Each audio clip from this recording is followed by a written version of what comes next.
Oh, oh, Mayberry Man. Oh, that's a big one in there. Yeah, that's good.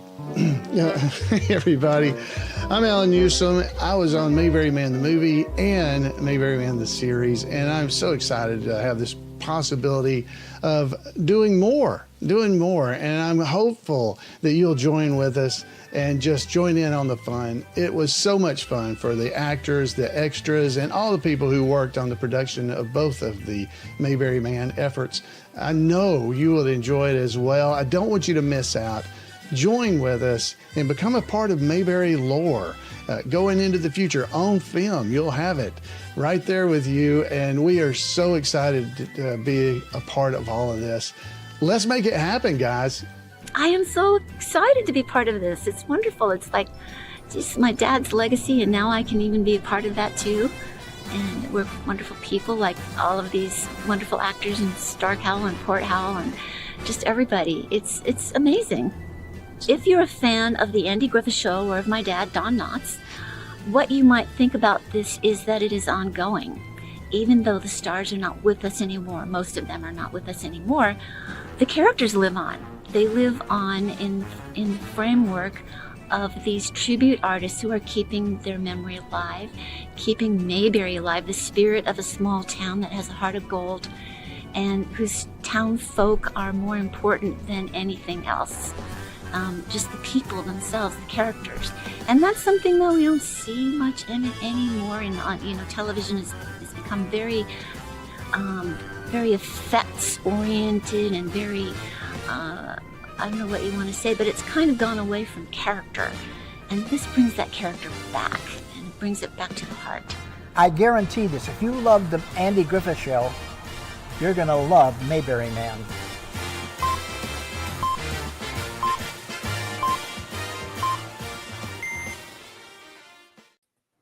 Hey, welcome, folks. I'm Court Howell, Mayberry Man producer, along with Alan Newsom, Floyd the Barber. Hey, it's great to be here again.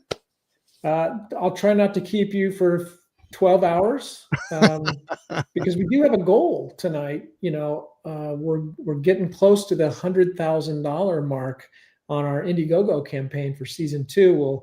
We'll kind of update you on what's going on with that. If you're new here, Mayberry Man was a movie and then a series, and now we're raising funds to do season 2 of the series.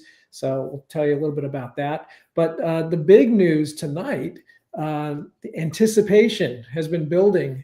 We're going to show you bloopers from season 1, particularly bloopers involving Alan.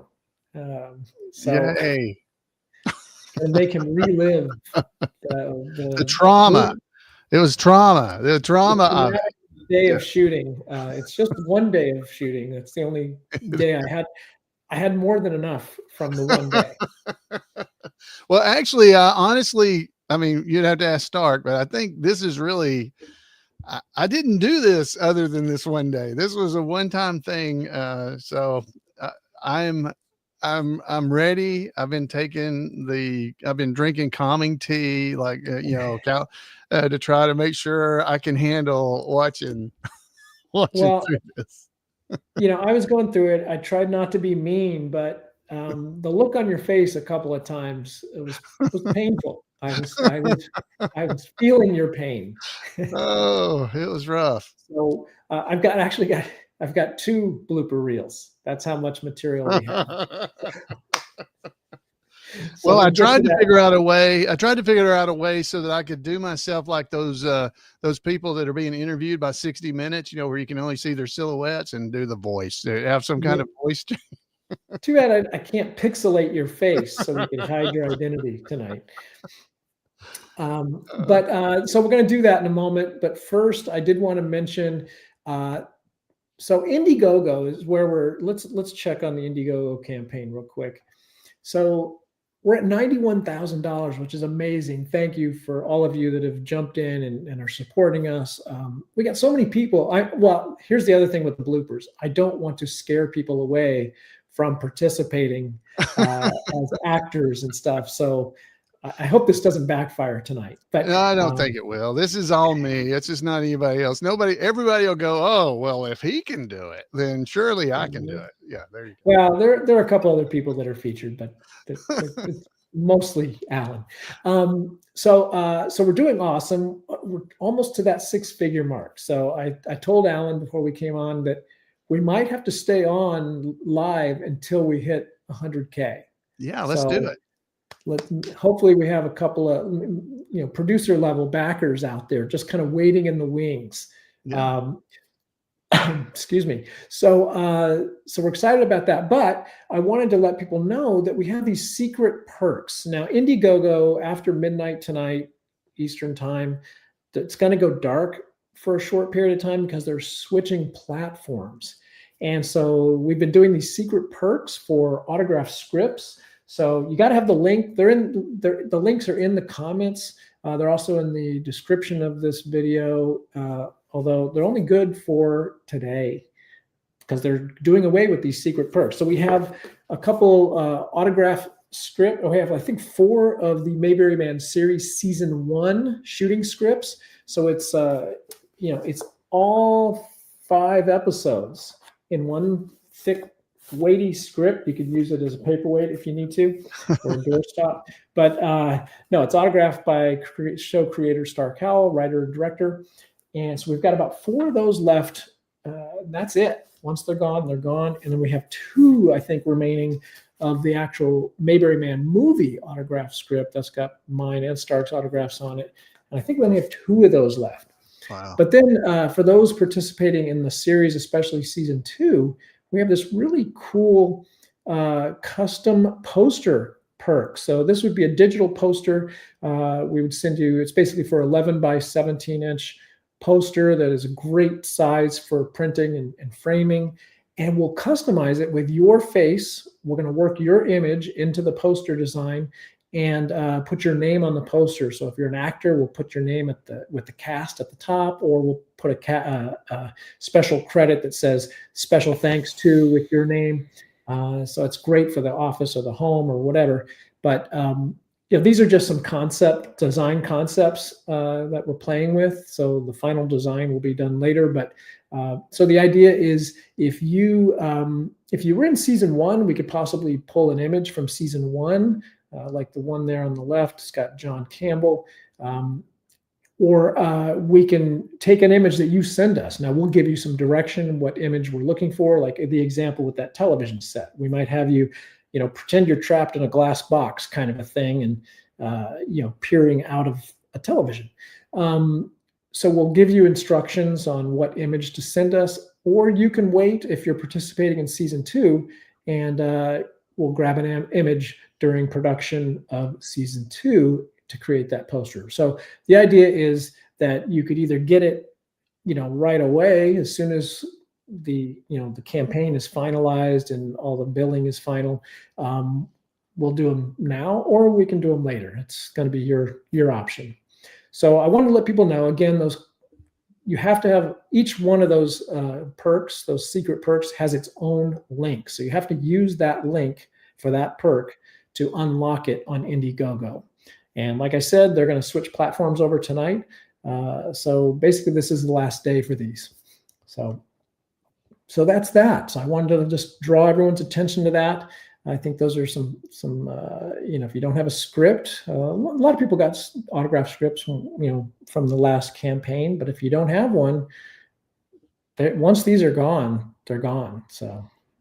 Yeah, those are great too. The scripts are great. They're fun to have.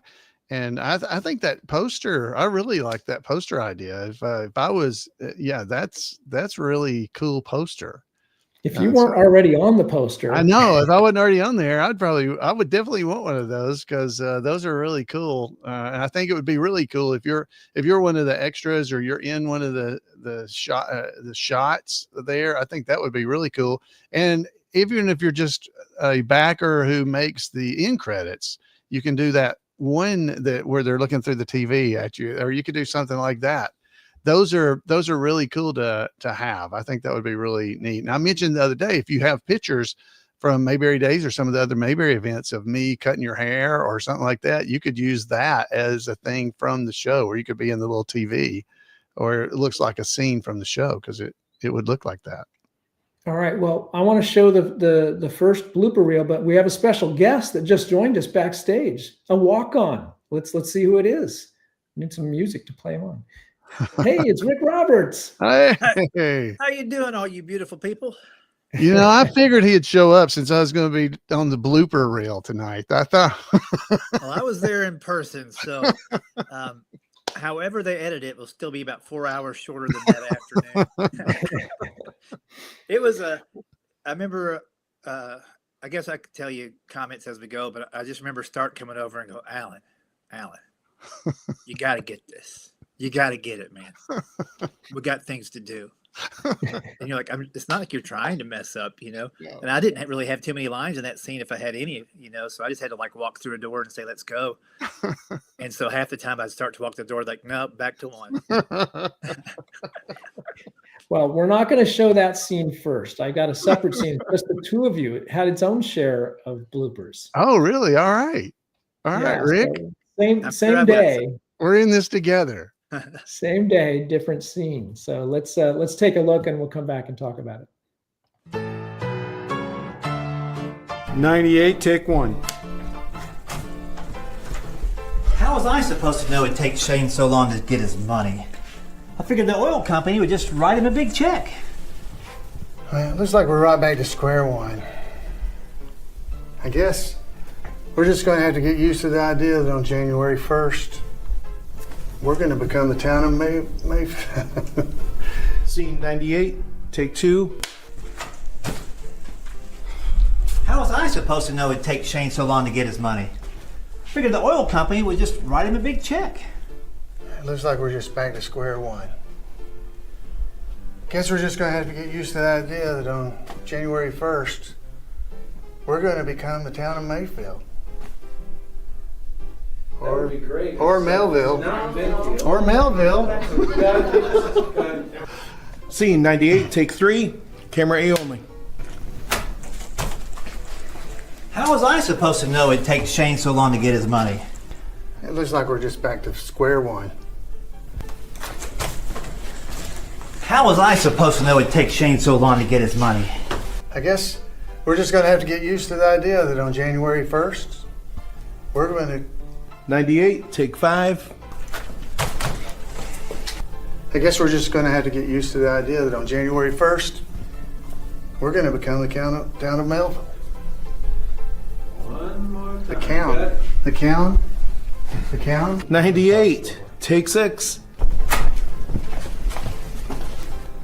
I guess we're just going to have to get used to the idea that on January 1st, we're going to become the town of Melville.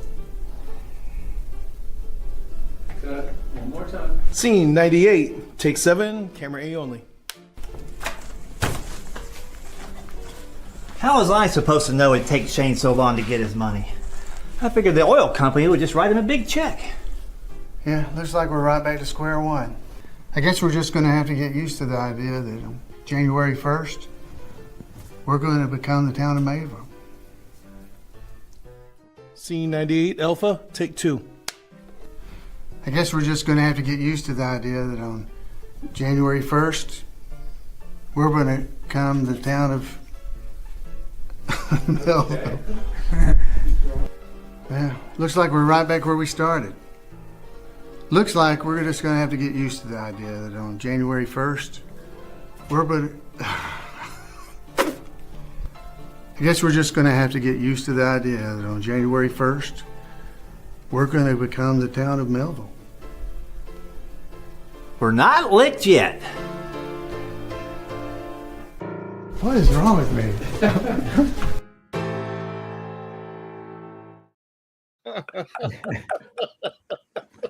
I forgot how many takes that scene took. That was after the one we're going to see in a little bit.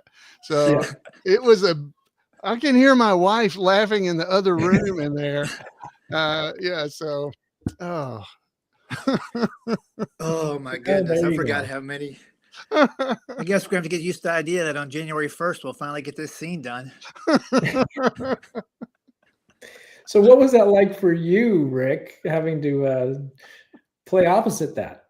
You know, I'm sure I had just as bad moments, but it's like I just kind of wanted to take half his lines for him, you know, and just finish it out. Like I wanted to do one take where I just walked in and go, "How's I supposed to know Shane was going to not get his check?" I thought, "Oh, can we take his own?"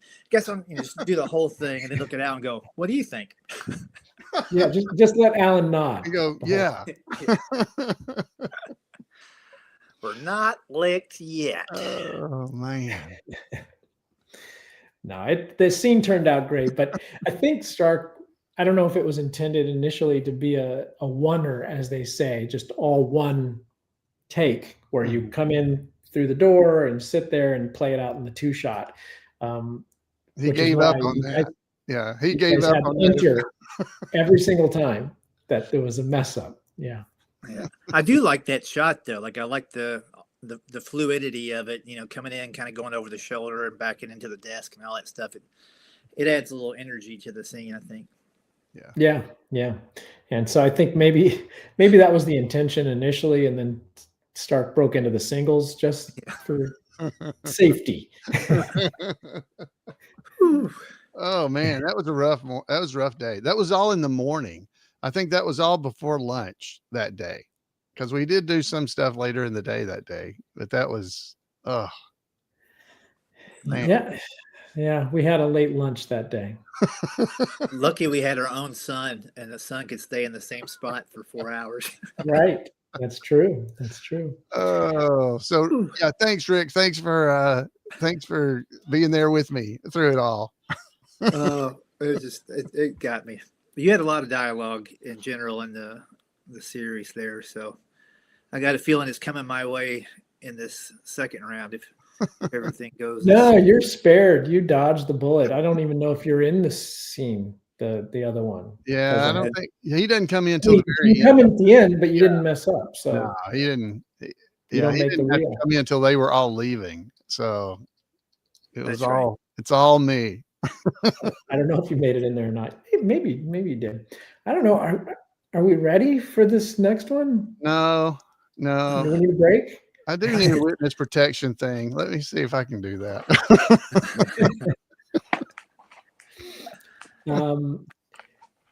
You know, if it's funny because the next one, the scene that we call the Chinatown scene, that's Chinatown scene, which is where everyone floods in. I explained this in the live the other day. It's the idea is in the movie Chinatown, there's a scene where a goat herder floods into the city hall with the livestock, and the whole thing is bedlam. And the goat herder is played by Rance Howard. Oh. So there's a connection to Chinatown that's just incidental to what Tom Milo, our assistant director, labeled that this setup. So anyway, so the idea is there's something going on, and then all these people start flooding into the township, and you know, it was a complicated scene. But don't let this discourage you from acting in season 2. In fact, you talking to me and Alan? Yeah, me. Yeah, well, okay, yeah, you're right. Well, what's funny is I was editing this is everyone, I don't know if everyone, but most of the characters have their own lavalier microphones on with mic packs, and you know, Rick's outside waiting, and I could hear you breathing. You know, I'm like, I wonder how long Rick waited out there. A long time. It was a while. I feel like there was somebody out there I was talking to and trying to keep my energy up, but I can't remember who it was. Yeah, I think they had your mic turned off most of the time, but toward the end, as we were getting closer to your entrance, you know, I'm like, who is this? Who's this on channel 7? Who's got asthma? Who's eating a corn dog? Rick was wanting to go because he was probably getting to fly out that day, so he was trying to get this done. I don't know. Well, I think that's why we had to finish it before lunch. Yeah, right. Is I think Rick was leaving. I don't remember, but it was yeah, it was.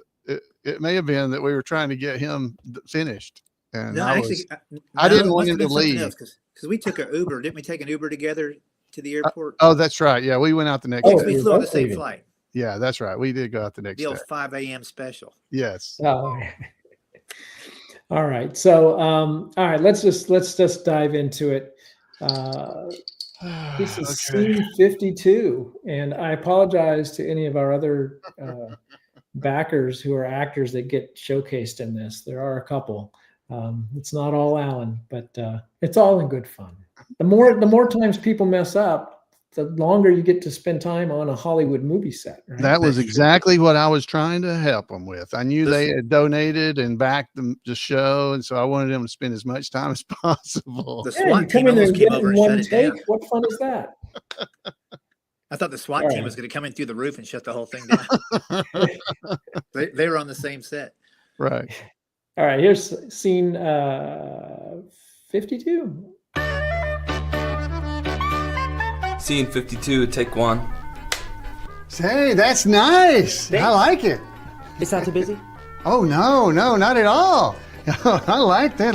Oh, it looks really good. But you got some talent there. No more Mayberry? Shane, told you not to say anything.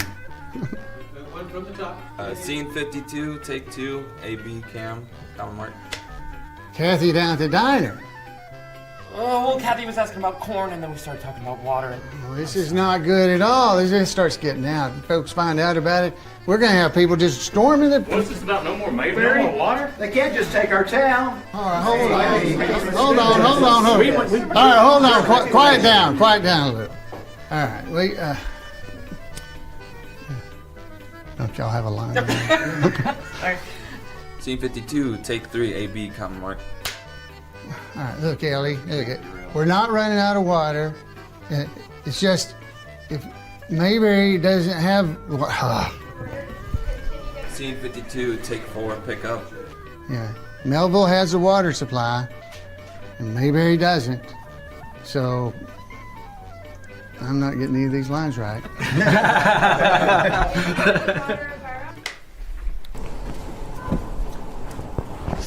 They can't just take our town.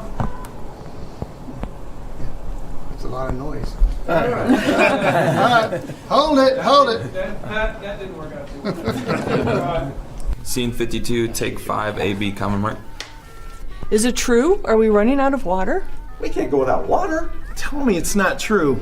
Oh, Do it again. Tell me it's not real. It's real. I know it's such a Those low down, dirty buzzards. Give him one of those. If you're not ready, say Melville? Those low down dirty buzzards. Well, it's their water. Mayberry doesn't have a water supply of its own. So, no, I did that wrong. 52-6, pick up, B camera. Well, it's their water. Mayberry doesn't have any water of her own. So, did I get that right? Scene 52, take 7, pick up, A cam. All right, hey, listen, everybody, listen. Mayberry fast. Scene 52, Apple, take 1. It's their water. Mayberry doesn't have. Shoot. Scene 52, Baker, take 1, A cam only. Tell me it's not real. 52, Baker, take 2, A cam only. It's not your fault, Shane. 52, Charlie, take 1, A cam. We're not running out of water. But to continue getting water, Mayberry's going to have to become Mayberry. Yay! Yeah, I was so close. I was so close. 52, Charlie, take 2, common mark. Christmas Fest is coming up. Let's not let this ruin the highlight of the year.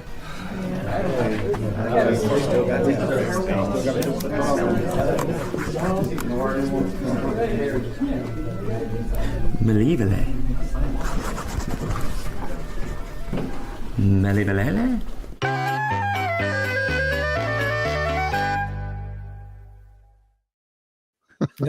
You cut that way down. That is not, there's way more than that. There was Thank you a for the lot. sympathy. Thank you. There was a lot more material there, but no.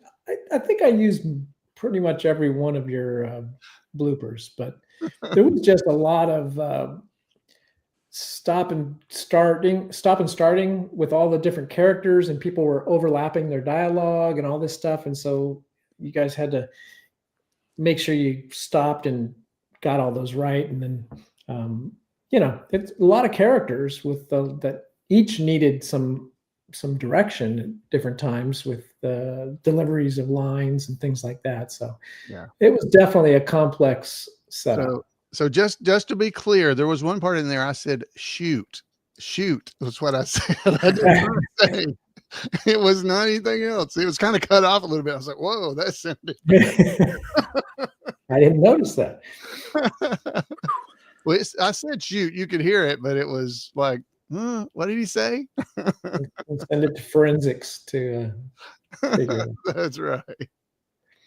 And was I right? You didn't actually enter did you enter at the end? I enter at the very end when they're all leaving. Because I have to fight through them, and right. I can't remember what my line was when I came in. But yeah, I don't think I had your line in there. I think it was something like, I take it they heard about the water. I think something like that. Yeah, you were perfect, so I couldn't put you in there. Yeah, he just walked in. I was like, yeah. I only got to come in the very last time. Yeah, they were bound to eventually, is what I said. Yeah, so of course now I know my lines. Now that now I got a note because David Dameron is. I noticed he commented, so he's watching. Yeah, he said it was awesome. He thought that was awesome. He had a question for me. When I said I was going to be going through these, he asked about. I guess there was a take where he like ran into the door when he was entering, but I let him know that he was not on camera when that happened in that take.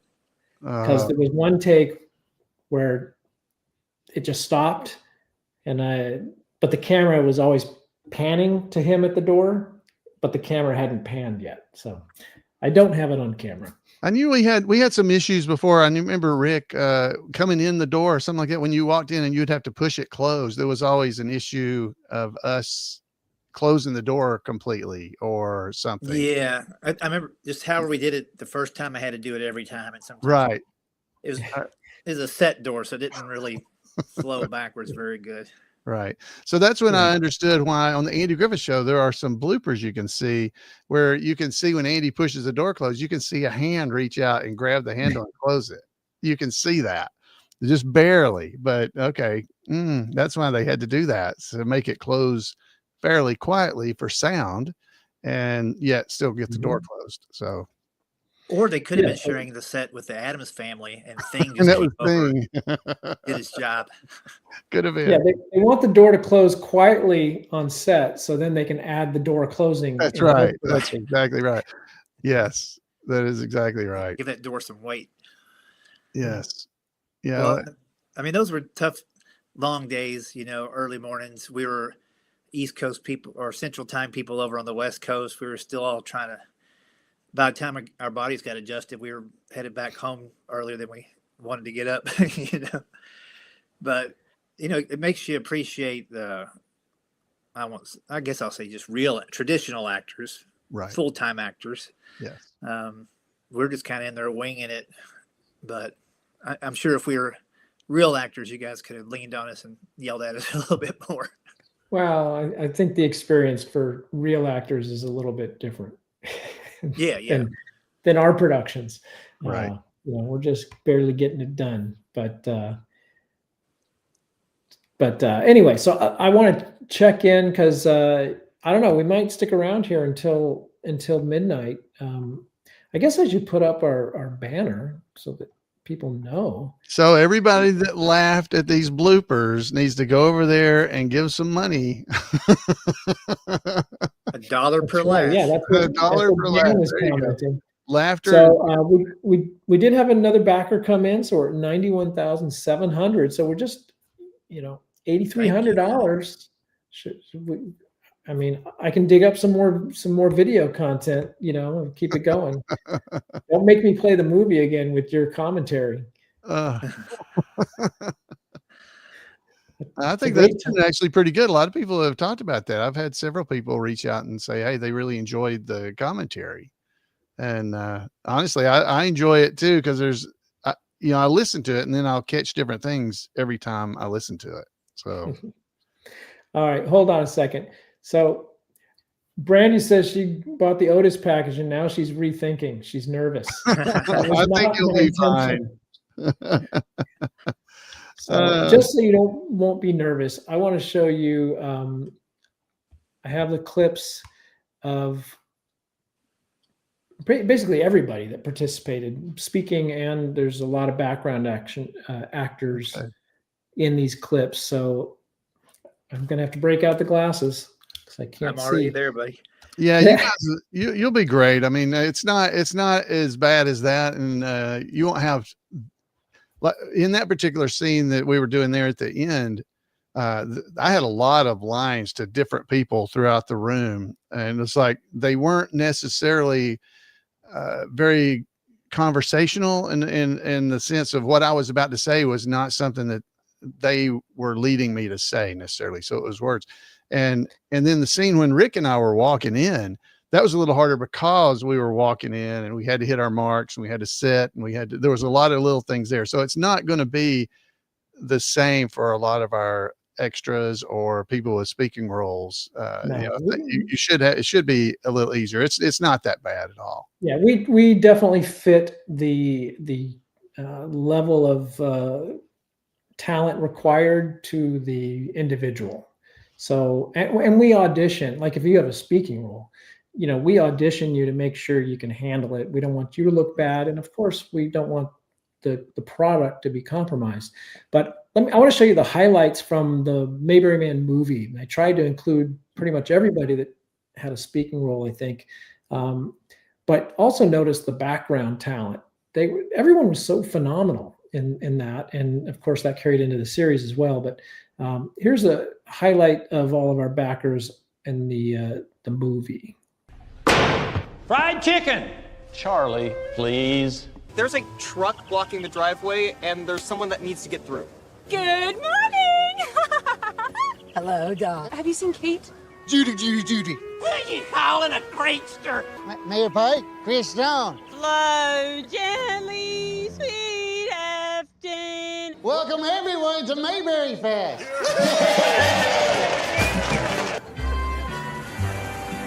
Hey, I'm Rayfield. This is my wife, Jenny. Howdy. Sorry to interrupt, but Gwen needs to see you in the office.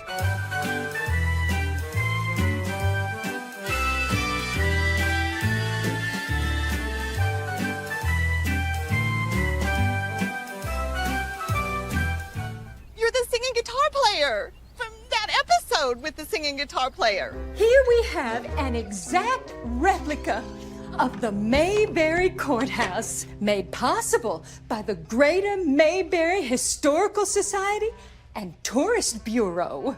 Hey, limited. Limited, that's a good one.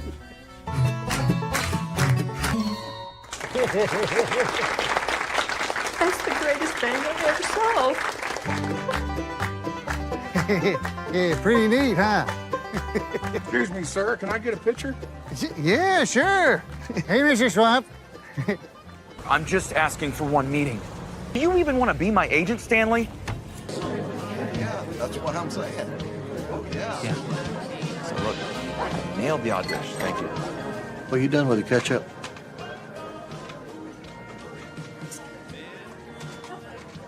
I hate to ask you again. My wife wants me to ask you. Are you done with the mustard? Really trying to. I can't believe it! You're Chris Stone! Yes, thank you.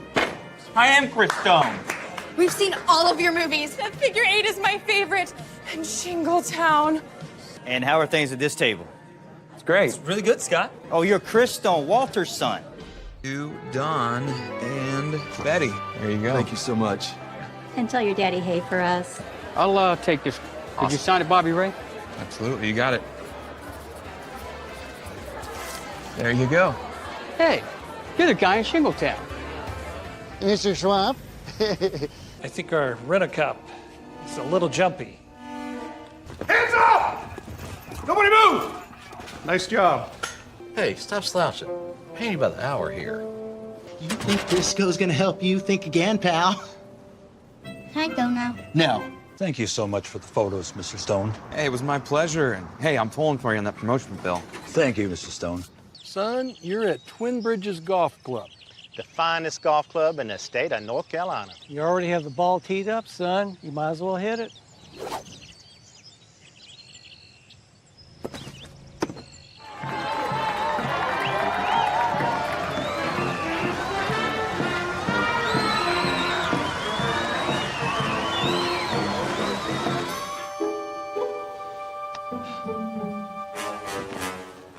You heard the man. Give him some room. Scooch, buddy, scooch. Listen, it's real. It's real!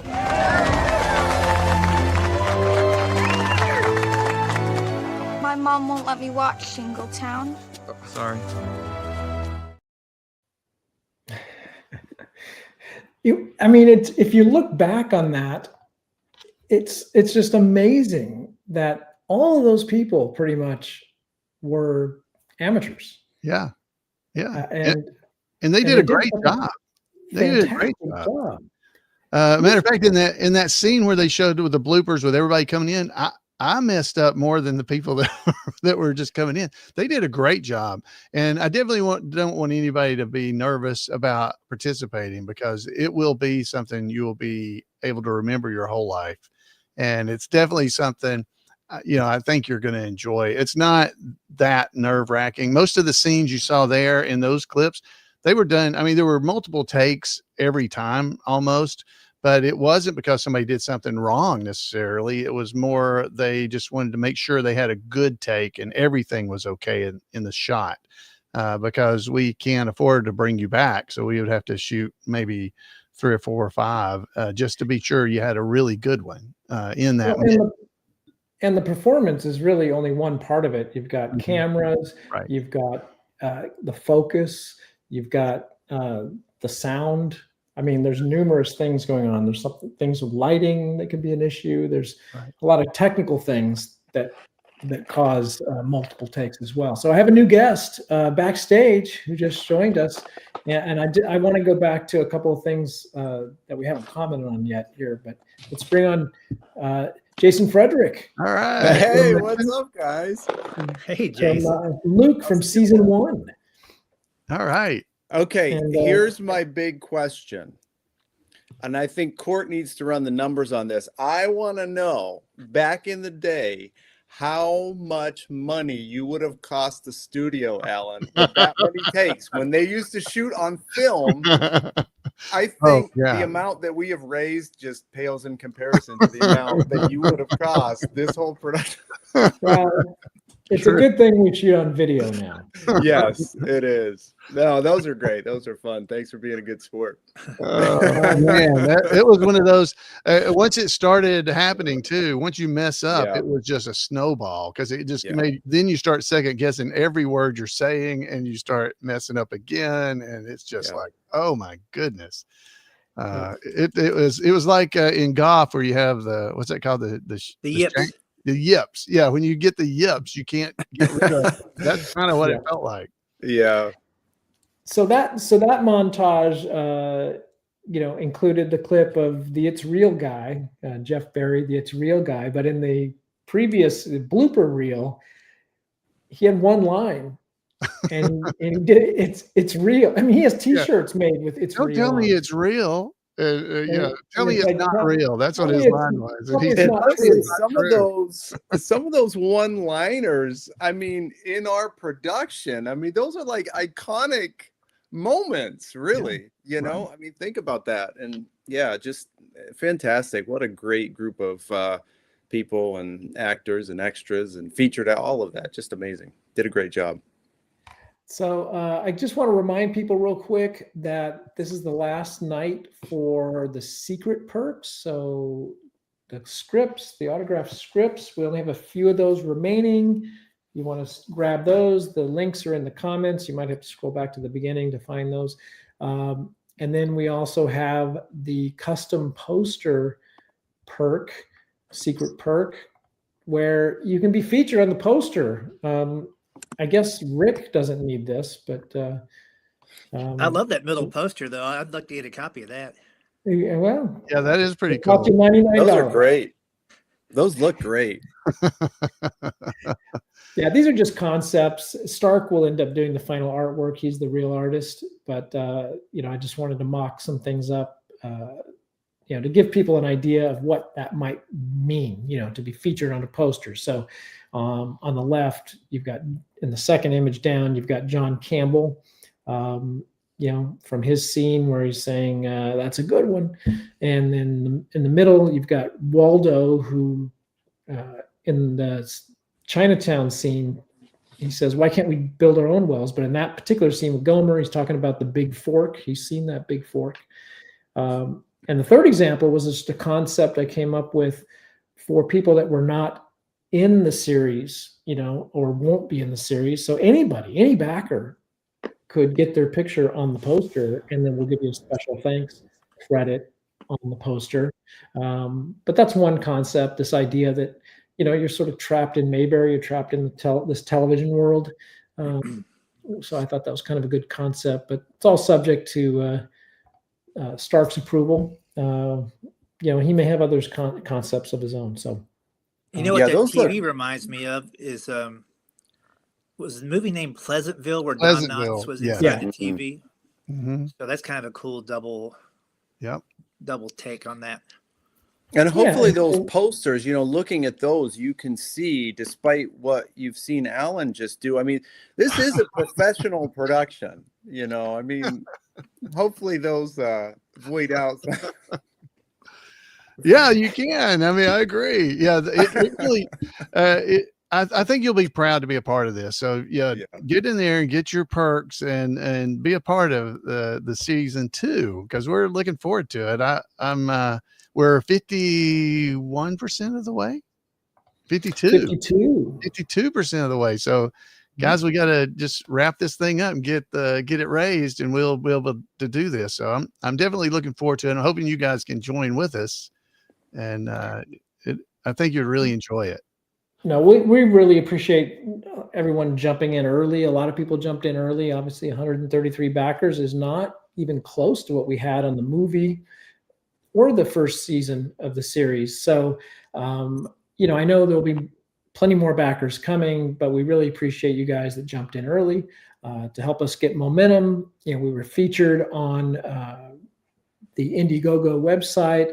We kind of dropped out of the popular campaigns for a few days, but I noticed we were back in it. I don't know if we are right this moment, but I noticed, I think yesterday we were back in the popular campaigns category, which is great, because then you're being promoted by Indiegogo, and that's what getting that momentum is all about. We did we sent out a press release based on our early success. Let me play the news coverage that we got on the #1 talk radio station in Indianapolis. Did this, the day after we sent out a press release. Johnette Cruz, 93 WIBC Mobile News. And Mayberry Man, the family-friendly TV series inspired by the Andy Griffith Show, just raised $61,000 in their first weekend of crowdfunding, and they will film season 2 in Indiana. That will happen in Danville, which is the home of the Mayberry Cafe. I'm Sean Herrick on The Level, on the go, and on WIBC.com. Shazam! So I added the Shazam, by the way. But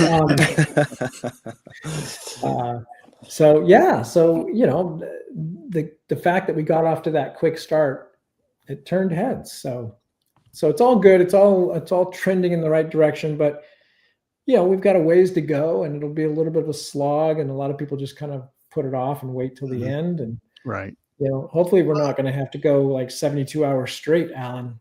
Yeah, I know. Hey, I'm ready for it. The Jerry Lewis telethon situation. I'm definitely ready. He did 36 hours in that one scene, so I think he can handle it.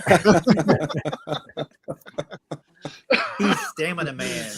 That's Just right. Put him in there and let him roll. Hey, I've been walking like 5 or 6 miles a day. I'm trying to get in shape, ready for this.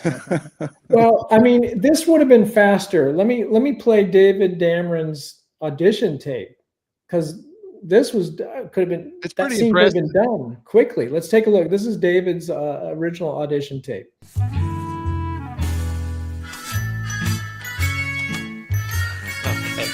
Okay. Hi, I'm David Dameron. I'm from Nicholasville, Kentucky. And I got both of the scenes that were mailed to me. And here is a completed scene number 1. Say, I like that. Oh, well, thanks. It's not too busy, is it? No, not at all. It's real good. You got some real talent there. No more Mayberry? Shane, I told you not to say anything. But who's Shane? I heard it from Kathy down at the diner. Kathy down at the diner? Well, Kathy was asking about corn, and we started talking about water, and, oh, this is not good. This is not good if this gets out. Well, hold it, everyone. Hold it. Quiet, please. Quiet. Is it true? Are we running out of water? We can't go without water. We're not running out of water. But in order to continue getting water, Mayberry will have to become a part of Melville. Melville? Those low-down dirty buzzards? Can they do that? It's as simple as this. It's their water. Mayberry's supply comes from Melville. We don't have any water of our own, so if we want to continue getting water, we're going to have to become a part of Melville. Hey, I got an idea. Why don't we dig our own wells? Well, it's very expensive, and Mayberry just doesn't have the money. Well, it's all my fault if I hadn't planted all that corn. It's not your fault, Shane. They have water and we don't. It's that simple. No more Mayberry. Hey, I like that. Thanks. Yeah, it looks really good. It's not too busy? Oh, no, not at all. Not at all. Oh, I really like the way it looks. Oh, you got some talent there. Oh, thank you. I was really worried about the reindeer. Oh, that's good. No more Mayberry? Shane, I told you not to say anything. Who's Shane? I heard it from Kathy down at the diner. Kathy down at the diner? Oh, well, Kathy was asking about corn, and then we started talking about water. Oh, this is not good. This is not good. If this starts getting out. What's this about? No more Mayberry? No more water? Whoa. Quiet down, everybody. Quiet down. Is it true? Are we running out of water? It can't go without water. Tell me it's not real. We're not running out of water. But in order to continue getting water, Mayberry's going to have to become Melville. Melville? Those low-down, dirty buzzards. Can they do that? Ellie, yeah, it's their water. Melville has water supply, and we don't. And if we want to continue getting water, Mayberry's going to have to become Melville. Why can't we just dig our own wells? Well, that's very expensive. You know, we just don't have the money here in Mayberry. This is all my fault. If I hadn't planted all that corn. It's not your fault. They have it, and we don't. And that's that simple. No more Mayberry. See,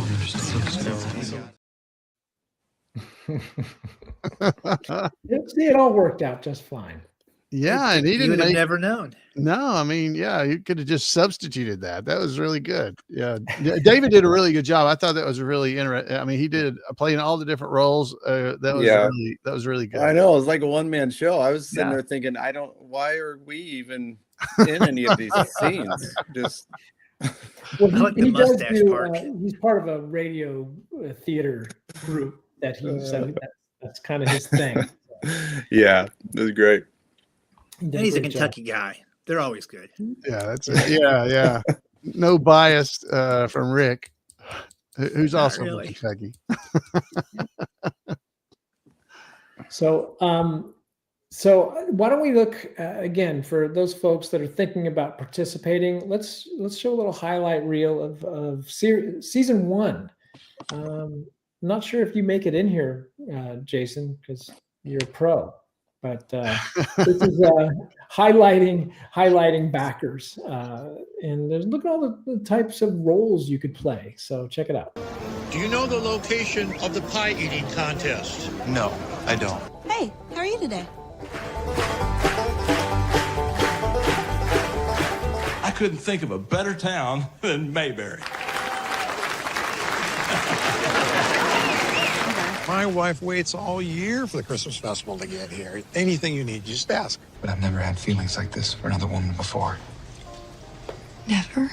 That fish was big. You know, I think I may try my luck this afternoon. You gotta see the world's largest fork. I've seen that big fork.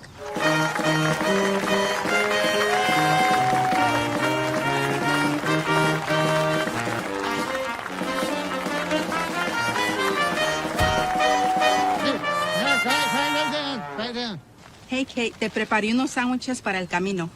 Thank you, Miss Miller. I baked you an apple pie for that sweet tooth of yours. Yes, Alan? Don't take any wooden nickels. Wooden nickels. That's a good one.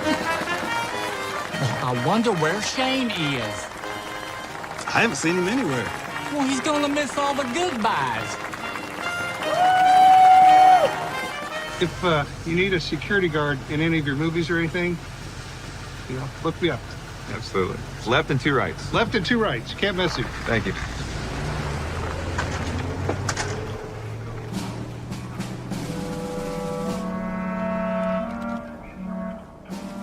Chris, this is Lars. Hi, how the DP. Hey. And this is Nate, our gaffer. Hey. Now, What's this about? No more Mayberry? No more water? Whoa. Quiet down, everybody. Quiet down. Is it true? Are we running out of water? They can't go without water. Tell me it's not real. We're not running out of water. But in order to continue getting water, Mayberry's going to have to become Melville. Melville? Those low-down, dirty buzzards. Can they do that? Ellie, yeah, it's their water. Melville has a water supply, and we don't. Why can't we just dig our own wells? Oh, spirits of Pandia. Oh, I was just looking for the bathroom. It's a courthouse. Are you having a corn chowder? I sure am. Is it good? I've heard it's good. Isn't there another town that we can lease the water from? No, I'm afraid not. Melville's the only one that's got enough surplus. It is the loaded goat, so business is great. And Kate, I thought you were in California. I am. I was. Hey, Jerry needs you in the kitchen. Oh, okay. Hey, Kate. Hey, Allie. I thought you were in... I was. And my sister and I would pretend to welcome guests and cook pancakes for them. Each guest had an interesting story. We would pretend they were from a far-off place, like Florida, and they had kids, and we'd play imaginary games with them, and... Anyway, that's my dream. So, speaking of the loaded goat, I read that it's back open again. All right. I didn't hear that. I knew they were planning to open in mid-October. Yeah. So during that scene, there's a lady that asked me, "Is it true we're running out of water?" And I call her Ellie. I have no idea. Somebody told me that morning to call her Ellie instead, because her name was Megan in the script. I just pulled out the script to look. Okay, that's interesting, because I think that's how it's credited on IMDb, is Ellie. It is. So Megan was, because when you guys were shooting the scene, they kept referring to her as Megan. Yeah. So Megan Stark's wife's name. Ellie is Stark's daughter's name. Oh, okay. But I thought, and I thought I messed this up on the credits, but I thought you were calling her Nellie for Nice Dress Nellie. Oh, okay. So it could be any number of names. Yeah, I thought he was saying Natalie. Ellie, yeah. No, it's Ellie. But I didn't know. I just know because we talked about this in the past. I just saw that clip, so it made me think of it. And I was like, somebody told me to call her that morning. It was probably Megan who told you to call her that, because I think she was on set that day. I have no idea. I don't remember who told me. She said, "Don't use my name," and so someone told me. Yeah, I was looking to see if I'd written it in my script, because this is what I had laying there on the table that I was going, that's not right. The script says Megan. What's that? The script says Megan. Yeah, it says Megan in it. Yeah, so that's what I was looking. I was like, did I write it? I thought maybe I'd have written it down. If somebody told me that, I would have written it in here, I thought. So anyway, you were a little busy. And I was busy forgetting every other line that I He's had. only giving you line changes that you can't do that to actors, right? Yeah, that's the truth. Yeah, that's what threw me off. That one change. That's what did it. This is the domino that started it off. This is not your night, Alan. I'll Yeah, tell you but this what, was with the this was my bloopers- script. All these little tabs are where I had scenes and stuff I had to start. So anyway. So yeah, Rick Grimsley commented that Rick Grimsley is why am I drawing a blank on his character? Henry Bennett. Tribute artist. Henry Bennett, the Jinx tribute artist. He commented on, and this has been mentioned before, but the map of Mayberry has like 2 giant lakes on it. Like, what about that water? I think those were they were in Melville. That's what it was. They were. It was those lakes were to the kind of a zoning issue. Yeah, it was a zoning issue. We couldn't get access to that water. Yeah, that's where all the water was that we couldn't get. There were some tree frogs that we couldn't upset in that area. That could have been it too. So should we watch part 2 of our series, backers, just to encourage people? Because there's we got to get to 100,000 tonight. Everyone's stuck here until. Well, I don't know. I just looked, and after all those bloopers and all these Alan issues, I see we've lost 35 backers, and we're down. Yeah, that was my concern. Honestly, that was my concern. Oh, no. Download dirty buzzards. No, I really think I deserve people to go out there and support this thing. Come on, guys. Yeah. You got to watch that, and you get the laughter and the fun. And of course, it may be they just don't want to miss anything we're about to say or do, so they're not going over to the website. That's it. That's probably. Yeah, I'm sure that's what it is. But well, I gotta say though, you guys, both of you guys, I mean, the amount of dialogue that you had, though, I mean, when just looking back and watching the movie and the series again, I mean, you guys, that's a lot. That's a big undertaking. I mean, that much dialogue and not knowing what we're doing at all. That was the thing. Yeah.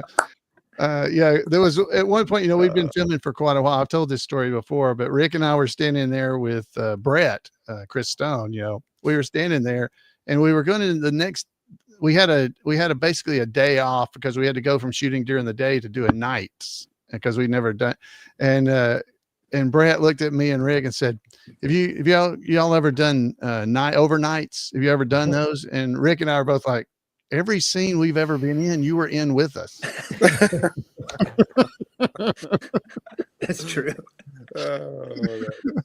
So we were happy that. What did you guys do? Did you do? I think from the when you guys did the narration, though, you talked about whenever you were doing the car scene, the finding, like that was a late. I don't know if that was an overnight shoot. But two nights. We did 2 nights. Oh, okay. Yeah. We saw the sunrise on that one. Those are a beast sometimes. They're kind of fun though in a different way, but yeah. Exhausting. I mean, as far as visually, I think those are some of the coolest scenes in the movie for sure. Because and people have said this to us, and we said it even while we were shooting it, and saw some of the takes. It looks black and white because there's not much color at night, and it really feels like the Andy Griffith Show. Yeah. In some of those scenarios, So I'm like, man, the more of that we can get into the series or wherever. Yeah, just some good nostalgia. Mayberry fans. Yeah, the darker it is, the better I look. Anyway, so I think I like that. So it was chilly that second night. It was chilly, but it was a lot of fun. I mean, it was something we had never done before. I'm a night owl anyway, so it didn't really bother me the overnight too much. But it was, I just thought it was funny that Brett was asking us that question because he knew that we had never done this before. But it was probably, I don't know, 10 or 12 days into the shooting at that point. Yeah. So he had kind of forgotten, which made me feel pretty good since he actually thought we were actual actors. So that made it kind of nice. Acting, that's right. Yeah. Well, hopefully the three of us will have a few scenes together the next go around. There's a lot of actors in the series. I mean, all the West Coast stuff I didn't get to even meet yet. So hopefully it. Yeah, I didn't have any scenes with you guys. Or And my buddy Brett, Christian or McCartney Kate. was over there. Yeah. I think half of mine were on the phone. You know, that was like my scene part. You're driving around, shopping for real estate. Getting corn thrown on your car and everything. Yeah. I've got another guest I can add. Let's see who what other surprise walk-on we have. It's Chris Bowman. Oh, all right. But he's very Marty. small on screen. I don't know, how do we make him bigger? That's a little bigger. There he is. Oh, but we can't hear you. I didn't get a chance to unmute my microphone, so I couldn't yell, surprise, surprise, surprise. How's it going, man? Oh, living a pipe dream. Be careful what pipe it is. I don't know, but I tell you what, whatever, Jason, whatever you're doing to your hair with the collagen and whatever byproduct, I want in on that. That's why I'm wearing a hat. Look at your hair. Look at that. All right. I fixed that for him. I'm a barber, you know. Oh my goodness, that cat. That's right. It's Floyd. It's Floyd. That is some surprising hair, and that is a beautiful head of hair. That is built for TV, is what it is. He's always had such nice hair. He has. And he sits still in the chair, too. I look like a troll doll. Or the crypt keeper. I'm not sure, but I don't want to get typecast into the crypt keeper. Oh, my gosh. That's too much. All right. Why don't we look at part 2 of our backers from the series? Let's take a look.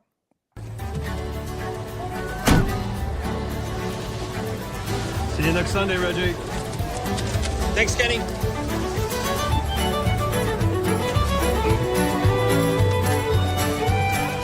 May I have a half a dozen, please?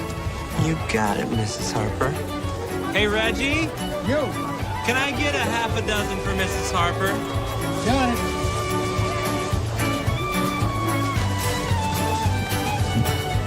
Well, that's the last of it. We're going to need some more.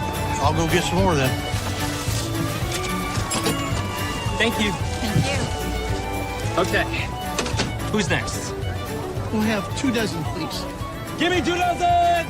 Coming up! Put me down for one of these corn shirts, will you? You got it, Cal. We're going to run out. I'm going to go help Reggie get some more.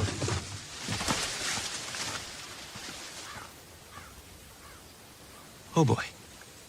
I'll get that for you. 1, 2. Give me a dozen. No, make that 2 dozen. Reggie? Rayfield? And I also want a shirt, too. We better make some calls and get somebody out here.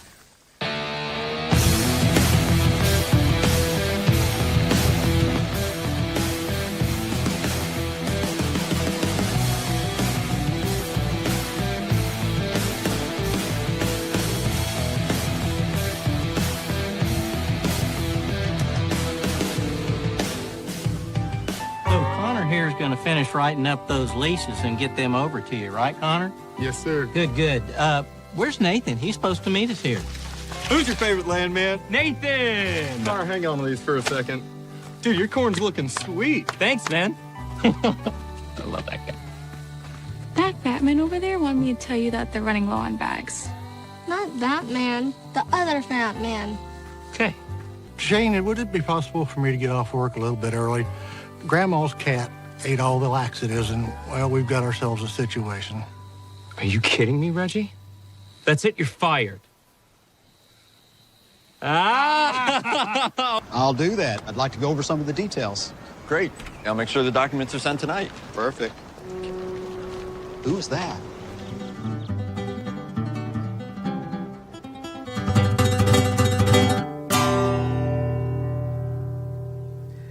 Thanks, Cal. That was great. I also play the marimba. Curious. May I interrupt?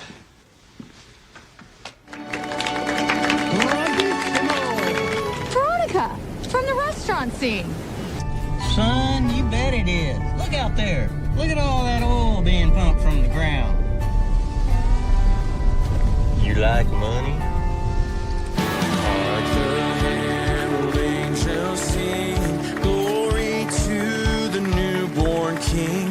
Peace on earth and mercy mild, God and sinners reconciled. Joyful all Oh, I've got your present underneath the tree already. I'm telling you, that's not Santa. If you're Santa Claus, why are you so skinny? Haven't you kids seen the size of chimneys these days?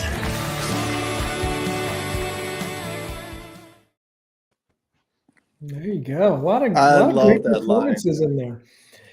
And like the kids scene, I think Stark kind of struggled with editing that initially.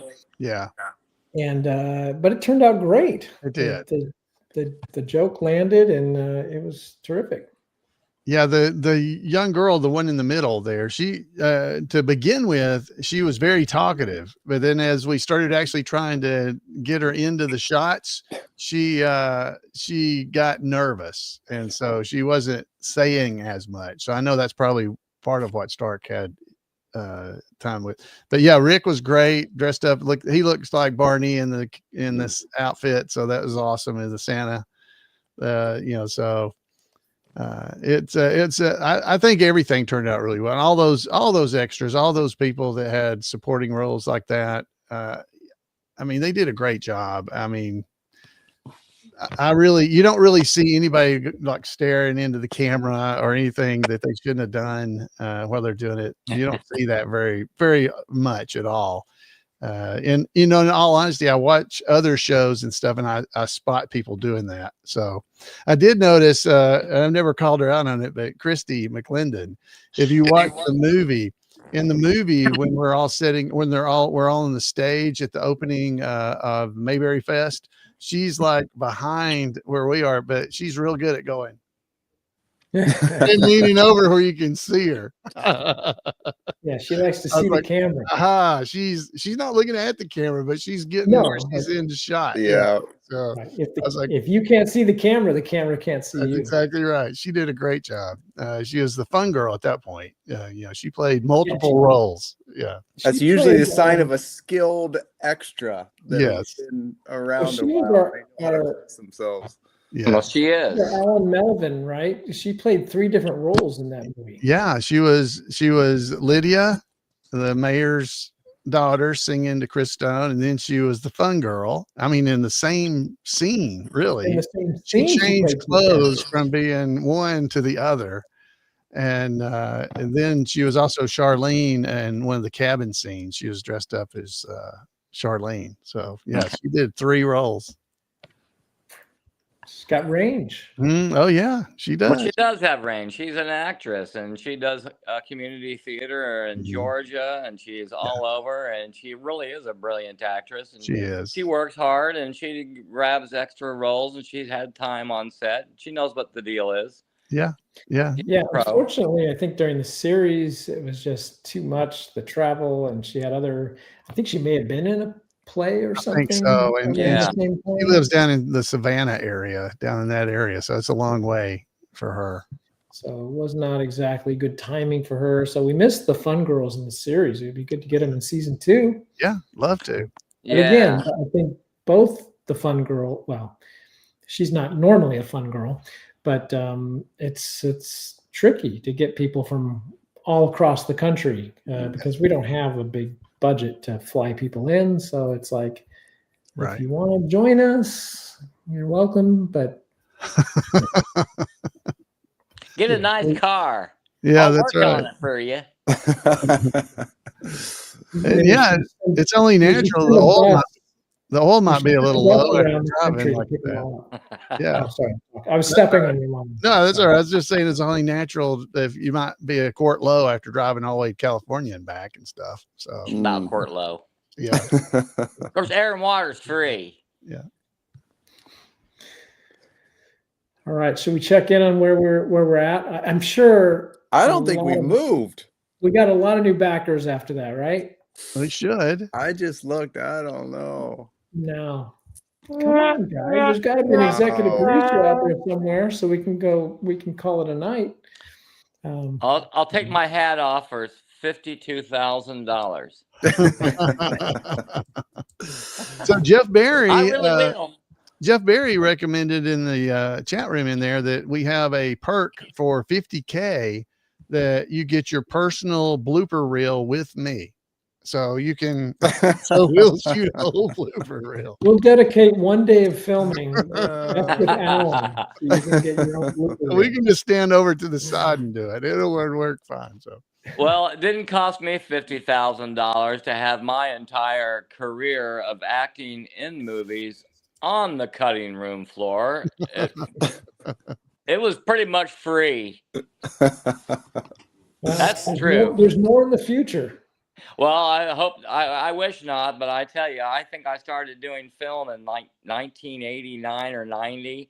And I used to say I've done more work on film that's been on the cutting room floor because everything I ever did was on the cutting room floor. So I couldn't even earn a credit for anything I ever did, which is like really big movies, like good stuff. And I thought became my own personal rendezvous of success. I lived vicariously through my own unwell being. You're not the only one it happens to. That's right. But I stuck around, by golly. So my father, Hope Howell, I'm wearing a hat. Jason Frederick's got the best hair on television. So my father, Hope Howell, who played Dud Wash, definitely had that happen to him a few times over the years. He was in Splendor in the Grass, but edited out, so not in the final. But that was a job he had. And then one time, this was like a really bad comedy. Oh my gosh, I'm going to draw a blank, but Chris, you'll know the name. So the movie was called They Call Me Bruce. Sure. Who was the comedian? What was the comedian's name? Well, that wasn't a comedian. It was Jackie Chan. No. It was an Asian comedian, kind of doing a send-up. Jackie Chan. No, it wasn't Jackie Chan. Oh, you sure about that? It was an Asian comedian. Johnny Yoon. Johnny Yoon. Thank you. Is that right? Okay. Well, then, wow. Okay. So we actually went to Hang up see on the me. movie at the Pickwick Drive-In in Burbank, which no longer exists. And he had no idea he was cut out of it. So, wow. Ouch. Imagine taking your son to see the movie and then you're cut out. You like sushi? Wow. It's a horrible movie, by the way. It's like- That's a you like sushi joke. Wow. But anyway, so it does happen to everybody. It doesn't happen to our backers, by the way. If you are a backer, you are in the film. Hey, that's a good point. And I don't know why backers don't really take advantage of the fact that, you can get a piece of celluloid history for yourself just simply by contributing and putting yourself out there.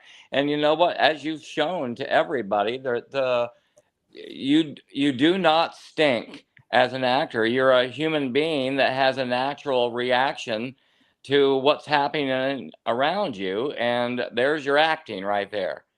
I think, didn't Chris Stone say, acting's easy? Yeah. It's all about reacting. Acting is reacting. Yeah, that's right. So, but that's to a point, though. I mean, a backer, sometimes I can't put myself out there. The whole point of a person putting themselves out there is because they trust that a director, a DP person, a director of photography is going to say, hey, I can capture the best of what they gave me and put that on celluloid and make that permanently good. Yeah. And when you think about how much money people invest in, whether it's education or workshops and classes and things like that, we don't like promote Mayberry Man to up and coming actors or anything, but I know a lot of projects do. But I think it's a good investment if you're really serious about like trying to build a reel and all that stuff. I think it's a smart investment. It's a good as long as point. you understand that these projects, we're not no one's making big money off of this. It's there are better ways to make money, trust me. But if you are trying to build a reel and all that, I think it's a smart way to do it. In fact, I interacted with someone this week who's interested in that aspect of it, and that's rare. I mean, there's not really projects don't really do this. Right. So I think it's very unique in that, especially if you are a Mayberry fan, fan of the Andy Griffith Show, to have a part of that legacy. But then if you are an aspiring actor, actress, or something like that, to actually, and we have some great deals going on to where it's really not that much of an investment, but to build that reel. I mean, I'm just thinking back, when I was starting out, I'm like, oh my gosh, to have those two things, actually something I could use, put on my reel, but then also to be a part of, I don't know, how do you always say it, Alan, the lore? Yeah, the lore, the legacy. Yeah, the lore of the Andy Griffith Show. Yeah. No, it's just a great opportunity. Yeah, you're right. How important is that? Opportunities like that. It really is, especially in this kind of an industry. Absolutely right. But I mean, I think like the first film I made, I self-financed, and it was less expensive than Mayberry Man was, but I kind of looked at it as sort of a graduate degree in filmmaking. It was probably cost just as much, and I learned a lot from it. So they say never use your own money to make a movie, but I did it once. And once is enough. Well, I'll tell you, the first thing to put on your resume is something. And if you don't have a resume, and if you want to do something about, and like Jason said, if you want to try to be in anything commercial or anything acting, you don't have to have a reel, which you'll get to eventually over time, probably years, but at least you have to have something that's written on your resume. And, something on your resume is better than nothing on your resume, because then you don't have one, and then you're not really hireable. Well, and also with our project, there are other opportunities out there to do this, as you actors know, Jason and Chris. But they're usually just low budget slasher movies. Is that really something you want to share with your friends and family, right? And whereas this is something that you can share with your friends and family and have no, concerns. It's family friendly. It's in the spirit of the Andy Griffith Show, and so I think it's a great project to get involved with, to sort of create a legacy, especially if you're a fan of the Andy Griffith Show, obviously. And as Jason pointed out, and as Alan says, become part of Mayberry lore. That's going to be our new catchphrase. Well, and some of these people, some of the actors that we had in there, they basically did this process that we're talking about and invested, in that. And I mean, we're still talking about them. We're still showing their clips and some of those lines and moments. We said it before, but in our world and in the Mayberry continuation, they're kind of iconic moments, and it's just one word, one line, but it just become a part of what we're doing here, which is great. Well, we had several people at Mayberry Days, I've mentioned this already, that came up to, not to me, but to other people that had been in there that were background extras of some kind, or maybe had a small speaking role. People were recognizing them as having seen them on the Mayberry Man movie. This morning I was walking. I walked over to where I used to live. It's only about 2 miles from here. So I was walking, and I was taking pictures of the old house, and those people standing outside on the other side of the road. So I walked over to talk to them and said, "Hey, I'm not just some weird guy. I used to live here 28 years ago. So I want to take pictures." And the guy goes, "Hey, do Floyd for him." As soon as he saw me. And so he started getting me talking about Floyd, and he said, "Yeah, we watched the Mayberry Man movie," and all this kind of stuff, because he had been my neighbor 30 years ago, and he had seen it. I didn't know. So that happened today. So this kind of stuff can happen to you too. If you're in the series, people are going to recognize you, your friends, especially your family, all of them are going to see it, but you may get recognized if you go to one of the Mayberry events as well. So I know Jason was at Mount Airy, not during Mayberry days, but I guarantee you, I bet you if he was there during Mayberry days, there would have been people who realized who he was. So, some of the people that we forget to mention that are really extremely important are people who volunteer to contribute to Mayberry Man, that are behind the scenes working as gaffers and grips and assistants and catering, what have you, makeup, and all these people that, there's opportunities that exist there that, quite frankly, you have better luck of increasing your resume performance and your ability to move your career forward in a behind the scenes production role than you do as an actor in the first place. So I will give you a great example.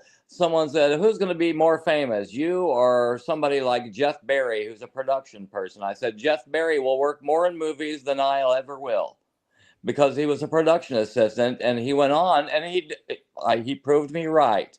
He's absolutely the truth. People will find a way to find more work and continue in the movie, television, film business. That's a great point, Chris. Yeah. He's involved in productions everywhere on an ongoing basis. That's what they always do. I've had people from movies that I've done, they never did anything. They became a production assistant. Now they're working on Oscar films. It's true. Yeah. Yeah. So if you're interested in, being part of filmmaking, just getting involved with a project, like we don't try to like staff our whole production with volunteers, but we do. You count on them. Yeah. You absolutely count on them, and we need you. We need all of you. And there's people that volunteered to come in Danville and North Carolina that just volunteered their time to be behind the scenes and help. And you know what? You helped immensely, and you don't even. I hope that you realize just how important that you are. And really, if you had any interest in continuing that, you have the best channel. You couldn't be invited to a better place to try and add to your resume than jumping in and helping out with the Mayberry Man. And you know what? I think every single person on the set, from the people that you're looking at right here, will welcome you. But hopefully they'll all make you laugh and feel great. Yeah, that's the truth. And that's not always the case. And, Chris, you know that as well. I mean, being on other movie sets and different projects, and you come across some great people, but I don't know that I've ever worked on a project that had the same feel as the Mayberry Man. It was a whole different thing. Very family. It felt like family. You walked into your extended family. And working toward a common goal. Everybody has the same mindset, and they're there for the right reasons. And it's just, an incredible, incredible opportunity. So if you're thinking about it, don't miss out. 100%. I'm going to give that one. We got a new backer. Hot coffee. Up in 92. All right. Yes. Wow. Look at that. Thank you, whoever it was. Maybe they I don't even know if they were watching. Maybe they were. So there's some folks in the chat room had asked, where can they watch where can they see this stuff? So if you go over to our Indiegogo page, when you go there and scroll down, there are links to be able to go and watch the series. And Court, you know more about it. I think the movie and everything is there. You can do. Yeah. So you've got the movie is the top one, and the series is the second one. And this is the best place to go to get the links, because we have an issue right now with Amazon. Yeah. If you just search Mayberry Man on Amazon, it doesn't come up. And we're working on it with the distributor to try to fix this. I mean, Mayberry Man movie has been on Amazon for years now, and there was never an issue. And suddenly, just in the last month, it doesn't show up in search. the direct links work, so it's still there. Right. So you can find the direct links right here on our Indiegogo page. And you can probably find them on our website. I might have to go check our website and make sure those are updated. But YouTube, they're both on YouTube, and that's pretty searchable. But they're on Encourage TV's YouTube channel, not the Mayberry Man channel. But you can find it. It's just Amazon's being weird. So right. But they're right here on our Indiegogo page. Yeah, so that's a good way to go over there and check it out. And if you go and watch the movie, you can watch the movie and the series. You can go and watch them. And then if you want to see more, go back in there and pick you out a perk. I'm partial to the Floyd level. But hey, if you want to go up to the Andy level, that'd be fine too. We'll take that. But we'd love to have you join us. I really think, and I've said this many times, I'm not a salesman. I just think you will enjoy yourself. It's going to be something you're going to be glad you did, and you're going to have it always. You're going to have that. Well, it's not celluloid anymore, but it's you're going to have yourself on film forever. It's right there, and so you'll be there. And I just think it's something you won't regret doing. So. And it is a fascinating process too. If you haven't ever been on a film set or anything like that, it's a fascinating process. Maybe a little reminiscent to Taylor's in Hollywood or something. You can actually kind of feel like you are, part of movie magic. And it's a fascinating process, as I said, to just see how it all happens and how all these bloopers come about. Yeah, I really enjoyed. Oh, I'm sorry. I really enjoyed that part as well. Seeing how they did it, how they light things, how they. Of course, I'm an electrical engineer, is what I actually am in real world, and so I'm a nerd like that. So I love how that seeing how it's all done, because it is really interesting to me to see that, and to just be a part of it was really fun. The thing I was really uncomfortable with is because I've done these Mayberry events forever. I'm out there and I'm usually helping people move their mics around and do all this kind of stuff. And, when we were filming these things, people would stand there with like an umbrella and hold it over you. And I'm like, I can hold the umbrella. Nope, this is my job. But it's to keep you from getting sunburned and things like that. And I understand why it's happening, but then it messes up the whole scene, because you may shoot something, first part of that scene in the morning, the second part, 2 hours later, and all of a sudden you're burnt. It's just things like that. Like, would you like some water? Yeah, I can go over there and get it. It's right there. I can see it. Oh no, I'll get it for you. Because then you leave, and then we got to look for you. That's exactly right. Well, there's reasons for all that. Yes. Yeah, it is. It's very interesting. It is. So, I mentioned that the Loaded Goat was open again. So this might be a good time to, I was going to talk about product placements. So, we have this product placement backer level, which is at $2,500. And so these are some examples of what that could look like. Is you have your business or your product featured in the show.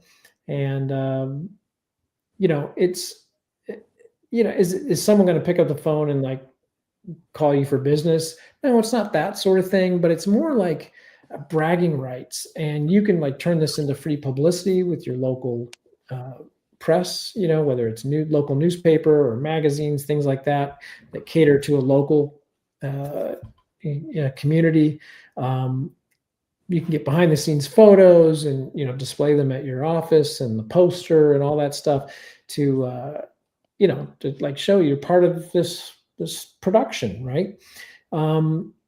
But we did, so these are like the basic product placements.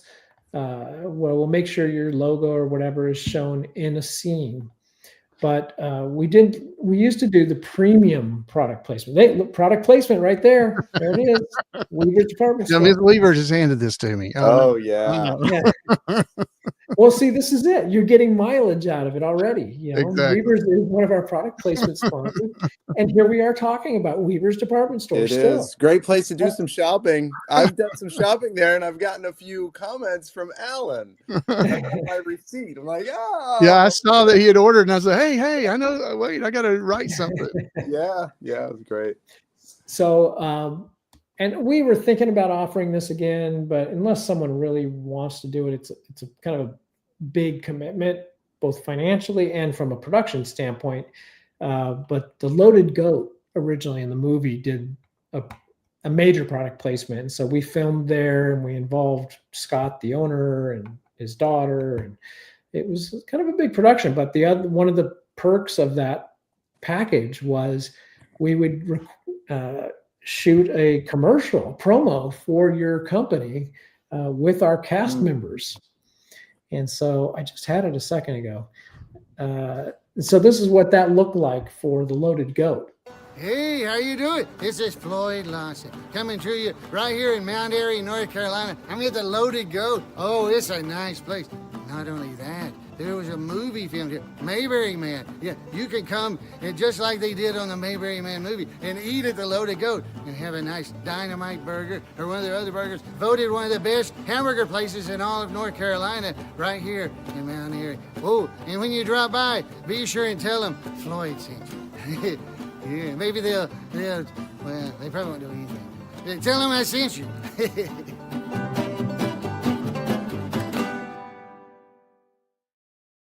Oh, that's I thought so that turned great. out great. That's so great, Alan.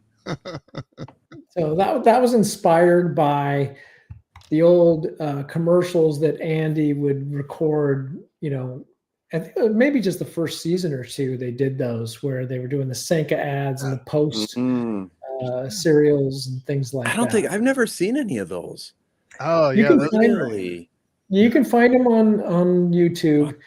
Maybe that's something I could share next time. Yeah, those are 'Cause really cool. I don't think that stuff gets me copyright strikes. So. Yeah, there's still some stuff out there I'm not familiar with. I didn't know that. My brother a couple years ago sent me the first like 2 episodes of the alternate Andy show, the new Andy Griffith show. Yeah, I was like, I had no idea that existed, and you didn't miss a lot. That was one of those what were they thinking shows. So bizarre. It Yeah, was. so bizarre. Yeah, he was Andy Sawyer, I believe, on that, and he had his good friends come, and it was Goober and Emmett. Yeah, and then his but he good had a friend, family. He had a whole new family. Yeah, he had a wife and 2 kids, and it was like, what? Who is this? But it was people from Mayberry came to see him. It didn't last very long. So I can't even watch Mayberry RFD. So there's no way I'm going there. Yeah, don't go there. Yeah, the new Andy Griffith show was not. It wasn't too good. They even did a show right after they canceled it and then created Headmaster, where he was the headmaster of a school, and that didn't last as long as the new Andy Griffith show. I don't think it was not. It wasn't long. I mean, there was something about it because it was like seeing a deleted scene from a movie or something that you never knew existed, although it wasn't necessarily connected. But it was bizarre, but yet there was still something about it that was nice to see more of something. That first episode, the first episode's pretty good, but after that, it's like, no. Like, the first episode, because what are you Don's doing? in it. Yeah, Don's in it, and Goober and Emmett. So it's kind of hard to believe. I don't know where that idea. Hard to believe they even attempted that, but yeah, he must have been in witness protection. That's the only thing. Something. Yeah, I don't know. I see somebody commented about the playing cards.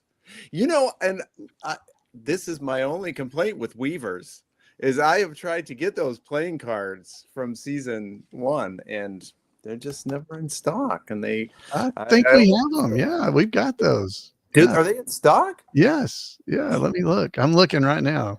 Because the last couple times I've looked, I was like, it says they're out of stock. Well, I tell you what, email me. I Well, maybe might. that should be a new perk. Why? Yeah, I might have some. Are I you don't like know. I have to Ernie? check You with. got a whole stack of newspaper. You have a whole stack of those. No, I don't have that many at all. I'm sure, but there might be one. Whoa, Miss Weaver's coming in here. I'm getting in trouble. Uh-oh. She But, heard us talking about her store. yeah, she did. So yeah, she busted into the door here. Yeah, they are out of stock. You're right. Yeah. It says temporarily, but they're out of stock until some more were made. Were made. That's what I don't kind of think that's figured. happening. Yeah. Oh, Chris is back. Hey, all right. Yeah. We might be able to take care of you, Jason. All right. Chris, you missed all the goodbyes. I That's did such not. a I was great that is watching. such a great line. I love the that way, line. You know, it's so interesting as an actor, there's so many different ways that you can say words and lines. And the fact that you went there is just so Thank interesting. you for That's saying a that. Can't believe you That's a went very there. bold choice that I would have never thought to pronunciate it like that, but it's so What a nice thing to say, Jason. I So never heard good. anyone say anything, and I thought, man, why would no one say anything about the way that I said that? Oh my Thank you gosh. for recognizing I that. love And that was the first time I heard it, and every time when we play that, it's just so I love it. There's just something Me about too. it because it is. It's just a different way that is so unique to you and your character and the way you played things. It works so well. what a nice thing to say. Thank you. Well, That's I love nice. it. So Golly. We've all been Golly. saying that, Chris, but we didn't want to say it with you around because we didn't think your head get big. oh, that's funny. That's That funny. is funny. I sit there smiling. I'm laughing so hard, but I try to keep my face from not smiling like I used to when I was younger because I'm missing all these doggone teeth because I keep getting old. So all these teeth keep coming out and none of these implants fit and I got low bone density. Imagine that, a skinny guy like me having low bone density. Like my mama used to tell me, you got low bone density. But That's Floyd remembers that about my mother, my I grandmother. remember that about your mother. Yeah. The low bone density. But I can't, so all my teeth are like freaking missing. Excuse the language, but boy, it drives me crazy. So I can't even laugh and exude myself the way that makes me feel because I know my teeth are all missing, which is hilarious because one of those you guys were playing bloopers earlier, and I was telling Court that there's a blooper of me. The day we shot that, Millie's feet need to fit in her shoes. I don't know why anyone's telling her that thing when we walked down the street with Chris Stone to down the street of Mayberry, and we catch the Chris Stone with his Ashley Elaine, or what's her name, Kate. Thank you. We catch Kate with her ex-fiance. Oh yeah. And I was telling Court that there was a blooper in there that we were doing that scene, and I walked right into a tree. I got tangled all up in the tree, and I just kept going. And I'm like, shouldn't someone be yelling "cut" about any time about now? But at the same time, I asked. This is a true story. I asked Brett Varvel because 3 hours before that scene was shot, I had to call my cousin Crunchy, and that's true. Her name is Crunchy, and she's a dentist, and I had to say, hey, man, I can't get a dentist. I got this tooth that just is coming out now, and I chewed on something where I bent it inward, and it's affecting the way that I'm speaking, and it was hurting, and I'm like, what do I do? And she said, well, you got to pull it out. And I go, well, I can't get a dentist. It's like Sunday, the day before we shoot. And she said, well, you're going to have to do it yourself. I said, well, how do I do that? And she told me what to do. She told me about the pliers there was no potato involved or ice or Oh any my of this thing. goodness. So I grabbed this is all true. It's hard to believe this. This sounds like Well, you want me to send you a picture of the tooth? No, we don't want to see that. No. I kept the tooth in my pocket during the shooting of that scene. I had just lost it right here. Right there. It's in there, but I pulled it and I kept it in my pocket. And then I went to Brett Varvel and said, we got a really big scene. And then Stark says, we're not going to block that. This is the famous fisherman or a scene where I have to do a whole bunch of physicality. and then continue the scene and then change subject like 4 times. I'm like, well, surely they're going to block that. He says, no, we're going to do that all in one scene. So I took Brett aside and I said, hey, you think we could say a prayer together? And what did he do? He certainly showed up, and he pulled me aside and we did a little prayer. That's a true story. And I just said, hey, man, I'm not even sure if I can even talk right. I'm talking like Cindy Brady. And when well, Cindy Brady. what was that kid's name? That little boy's name? Yeah. Baby talk. Wonder you can talk. Well, what's that's that boy's name? I'll because give you $100. That's pretty impressive. Yeah, I do remember you telling us about that after the scene. I remember hearing Yep. that.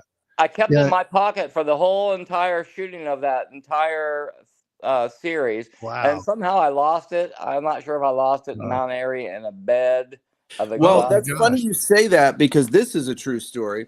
I actually saw Brett Varvel. I was working on a series with him last week or 2 weeks ago in Arkansas. And he said, and we talked a little bit, we're just kind of catching up a little bit, talked about Mayberry Man. He said, hey, next time you see Chris, give him this. And he pulled out that. Liar. I did see Brett, but he didn't have the tooth. Now, I would have asked, however, if I had known this story 2 weeks ago, I would have asked him, hey, do you still Chris? He's still that would be for the it. best. That would make my day. Yeah. Look, Alan got it. I've got it here. I found it. No. Hey, I collect things like that. When you're sleeping in the bed and there's a tooth in there, you keep it. I would think. I can't believe that. That's a great story, Chris. I mean, well, it's a terrible despite story. the It's a pain. great story. Yeah. I know, and I lost another tooth since then, and now I'm walking around. Now you wonder why I call myself a troll doll. I'll give, if somebody donates $100 right now to the Mayberry Man season 2, I'll take off my hat and show you that I'm a troll. I'm the crypt Our keeper. stretch goal will be dental work for Chris. Wow. Yeah, there you go. Stretch goal. Oh my God. But I can't. I got weak teeth. I got a weak bone density. Jeff Berry's in the chat room, and he is confirming that he was there. He was one of there were 3 people he was monitoring. He was there when it happened. There he goes. Yeah, he and was Jeff there. Goss, yeah, I remember that about you too. It's so funny. It's pretty hard to forget a thing like that. I remember that. That is crazy. Oh my gosh. And look at me. I'm sitting there covering my mouth with a smile because of that brazen incident of 2023. Jason, see, this is what you got sucked into somehow as a real actor. This is what you get drawn into. And now I'm trying to suck other people in to kind of relieve some of this madness, push it off on other people. But see, if you are a part of this, these are the things that you get to experience, possibly, Well, we've got a ways to go. We're making slow progress tonight. So just a reminder, those secret perks, the poster, the autograph scripts, those links are only good till probably midnight tonight, maybe a little after midnight, somewhere overnight. They're going to change the platforms, and those links for those secret perks are going to go dead. So it'll just take you to the campaign, but you won't see the secret perk. And if they don't sell out, I don't know what the new platform is going to entail yet. So tomorrow will be my learning day of learning the new platform and seeing how that affects our campaign. Like, everybody's contributions and all that stuff carries over, but there's supposed to be new features. I don't know. We'll see what happens, and if there's a way for us to continue to offer those. We like to do them as secret perks because we feel like we should offer those up to like either repeat backers or people on our email list or our social media followers. Display them. But I'm gonna keep this live stream going, and you guys don't have to stay. Look how nervous Jason looks. Look at his hair. Look at that perfect hair. I can't stay here all night. I can't do that. I just want to stare at his hair. Oh man! No, And my I grandma, we used to I call her do have to Mamu. jump She off. used I to talk might about jump our back hair all the on. time. She'd cut our hair and she'd throw it in the toilet, and then she'd tell us to use that to aim with, so we didn't get it on her seat This covers. is going downhill quick. I gotta Fun jump true off. I story may too. jump back on. We'll see if you guys are still on. No, Otherwise, if you do the narration of the movie when you show that, the last couple of times, I don't know, I put that on and it put me right to sleep. So I Right? loved it. It's like listening to a bedtime story. I have been told by it's I've so been told by many people they listen to my podcast to go to sleep at night, and I was like, well, thank you. I'm not Oh, sure. that's a compliment. I mean, Well, if you're getting ready for bed right now, It's get good. ready for your 90-minute bedtime story. Hey, Well, as I long can talk as about my Mamu, and she'll keep you up all night, because the stories I can tell you about my Mamu will tell you, make your toes crinkle. hey, as long as we can get some folks Yeah. back in the series, that's all. It's great. So I appreciate it. And Jason, thanks for being here with us, man. It's always so fun to see you. Oh, absolutely. So thanks for being here, Seeing Chris. you You guys. too. Alan, Chris, great seeing you. I love you both, man. Hey, Here's what I'm going to do, talk because just in case people don't stick around, I'm going to play our outro, but then I'm going to play the movie, Okay. the audio commentary, and leave the live going. So thank you for being here, guys. And until next time, let's see if we can get to 100K. I'm coming back in 90 minutes. So Okay. if you guys are staying up late, Yeah, maybe you can come visit. can do that. You know Hopefully what? we'll get- I ain't got nothing to do. He's few just losing. listeners. He might lose another tooth before we see him again. So Yeah, go prepare some more bloopers, Court. Make yourself useful. All right, here we go. Hey, listen, if you like that video, hit the like button. There's going to be plenty more. If you want more videos about The Andy Griffith Show, be sure to hit subscribe and click that little bell icon so you're notified whenever we post a new video. Thanks for watching. Come on, baby. Hey, this is Rick Roberts. I played the Barney Fife impersonator Warren in the movie Mayberry Man. And this is Alan Newsom. I play Floyd the Barber. Oh, you did a real good job of that too, Floyd. Real good. Thank you. All right, so we're going to watch the Mayberry Man movie. So let's get this thing started. So this courthouse location is a replica that's located in Mount Airy, North Carolina. Yeah, it's right next to Wally's gas station where they do the squad car tours. The music that's playing is the Manhunt, which is it's kind of Barney's theme. Oh yeah, anytime something was going down, they play that in the background. Yeah, it was originally from the Andy Griffith Show with Earl Hagen. And his wife gave us the rights to use all that music, didn't she? She did. Yeah, we really appreciate that. And it was re-recorded for the film by the composer Brett Perry. Hey, there's Eric Lowry, our judge in the movie. Now he's a real tribute artist that works with us all the time as the mayor. Oh, and in the background you can see the state of Georgia. The state flag was brought in to dress up the courtroom, and so is that seal that's behind them. That was there. This courtroom is actually located there in Danville, Indiana, is where this was actually filmed. And this was the very first scene that was filmed for the movie. I got to go in there and watch when they were filming this because it was the very first day of filming, and I've never been in a movie and I didn't know what to expect, so they let me go in there and I was able to sit in the back of the courtroom and kind of be able to see what was going on. And wow, Eric set the bar high. Yeah, this is Eric's first acting job ever, and he was the first guy you see on the screen in the movie, and I thought he knocked it out of the park. And there was some good character acting in this scene too. We'll see. There he is, right there. James Pierce. James Pierce. He's also the first character you see, he's in the opening scene of the Mayberry Man series, and just a fun guy and had a cool attitude. I got to bump into him a couple times while we were shooting. Yeah, he did a great job. So there's been a lot of comparison to Mayberry Man to other movies. Yeah, like Oscar winners. Yeah, that's right. Yeah, so they've talked about Doc Hollywood being like the Mayberry Man. Well, getting pulled over and having to do a sentence in a different way, yeah. And we've even had people say Cars, the Pixar movie, was similar. But it's really the concept of it is from the Andy Griffith Show episode where Danny Thomas. It was the pilot episode on the Danny Thomas Show. Yeah, it was the pilot episode where Danny Thomas was going through the town of Mayberry and got pulled over for running a stop sign where there wasn't a road. It was just a stop sign. So that's really where the concept kind of came from.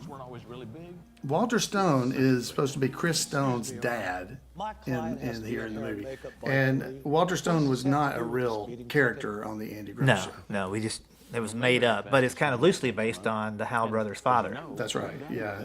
Because the writer and director, Stark Howell, and producer, Court Howell, their dad played Dud, Charlene's husband, in the Andy Griffith Show in season 3. Yeah, the TV show, I get it. The fine, please. It was really a lot of fun being able to sit in there and watch all of this. And Eric is so believable as the judge. He got us off to such a great start.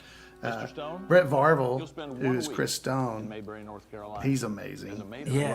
Yeah, and we just got to meet him a week or two before shooting, and he dialed it in. As amateur actors as we were, it was kind of fun to watch him already have his backstory in his mind, and he knew where we were throughout the entire process, and we're just trying to, and there's my favorite line, fried chicken. But he was great to have, because I think he kind of steered the ship for the rest of us, didn't he? Oh, definitely.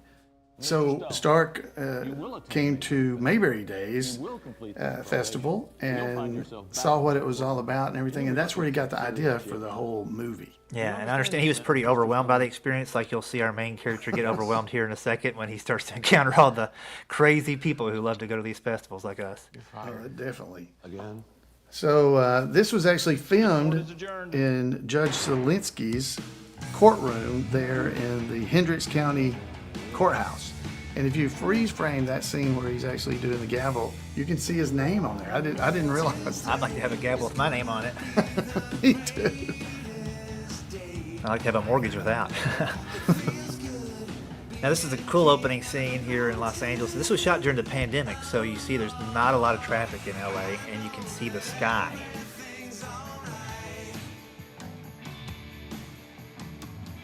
Well, in the Ferrari, there's actually 2 Ferraris. This is the one in LA that you're seeing right now. And there's another one in a few minutes that's actually in Indiana.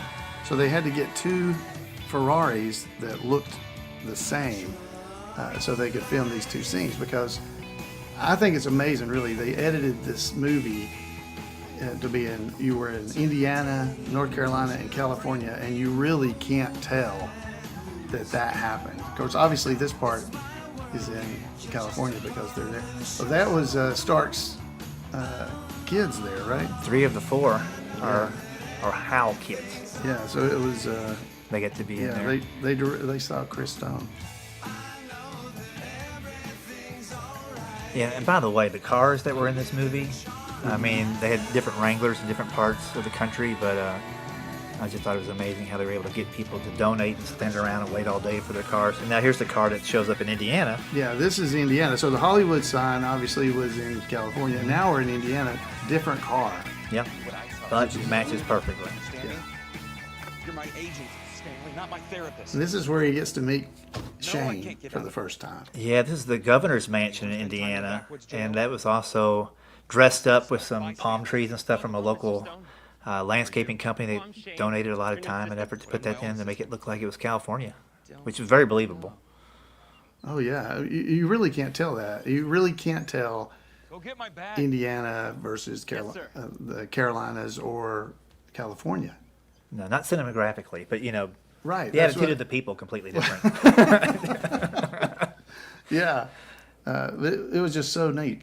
So they also mentioned here about Shane says something about this being Clark Gable's old house. Clark Gable's house, yeah. Which quickly, when he went in that door, he's actually in a different mansion that was located in Indiana. So not only did he leave California and go to Indiana, but he's in a different mansion. Yeah, this is the Perry mansion. Yeah, which used to be overrun by raccoons as recent as 2012, and they renovated it, and just amazing job. It was kind of fun being in those big places, wasn't it? Yeah, it was. Yeah, it's in Indiana, in the Indianapolis area. The Perry mansion it's built in 1905 by a business magnate, David Perry. Wow. Raccoons. I'd like to have seen those raccoons. Ah, yeah, Rocky. Oh, he's talking about the bird. This is all ad lib by Shane, by the way. Terrified of birds ever since, and well, it gave me a rash in my I should say Jacob. It's Jacob. I call him Shane.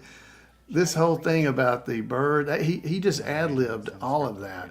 And Brett Marvel, Chris Stone actually said this. He thought it was some of his best acting, not laughing when Shane was doing that. Well, that happened throughout the film where Jacob was kind of getting them going a little bit.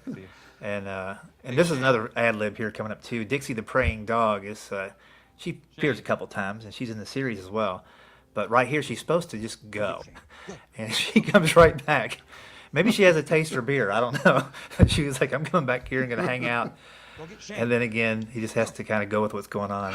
So always fun to have an animal in the end. Yeah, now Dixie was on a show called The Pack on Amazon Prime, along with the trainer, owner, Brian Calvert. Brian Calvert, yeah. Yeah, they were on a TV series, so you could watch them on Amazon Prime.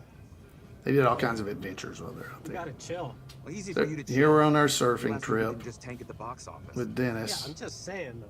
Yeah, Dennis did. I never got to meet Dennis. Did you? I met him at the premiere in California. Oh, maybe I did then. Yes, I did, just for a second. That was the only time I met Yeah. him. Now this location, as far as I know, is the only house that we had to actually rent. The mansions were donated at the time. Other spots, the hotel we did some scenes at, but obviously beachfront property a little trickier. Right. So if you're watching on a big screen, there's a guy outside the window in the water. In that water? If you look really close, you'll see him. That's Greg Shell, and he was out there for hours, paddleboarding. I think that's what he's doing. Yeah, trying to get another credit in acting, and he was not visible. That could have been me actually, but you'll see him out there. His father, Ronnie Shell, was Duke Slater on the Gomer Pyle show. Yeah, and there he is. If you look real close, he's hidden behind an antenna or something, but there he is, right there. You can kind of see him out there in the water. If it's on a big screen, you probably saw it. Otherwise, pretty small.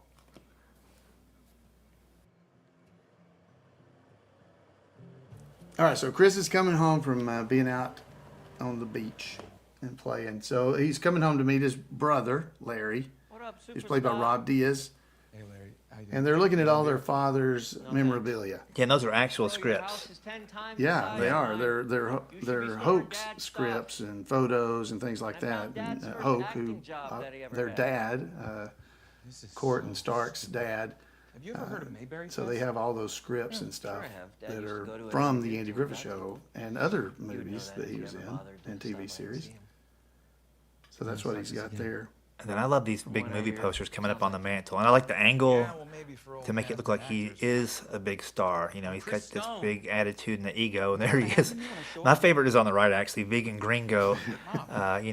Some guy he's out there with a lettuce burrito whopping you around a little bit.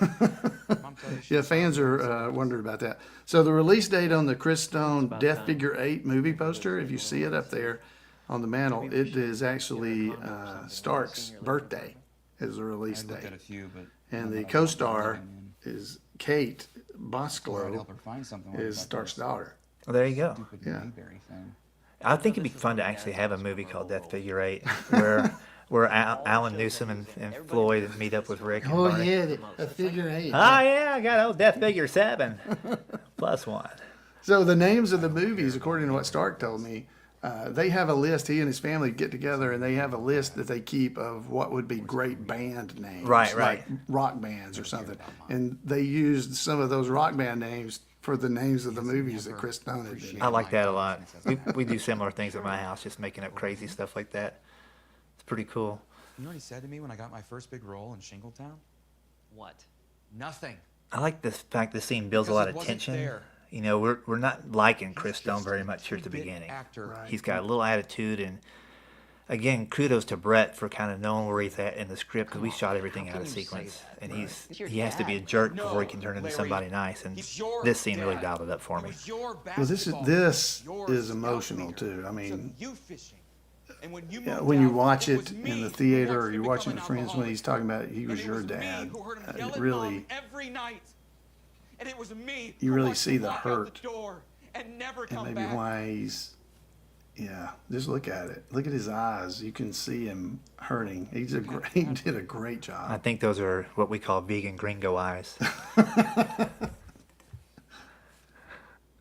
It was very emotional there. You could You gotta tell. forgive him for that, bro. Yeah, I had to be in another room. Not because of emotions, because that's where the snacks were. But yeah, Rob did a great job. We only got to really hang out with him that day. At least I only had one day with him, but did an excellent job. I don't need anything. Yeah, I think he did too. He was very nice. It was good to get to meet him. You don't realize when you're filming these things, a lot of times we don't see the other actors that are in the movie. We don't really get to be. We weren't here, or we weren't present when they were filming this. No, we came in later that day, I think.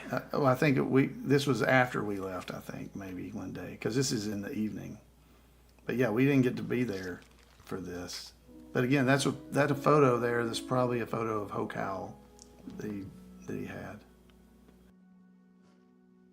And again, I like the positioning of this. It's him going through something versus him having gone through things. Now, this is fun, right? Oh, this is fun. Yeah, they're flying into Mayberry on a private jet. Thank you, Mr. And they get picked up at the festival by the driver, Doug. It's played by Jay Bidwell. And here's my favorite Shane ad-lib where he has a little turbulence and has to let it go there in the bush. And keep an eye on that hand because it might come into play here in a minute. He had so many ad-libs through this thing. Well, Jacob did. Yeah. This scene where he rubs his face off and then shakes his hand. And when Chris looks at this car and just stops and stares at it. Oh my goodness. Yeah. So the Learn to Fly sign, that's actually a sign at the airport, by the way. There's a real sign there. It's the Hendricks County Airport in Danville, Indiana. No? And Doug here had never driven a stick before, I guess. So he had to learn how to drive it before they could actually get this scene rolling. Yeah. And I just love how jammed up they are in the back. Hey, Dan? Yeah, and they explain it though because his front seat's a little busted. Yeah. Yeah. So they've flown into Mayberry. Now, Mayberry's a fictitious town from North Carolina. Right, yeah. People always call Mount Airy Mayberry, but the Mayberry was conceived for the show, but Mount Airy is kind of town everybody refers back Yeah, to. the Andy Griffith show is what Mayberry is made for. But in the movie, this is supposed to be the real Mayberry. These people are really in Mayberry, North Carolina. It's where we are supposed to be. Now, this is another ad-lib by Shane where he sneezes. Now And again, hold on. This was during COVID. I just want to point out that the comfort level, and we were being tested on the way in and signing off on things, but that was a brave acting move. That's right. So that scene of them driving down the road was actually in North Carolina, and now we're back in Indiana at the hotel. This is a completely different scene. The banjo music you heard playing, that was from the Fabulous Ohio-based, band, Baraka Valley. Yeah, they are awesome. Yeah, we've become good friends with those folks, and man, they can play everything. Oh, I should say, hey, I got picked up at the airport in California in Doug's car. Doug's car picked me up at the airport. I know. I know how that happened. Yeah. I got to ride in Doug's car. And by the way, shout out to the actor that played Doug. He was my son's favorite. Now, tell me about the art on the wall. Okay, here. so the art on the wall, that's actually art that was done by the film's production manager, Sarah Howe, when she was in college. They actually put that in there. I love Shane jumping up the bed. Yeah. Yeah, she might want to approach the hotels and see if they might want to use maybe it. they'll buy It them. looks great. They would look great in any room. Happy Shane was, and now how sad he is, poor guy. That bed doesn't seem as bouncy.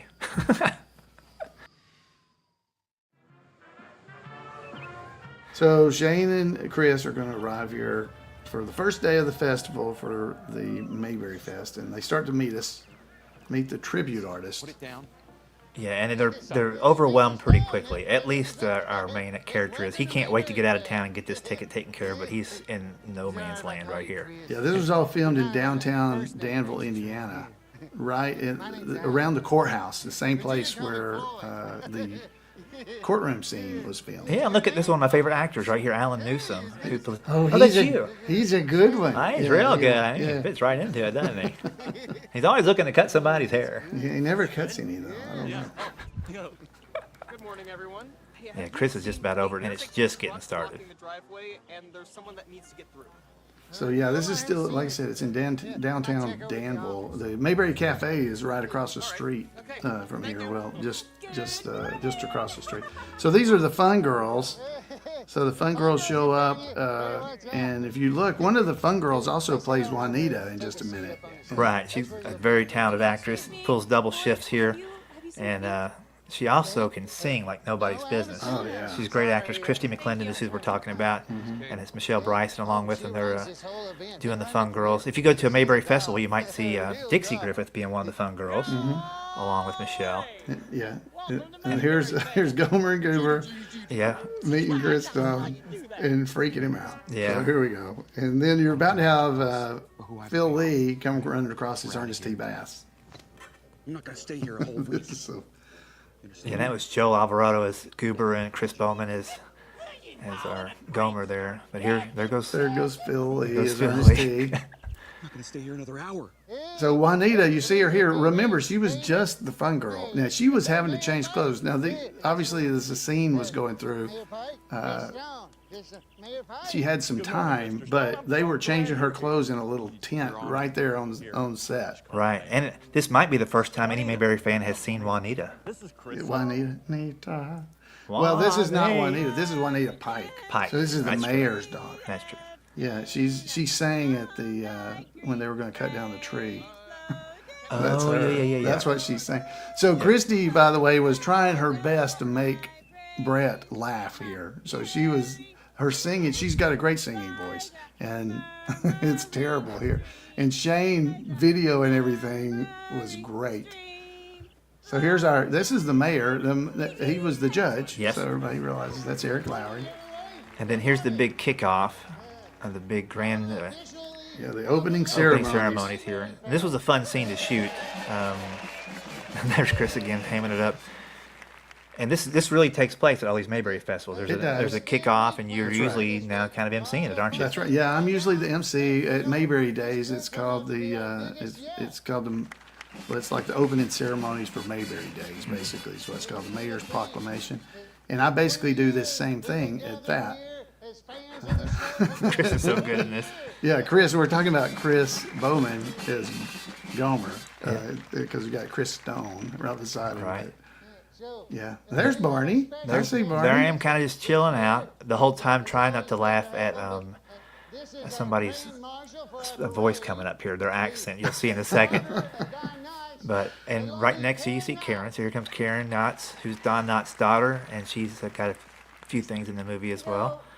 And you've done a show with her. Yeah, we did a theater show called Not So Fast, where we do some original sketches and some improv with the audience. A lot of fun. And she's just a hoot to work with. And she's in the series as well, which she does a number on us in the series. Yeah, in the series she's a different character. In the movie she's Karen Knotts. Right. He was a comic genius, and on top of all that, so you can kind of see the tribute artists back there. So all these tribute artists you're seeing on here, all these people dressed as characters, they do this at Mayberry events all over the place. So the movie, they were able to get people who already dress up like these characters, including me in here. All those clothes are mine. Your wife has told me many times you've got 5 blue shirts, a couple of white jackets, and a few brushes. Yeah, I just basically pulled them out of my closet and took them with me. And again, I want to say you can kind of see a little bit of the spacing that we had during COVID, even though we're outside and the wind's blowing. We're kind of spread out a little bit there to make sure everybody was cool. And I'm just trying to stay awake over here in the left corner. This is the beginning of a pretty long day, but fun. Well, this opening scene, we must have filmed it 15 times, right? Because there was different angles, because you had to get this angle you're seeing with looking at Chris Stone. You got angles looking from the front, a wide shot. And the wind was really kicking around too, so I was surprised at how clear the audio was, but you can see from the flags really kicking around. Oh, so this, Brett, I'll say Brett here. Brett, in a few minutes here, he is so uncomfortable standing up here before the crowd that it made me uncomfortable. At a Mayberry event, normally if somebody was having that kind of struggle, I would go up and help. Right. You bail them out. Yeah. Yeah. But So here's our mayor, Luther. Yeah. Luther Wilson, ladies and gentlemen, our mayor. Yeah. And at the end of this, you'll hear me yell, "Attaboy, Luther," which is a reference to a different Don Knotts movie. But listen to the accent here. I love it. So you know, Luther Wilson is actually Brett Varvel's dad, Gary. And Gary is a phenomenal political cartoonist as well as just a good all-around guy. But he did some of the artwork for some of our posters and giveaways for the Indiegogo and whatnot. A good dude and a good family altogether. Hi. Thank you. Thank you all for having me. At a real event, I would have come up and, like you said, bail him out or something. You know, And I don't know. You can see my face. He is doing such a good job acting, is what I'm trying to say, that it actually made me uncomfortable. Right. Oh, yeah. I felt uncomfortable during this, for sure. Knowing that's what he was supposed to do, I was still uncomfortable. Same here. I always just want that timing to be quicker as a comedian. And in this part, he really has to be out of place and angry. And it made all of us a little bit like, what's going on? Yeah, that whole Mayberry. Thank you. Yeah. Thank you. Thank you very much. And I love our Aunt B that's right there in the back. Again, Chris gets the most out of every scene. So pretty. I told him after we watched the movie the first time that everything he was in, he got an extra laugh that wasn't in the script. He did a great job. Yeah. And again, he's talking about Walter Stone there. And again, Walter, not a real, he was never actually on the Indiegogo show. Nobody by that name. So he's calling his agent Stanley here. Yeah, what I like is kind of throws back to the Andy Griffith Show in a lot of ways. There's a lot of characters that you heard on the phone but never saw, like Juanita at the diner and some other folks.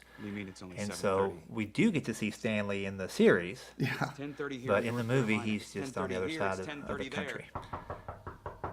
Yeah, it's just a phone because that's all you ever hear. I love this.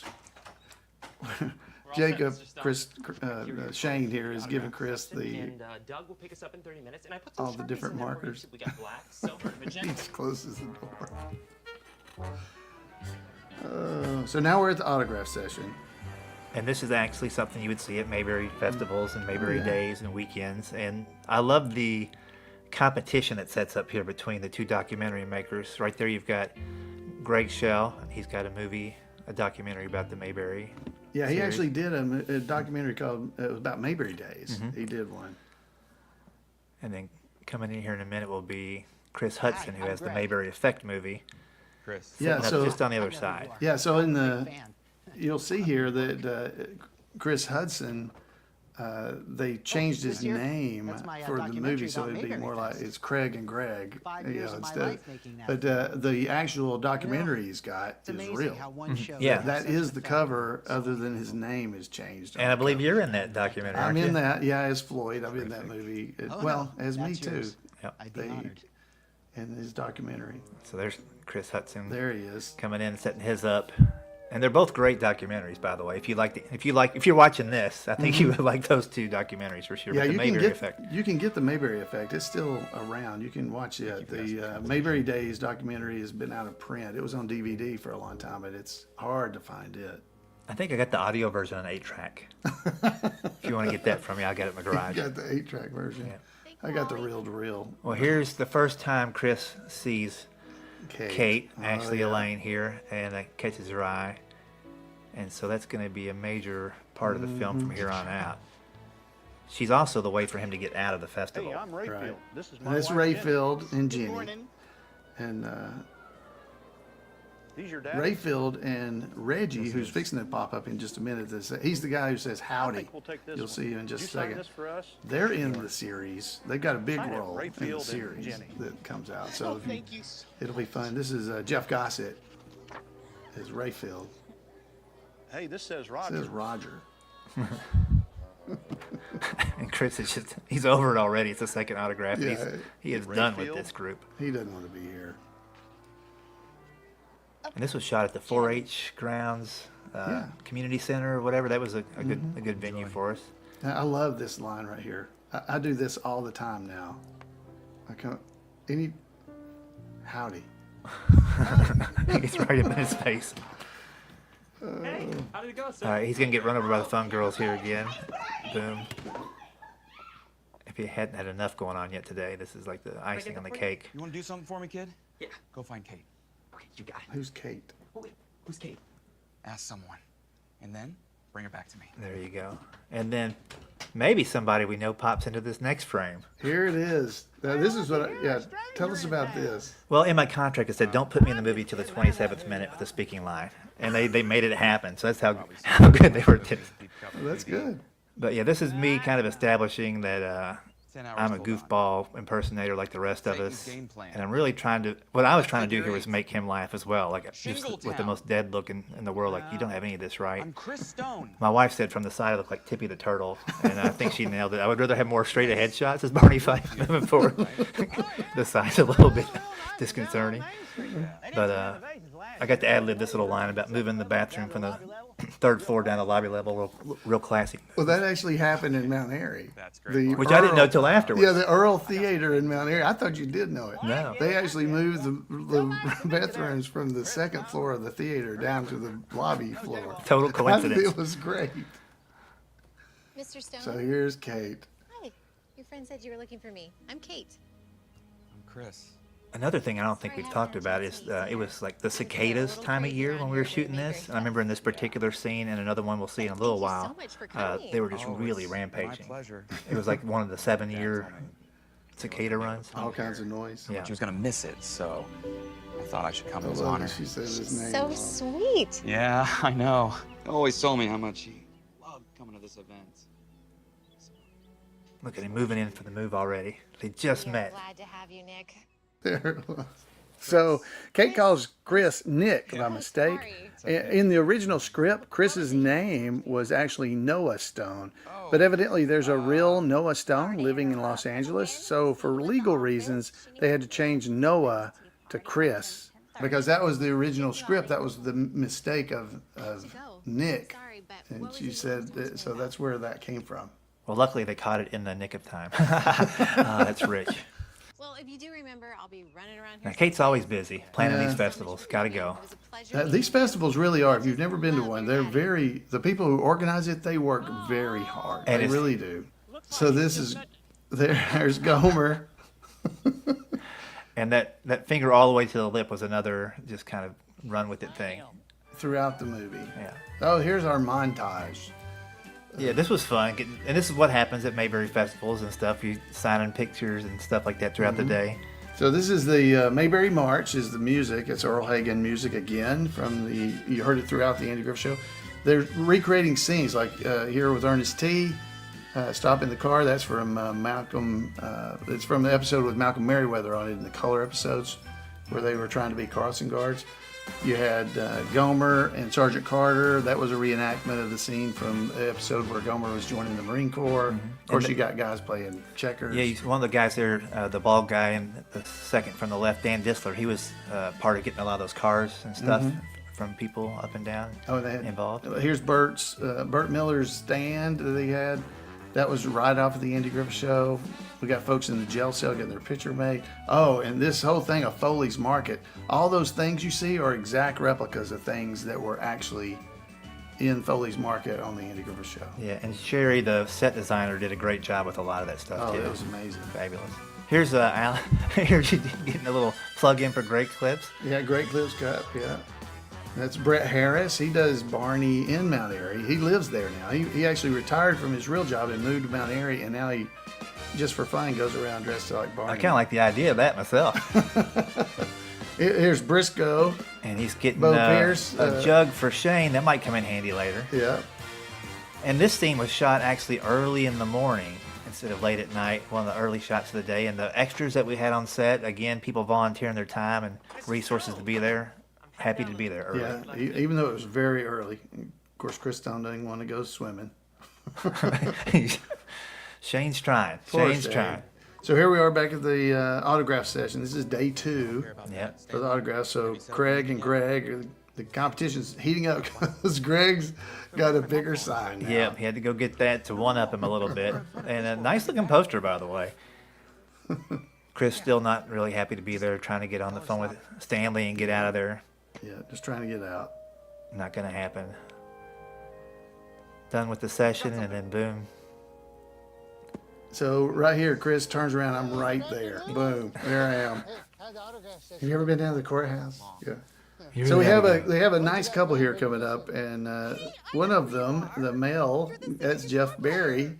He was our COVID coordinator during the filming of the movie. Yeah, former EMT, I guess current EMT, former firefighter, and he was great to have on set. Yeah, he actually played several roles. In the very opening scene where Chris Stone was driving up in his Ferrari, he was actually a gardener in the background, if you see him. And he shows up as another character later, too. Yeah, he's got a really memorable line in this movie He does. that he's very proud of. We'll point him out. I think he had T-shirts made up of the line he has coming up here. But it is a pretty cool line. So we're heading over to the courthouse right after this because I'm telling him how great the courthouse is. And the courthouse, that whole scene is inspired from the episode Crime Free Mayberry. And the dialogue is very similar. So we have the tour guide, it's played by Karen Knight. And she's basically doing lines that were either, really Floyd would have been the one trying to do these things because he was giving tours of the courthouse. And this, again, you can visit this courthouse if you visit Mount Airy and go in and take pictures, and it just feels like it, doesn't it? It does. And we've got some cool scenes throughout in here. You can definitely take pictures in there that look like. Oh yes, you flip them over to black and white, and it's a done deal. And here's Shane. He's got that jug. Yep. And there's the Baraka Valley in the background there, jamming out. Oh, and these over here, these are our maximum. So this is Otis's big scene here, where he comes in just a second. And that Otis is Ken Junkin. He's been doing Otis at Mayberry events for a long time. Like, how long have you known him? 30 years? Like from the beginning? Yeah. Oh yeah. Yeah. Yeah. I've known him the whole time. Yeah. He's a great friend. And we ride to most Mayberry events together. And stop at least 3 Cracker Barrels. I see the pictures. And this is the Apple guy. And I didn't realize until I watched something recently that he was in this scene. He's also in the series. Yeah, he's dancing around in the series. Yeah. Y'all are welcome to come back and have your picture taken in one. I love the women's reaction to this whole thing when Otis came in. She said, "That's the most beautiful thing I've ever seen." Yeah. What are you in for? Peaches. So this next scene is a walk and talk, is what they called it. I didn't know what it was called, but we're walking and trying to do our dialogue at the same time. And it was really fun to do. It flowed really well. You know, it's a one shot. You're coming across there, and there's so many different moving parts going on at the same time. Yeah. So this couple comes up, and this happens to Chris Stone throughout the series here, or the movie, where people want their picture with Floyd, but not him, because they don't know who he is. Right. Well, the funny thing happened while we were filming at this location. Brett and I were sitting over there in front of the courthouse, and this lady came up and wanted me to sign her Mayberry Confidential. And I said, well, you want him to sign it too? And she said, and you are? Yeah. It was like life imitating art. But I got to tell you, Alan, I've watched the movie several times, and this is one of my favorite scenes of yours as far as your acting. You have a tender moment coming up here where you're talking about his dad and how his dad spoke of his sons. And when I watched the movie, I think the second time with you, it really stood out as just like a really great moment in the movie where it's just 2 guys talking. It didn't seem like 2 guys acting. It was totally believable. But it comes up right here when you get to the truck, and I'll get out of the way so everybody can hear it again. But great scene right here. What does he talk about? Acting. He loves acting. He talks about it. I think this is one of the first times that Chris starts to realize that his dad thought more about him than he realized. Right. He's very proud of you. Matter of fact, he always made sure I knew. Because when I first say, he talks about acting a lot, he was like, oh, yeah. But then when I start talking about him, always making sure I knew when the new movie was coming out. You can see it. Now, that pitch pipe, nobody knew I had that. I just did that for that scene. It was nice touch. And it kind of released the tension there, too. It was a little comedic moment. But another great shot right here. I mean, look at the flags in the background and the squad car and the little whoo that drives off. Just looks good, yeah. That was a well done scene.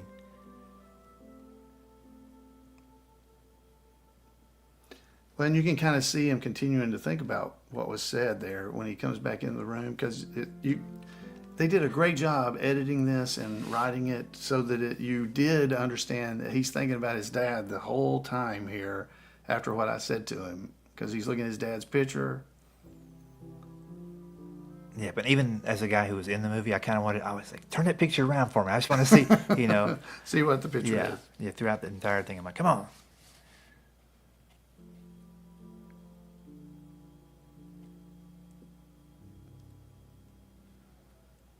So we're heading back over to the autograph session. This is the third day of the session, and the rivalry continues. Of course, now get some trophies out. Craig's got his awards over there that he's won. Awards? Oh, is that what we're doing now? Awards? Oh, that was so good. Oh, I love these scenes here. Now, one thing you might want to notice right there, you can see Colonel Harvey in the background over to the left with the hat. White hat. So he is right there right now, and Chris Stone and Shane are going to go in just a minute to eat, and Keith Brown, who plays Colonel Harvey, is sitting in the Loaded Goat eating. He knew the elevator. He knew how to get up there ahead of time. Yeah, it's like a Superman change. Yeah. He's actually in the room when they get back up here. I was like, oh, wow. Now, if you haven't been to Mount Airy and you're making plans, you got to stop by the Loaded Goat. Great burgers. Oh, yeah. I mean, they really are. It's a real restaurant. Yeah. It is a real place. And it's named because Jimmy, the Loaded Goat that ate the dynamite on the Andy Griffith Show, that's where the name came from. I love this stuff where Chris Stone thinks he's being recognized, but he just has the mustard or the ketchup that they need at the other table. Thank you. It's so funny. And, you know, Scott, who runs the Loaded Goat, really helped us out multiple times with that location. And his daughter's in one of these scenes, in this scene coming up. Yeah, when they come up to get the photographs with Chris Stone, they do recognize him, and they want their picture made. She's the younger or shorter of the two ladies that come up there. My wife wants to know. I love that. Yeah. I love that line. All right, so give me the lowdown. What's the story with Kate? She seems nice. Well, I mean, like. So he's asking about Kate. Yeah. I wouldn't really. All right, so these girls somebody recognizes Chris Stone. Yeah, and on the left is Scott, the owner's daughter, and Scott and the daughter work there from time to time. You'll see them if you join. And on the right is Emmy Wright, who may have a part in the series with someone in that scene. Mm-hmm. Yeah, let's not give away too much. Okay. Now listen, right here when they had the two phones, one is Shane's phone, and he's excited to get pictures of Chris Stone still, and the other's for the girls. But when I saw this in the movie, I'm like, did I miss something in the script where the phones get swapped, and all of a sudden these girls have like Chris Stone's phone, and they get a call? Like I thought there was gonna be a whole other thing going on, but it was just a moment. You know, like more telling you about Shane than anything else. And here's the owner, Scott. Yeah, he's the owner of Loaded Goat, which, you know, Shane actually tells Chris Stone, he's like, I got that. I figured it out. But he is actually the owner of Loaded Goat. Good guy, and I'm trying to get him to name a burger after me. I'm not sure what it's going to be yet, but all the food there is so good. I just want something on the menu with my name on it. I've never had anything I didn't like. Yeah. So definitely head over to Loaded Goat. I'm hungry. Are you? I'm getting. Yeah, we might have to pause for a break here. The only thing that's not believable about the scene is there's food left over on that plate. And you didn't finish that burger, Chris Stone. Thank you, Scott. Thank you. It's my pleasure. So I think this affects him too, because you got other people again talking about his dad. Yeah. And All right, awesome. Hey, you guys have it's really a build up throughout the whole movie. That, I think he's realizing that his dad is a nice guy. Maybe he didn't have that connection with him that the fans have, and that can happen sometimes. But he's starting to maybe think he maybe misjudged his dad a little bit, or the impact that he had as an actor, because I think he didn't value his acting. Right. He thought maybe he played some parts beyond. I heard they had to film that scene where they threw the money on the table a lot to get it to land right. Well, but I remember when the first new $100 bills came out, a friend of mine said, "Have you seen the new 100s?" And I said, "I never saw the old ones." That's rich. As Look at the way Kate backs away from him when he starts trying to talk to her here. Yeah, it's a little cringy moment, I think, is. because he's. And then she, oh, you were just talking about her. No. And look at her too, like what? Like, what are these guys? I love this. He gets over. He's getting on to Shane. I don't need your help. And just another And great. then when he turns around, Yeah, that is awesome. She's like, I don't need to be in this. I'm out of here. These guys are nuts. Are you doing something with your voice? Look, he is just confused because he's Chris Stone. Yeah. How is she The ladies resisting him? always go to Chris Stone. Now, this is also one of my favorite Jacob Winter Shane moments here where he's like, I don't think I would make a move. Just the way he says it. Yeah. Well, I don't think I would make a move. It's the eyebrows coming in there on the side. Just, try and get to know her. I mean, Jacob comes across in this movie as such a nice guy. And he's told us that he really enjoyed playing this role because every other show he ever gets to do, he's a bad guy or like a preppy person. And he doesn't get to play a comedy role where he's a nice guy. And Chris sees an opportune moment here to get out of this And you whole see thing. him videoing again. He's always videoing. So yeah, it was his phone in the loaded goat. Now it's here. He's always videoing. He knocks it out of his hand. Hey, Doug. Hey, can I borrow the car for now? And then this is the beginning of the transformation right It here. is. Sometimes you need a little quiet time, Alan, to clear your head and think about what's really important in life. You do. Doug's going to have some time doing that as his car gets stolen. So he borrows Doug's car and he's listening to the banjo music. That banjo music is again Baraka Valley. Yeah, Becky pecking away on there, doing good. Yeah. And this is Mayberry Mills. And the reflection in the pond, he's getting ready to reflect on a lot of things here. Right. A little symbolism going on. So you see the turtle. So turtles do get in the road in the South, but not a desert turtle. A desert turtle. Yeah, I think that was we needed a bigger turtle for the impact of the scene there. Yeah. But yeah, there's turtles squashed all over the place right now. So he had to dodge that big turtle. Which does a turtle mean to you slow down a little bit? Maybe so, slow down yeah. and reflect? Maybe so. I think the two together back to back, that's what made me think in the movie, for sure. So where he is, he's up in, it's in Meadows of Dan is where this area is. It's up on the Blue Ridge Parkway. It's only about 18 miles from Mount Airy, North Carolina. 25, 30-minute drive. Something like that. And this is a real place. It's the Mayberry Trading Post. And it is a place where Andy Griffith's grandparents actually used to pick up their mail at this location. Yeah, they went to get their mail right there. Isn't that something? Yeah, and it's an old. Well, it is exactly what it looks like. If you go in, all this stuff's in there. Now, recently it's been remodeled, and they put in a new floor and kind of leveled the floor out.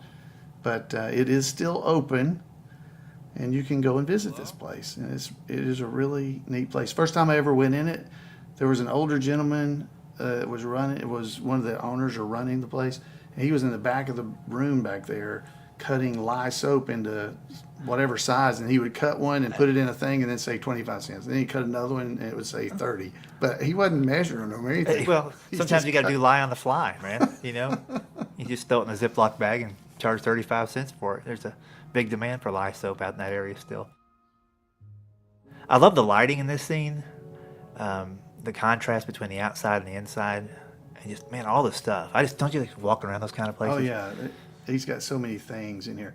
So there's a photograph up here near the... Coming up here on the left corner, I think. Yeah, and that is one of the backers of the movie that was unable to actually be in the movie, so they put his photograph. Yeah, as an 8x10. It's going to pop up right over here on the left in a second. You'll be able to see, yeah. So that's Gary Nation, is the old man at the Mayberry Trading Post. He doesn't have a name, he's just the old man. But he did a great job. I didn't get to see him or meet him at all. But he's a well-practiced actor, Obviously. voiceover actor as well. You can tell just the quality of his voice. But yeah, I think he added a lot to this scene. Kind of the voice of reason. Well, yeah, this was a huge moment in the film where he's reaching out. He's touching Chris more. Yeah. It's just a continuation of what he's already begun. So Yeah, it's kind of the voice Chris is hearing in his head, and now it's actually a figure telling what he's kind of thinking, kind of to reinforce it. And this changes the trajectory of the movie in a fun way. Right. Well, and it's kind of spooky, right? Because he just appears out of nowhere. He's not there because Chris looks over, and then he turns around. He's just there. Yeah. So there's been a lot of questions about who is this guy? What is he? Is he an angel or what? Well, if you look behind his head when he's moving around right there, there's a cross on the bookshelf. It's right behind his head right now. When he leans forward, you'll see it. But there is a cross back there. That wasn't there before he came out there. And see it? Yeah, I just saw it right there. When he leans forward, you'll see it. There's another shot or two, I think you see it. But that wasn't there before. And so, what is he? How did he get there? Is he an angel? I don't know. I'm not sure. It's just, and we don't know. We don't know. It's never told. Do you have all the answers in life, Alan? Do not. I don't either. There's another question I have though. I've got lots of those. And there's a little heart back there. Maybe he's the heart that's missing in Chris Stone. Stone Cold Heart. Hey, that's deep. I just saw that myself for the first time. That's a deep. Oh, that's a good thought. And what do you think about the arrowheads? Is this pointing a new direction? The arrows? Well, that could be something you could chew on for a little bit in the podcast. Your education's worth every penny. Now there's the headshot we're talking about. That we were talking about. That's the backer who got in the movie even though he couldn't make it out there. Well, and he knows it's Chris Stone right here. He says, "Mr. Stone." Yeah. I mean, how does he know who? Well, he saw Vegan Gringo, didn't you? And that guy looked like a vegan if I ever saw one. Saw Death Figure 8. Gary probably eats Swiss cheese sandwiches made out of soy. So you can see how much it affected him here, and the thoughts he's having. Yeah. And this just continues. It's a running thing through this. Even later, other scenes we're going to do in a little bit. He continues to reinforce what this is. So as you see here, as he's driving away, the turtle. He didn't hit the turtle. No, thank goodness, because that's a misdemeanor. There is some fan theories that the turtle is the old man. That is also the old man. Like maybe if it's an angel, it's a turtle made him run off the road, then it's in the building. Well, I don't know about where you're getting your theology, but I don't know. Deep. I don't know. So these two people are Don and Betty that he's signed for. That's a nod to Don Knotts and Betty Lynn. Yeah, How about Thelma Lou and that? Barney. Yeah.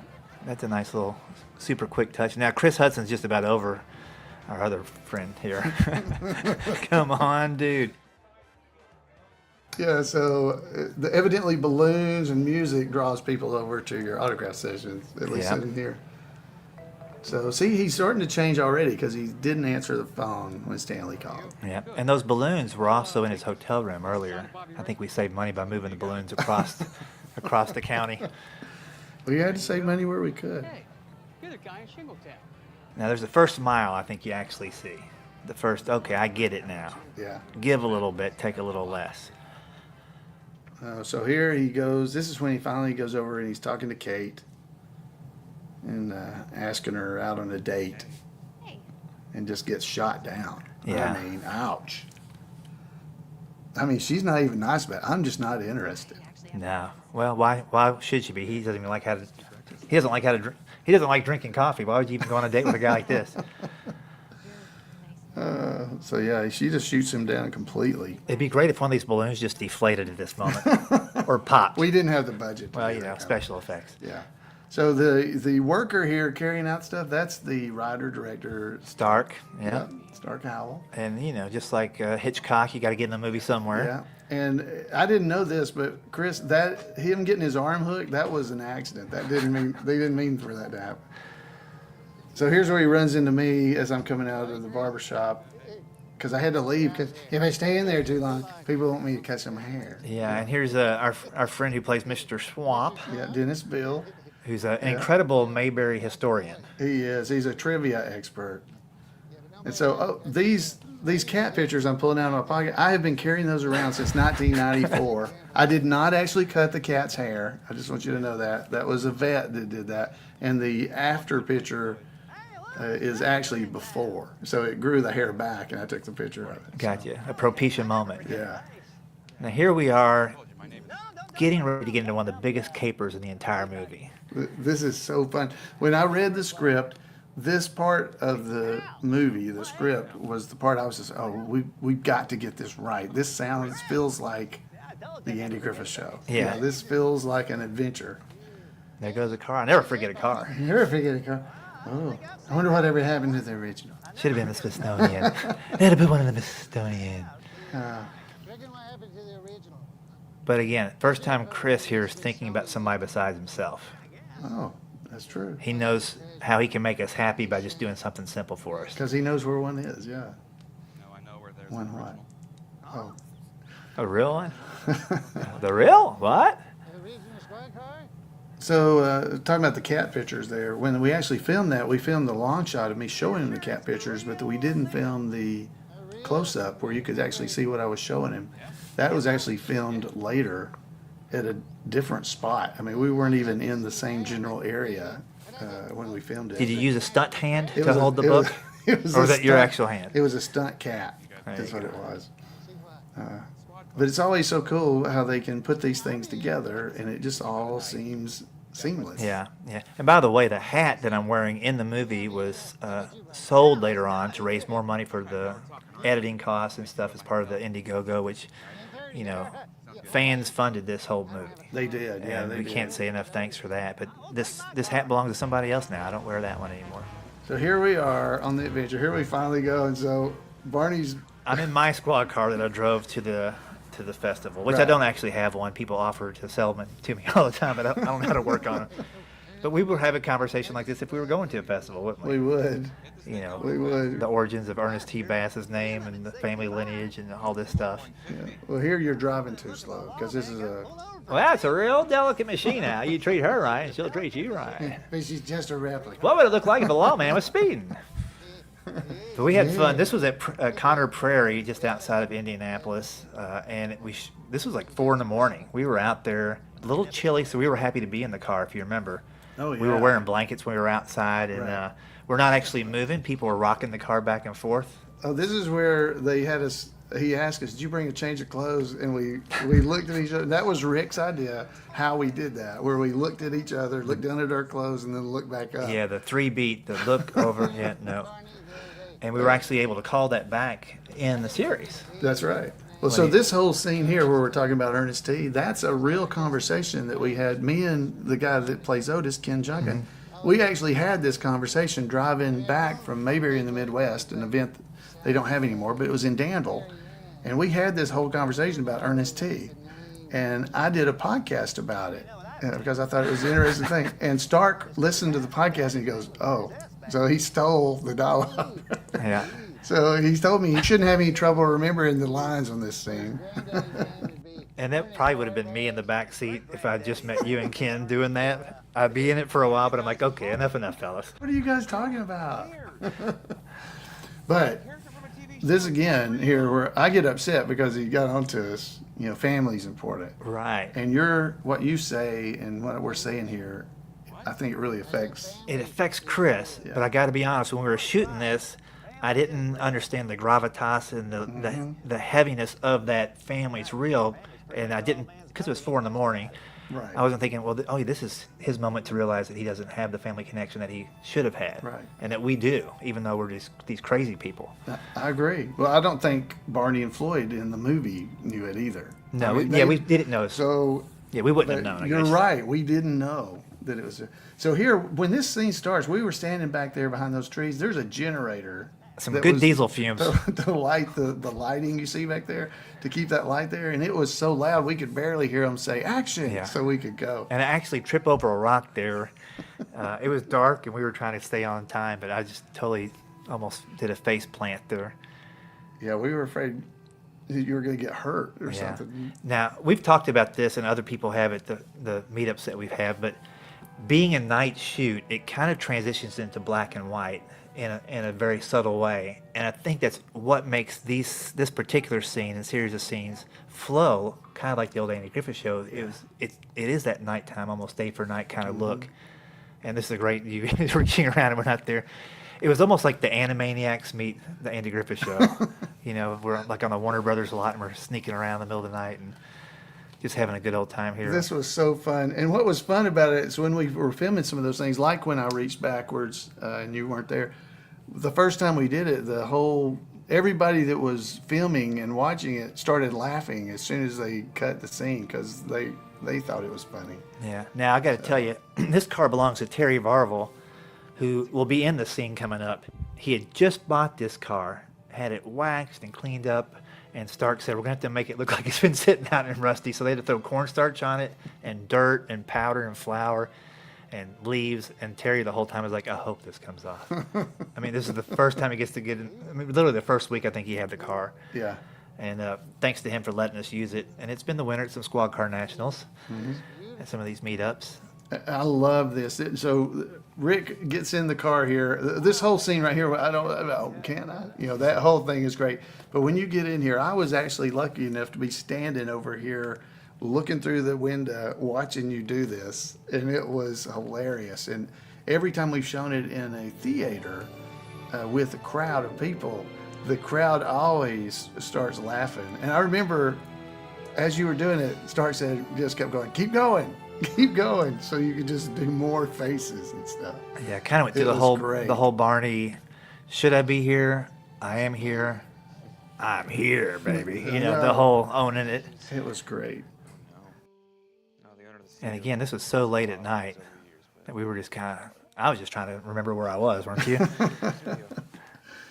Yeah, it was we did these obviously night shoots. We had 2 in a row, so we're hearing the people now over in the. Whatever this was, noise.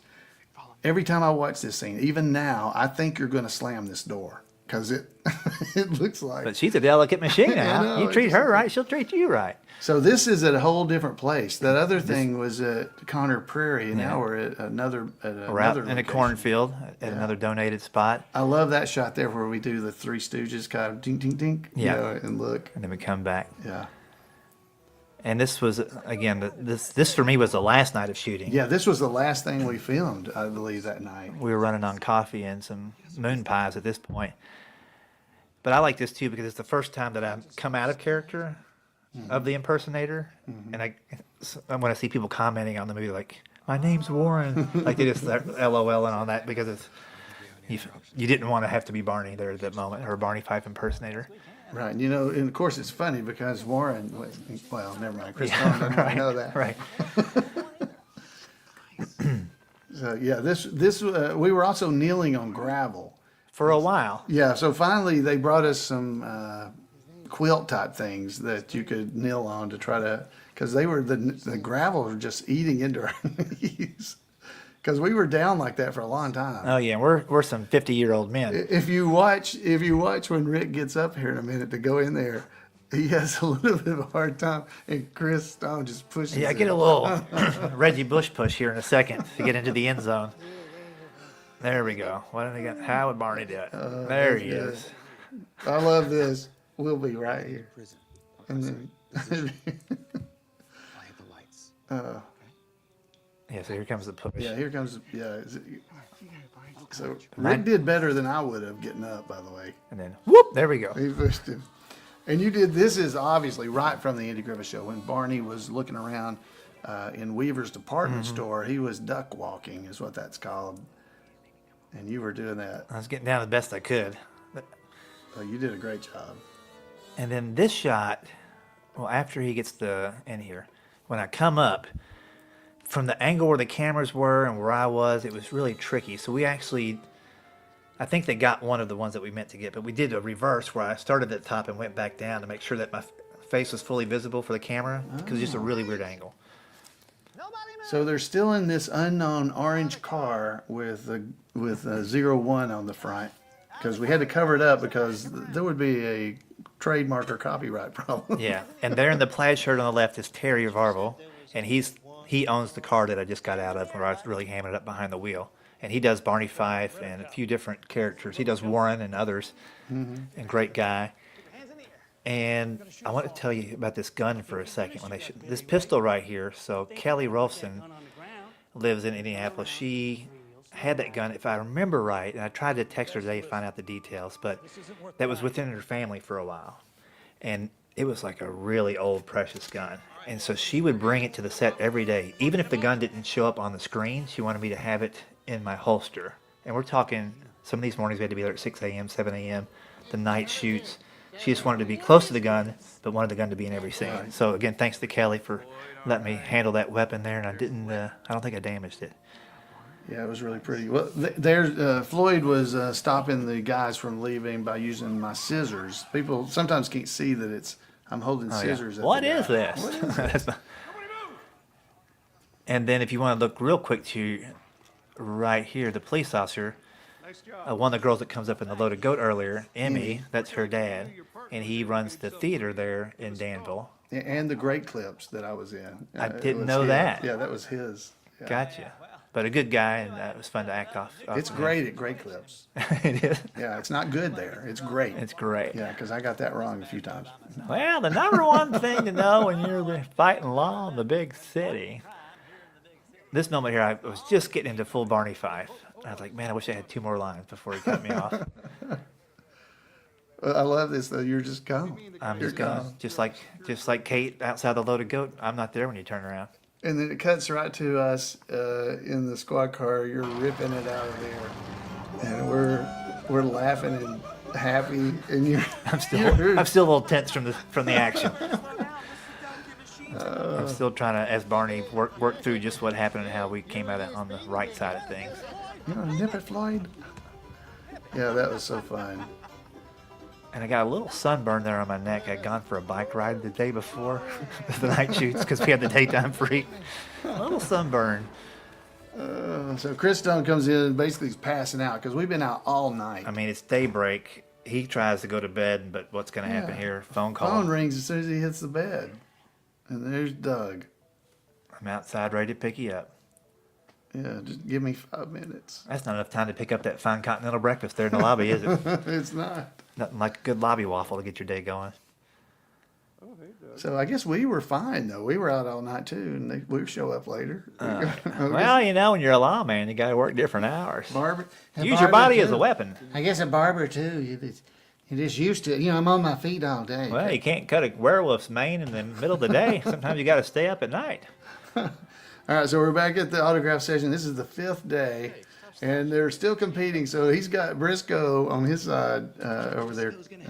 Craig does, and then Greg has got Opie. And I did not get to say hello to this young guy. I wasn't in the scene, and I saw him going down the hallway. I thought he'd be there all day. I wanted to get a picture while I was decked out as Barney Fife and didn't get a chance to do it.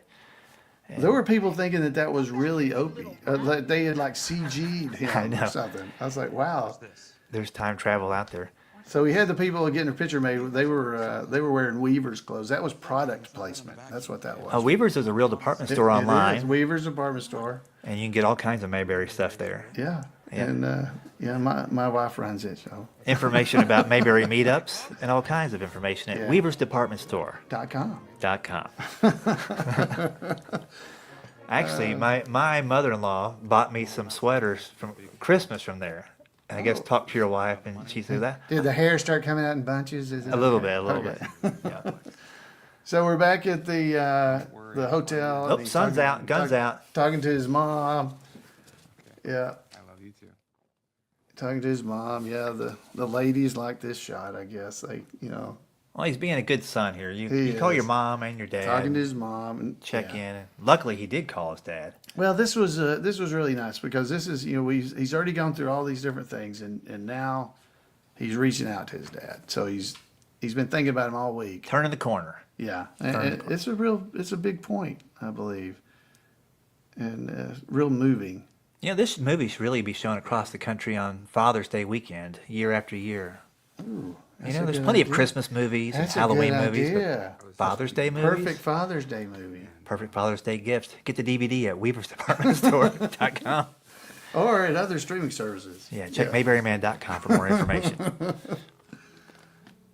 Yeah, this is good. So it's good when he finally does talk to his dad. I mean, I think that's you really see that the Mayberry people have had an impact. Yeah, they've really changed it. And you know what, too? I know everything comes down to script and timing and stuff, but the length of the phone call was just right. Mm-hmm. Like, he's not going to get into a 2-hour conversation with somebody he's just reconnecting with. He just kind of wants to touch base, get out. Right. Let it start. Yeah. But I thought it was played well by Brett, and obviously, I didn't know him before the movie. I don't know if you did either. But since to see the other movies he's been in, like we got lucky having this guy. We really did. Yeah. Yeah. He did a great job being a person at the beginning that you kind of didn't like, but you still kind of liked him. There was something about him you liked, even though he was. Well, I found that way to arrogant. be off stage too. Like I didn't like him till halfway through the movie. No, I'm just kidding. No, but it was easier to like him the more the character was likable. It was for sure. He was able to play that role that way, so that it was, even though he had things about him that you didn't like, there was something about him you did like, and I just think he did a great job. Yeah, he knew how to get from point A to point B character with the arc that I'm still be learning for sure. Oh yeah, definitely. But he had to have some. You have to hold back a little bit so you can go somewhere. We were very fortunate. All right, so now Craig and Greg, they're buddies now, and they're coming in here. They're trying to do this pitch. Now, where they say this here, where they say, "Don't make me howl." Well, obviously that's a nod to the Howells when they did that. Now we got Kate she's come over to talk to Chris. She's like, maybe I was a little bit too harsh with you there. Yeah, I think so. Man, But maybe he was coming on a little strong too. Yeah. Yeah, maybe he deserved it. He kind of says that. How about these two good-looking guys up in this poster? Do you see that up at the top of the screen? That's a great poster. Yeah. Do you have that? No, I don't. That they only had about 2 of those, and they moved them around throughout the series or movie. They would move it from one location to the other wherever Sherry thought it needed to be. Mm-hmm. She was the art director, right? And she would move it from one location to another, so it'd be in the scene. Yeah, yeah. She did a great job, and her daughter's in one scene towards the end. Oh yeah. If we can remember to point her out. Definitely will. But yeah, they were fun to have around. Yeah, they're both in that scene. Because she won't let her watch the movie. The death. Shingletown. My mom won't let me watch Shingletown. It's her. Yeah. All right, so things are turning around for Chris Stone here, maybe. Yeah, he's looking pretty happy, and now he's fixing to get the pitch for the movie from Craig and Greg. He accidentally looked approachable for a moment, and they seize that moment with an alien movie, and maybe that pays off for one of these guys. Yeah. You know, maybe they end up maybe doing you pretty need well. to watch the series to find out what happens on this stuff. Thank you so much for Now there's John Moe on the left, by the way, and a good guy, good backer of the movie, and just a fun guy to have around. And little known fact, he plays Billy the Kidney. Billy the Kidney. Yeah, for kidney fundraisers and stuff for that in the Indianapolis area. But I like John a lot. Oh, so this is where he's calling Shane out on the golf course because he can't find him. Or well, I guess he's talking to Stanley right now, telling him to cancel the meeting. Yeah. He's been working so hard. So that sign there, you see the sign? That's the same sign that was in there. Earlier. They just moved it. So by the end of the movie, it was starting to look a little rough because it got moved around. Yeah, indoor, outdoor. So you can't find Shane. Where is he? And so Shane's out on the golf course. We're fixing to see that, and this is a funny scene. I don't know how much of this Shane ad-libbed or Jacob. Oh, hey, Mr. Stone. But he just really he took that role and really did a lot with it. I mean, there was a chemistry between Jacob and Brett that came across on the screen very well, and you could just see it. Well, I think what you see more than anything else is, actors, and we're impersonators. Well, that's probably Although true. we've come a little way, but these guys have studied acting. They know how to do some things, and I thought they, along with several of the other people that stepped up, like Chris Bowman, just really made the most out of their scenes every single time. Oh, definitely, yeah. And I was just trying to remember what I was supposed to be doing and stick with it. But moving forward, I like to have a little bit more fun. But Shane takes great advantage of this scene in the golf club. Keep an eye on the club. So the club actually comes from a slightly different angle because it's not the same club because they were afraid it was going to hit somebody. Yeah. So one club went forward and then somebody tossed that over his head. Yeah. And again, making the most out of a quick scene there. I love this line where he's like, Chris Stone. Looking in the window. Or in Sometimes the you got to give yourself a pep talk, you know? Now, the Mayberry Cafe in Danville, Indiana, Yeah. you can go there, you can eat. They've got TV screens on the wall showing Mayberry episodes. The squad car sitting out front, I believe one time got smashed into. Oh, it got totaled. Got completely, totaled. yes. But, and it doesn't sit out in the front anymore. It sits on the side. Yeah. Because it got totaled twice. Nope. Or, hit. And Good- one time totaled. good food there. We went there for a kind of a wrap party, pre-movie premiere thing, and had a good time. But again, Chris Stone doesn't drink coffee. I don't know how you live with yourself. I don't like coffee. Oh. Yeah. Yeah, he can't catch a break trying to talk to Kate. Would you like to walk? No. But she does agree to walk with him. And in here, so they wanted it to look like this is a modern day. This is current. But director Stark, he wanted to have a vintage feel. So there's a lot of older classic cars in the background and have extras dressed in, vintage clothing and stuff like that. And you would see some of these types of cars at Mayberry festivals. You would. I mean, we've certainly seen them in like Granville and places like that where people bring their old school cars to these things. But it's nice to have a squad car in the background and some of those older dudes. And there were several squad cars there. It wasn't just one or two or three. There was like 5 to 7, I think. Yeah, there people were a really took lot. advantage. Well, think about it. If you're a Mayberry fan, you hear there's a Mayberry movie going on, anything connected with it, you want your car in there. Oh yeah. I mean, that's just some Trying to bragging bring rights. your car, yeah.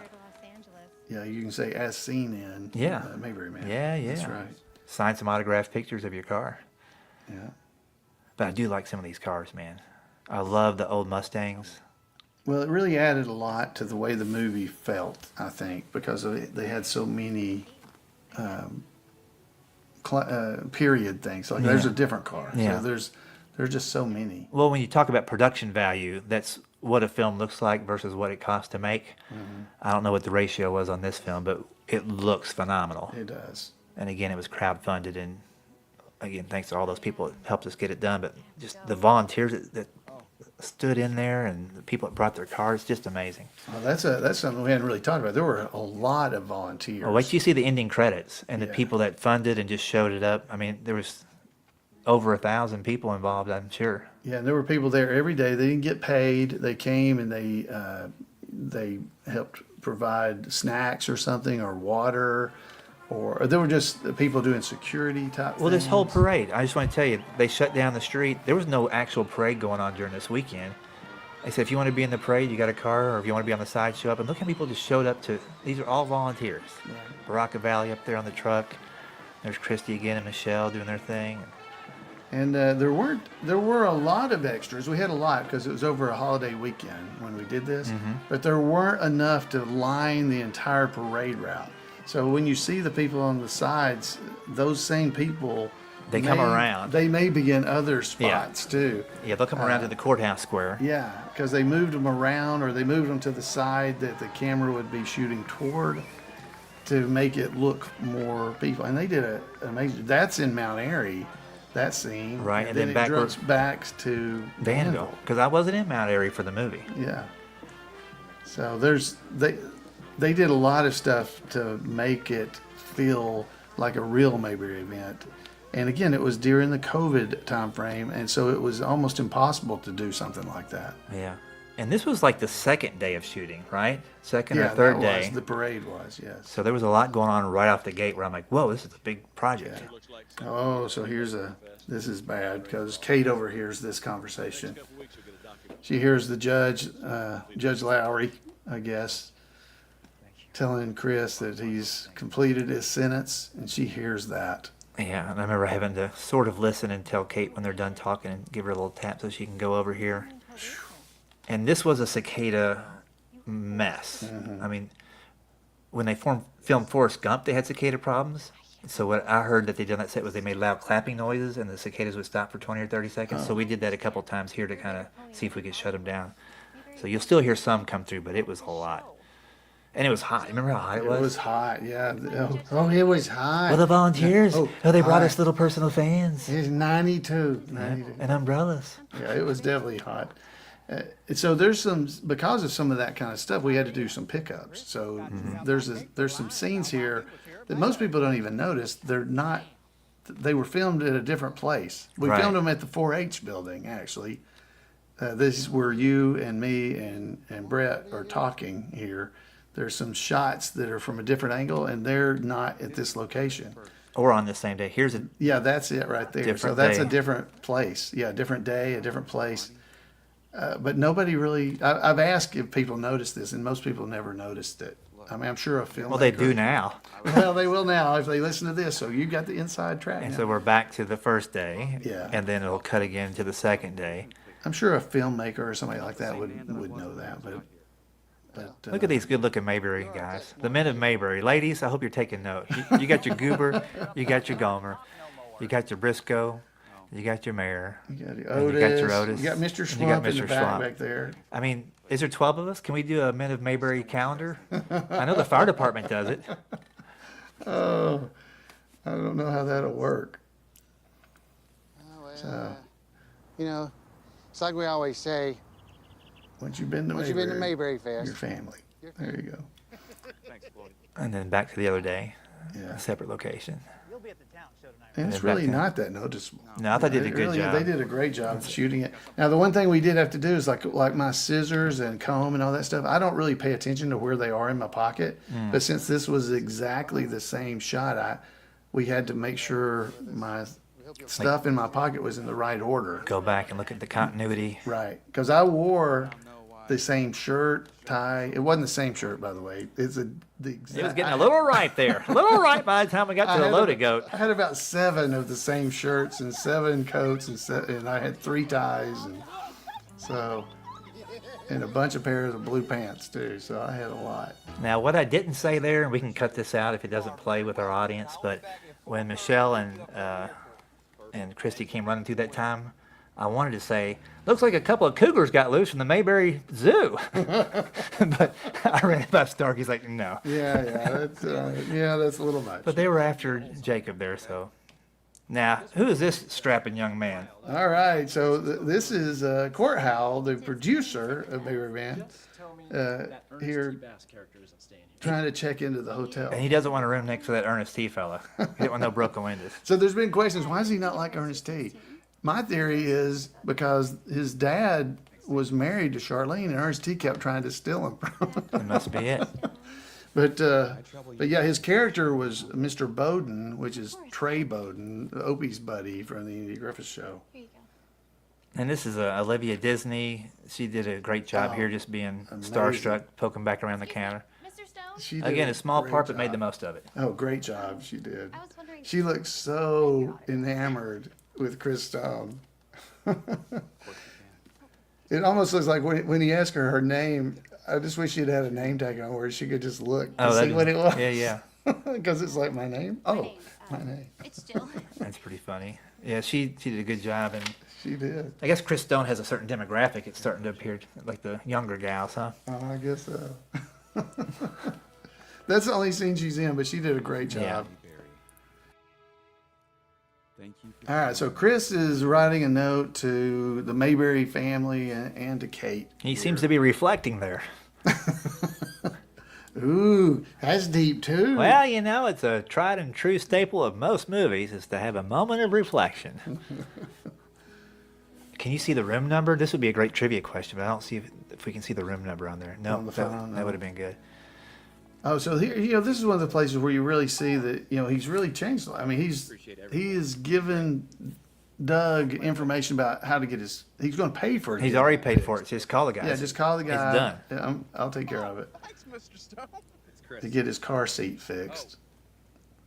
And then Shane has found that he likes the pace of Shane life in didn't- Mayberry. Yeah, he didn't tell you? Well, he must have been making some pretty good money as a personal assistant.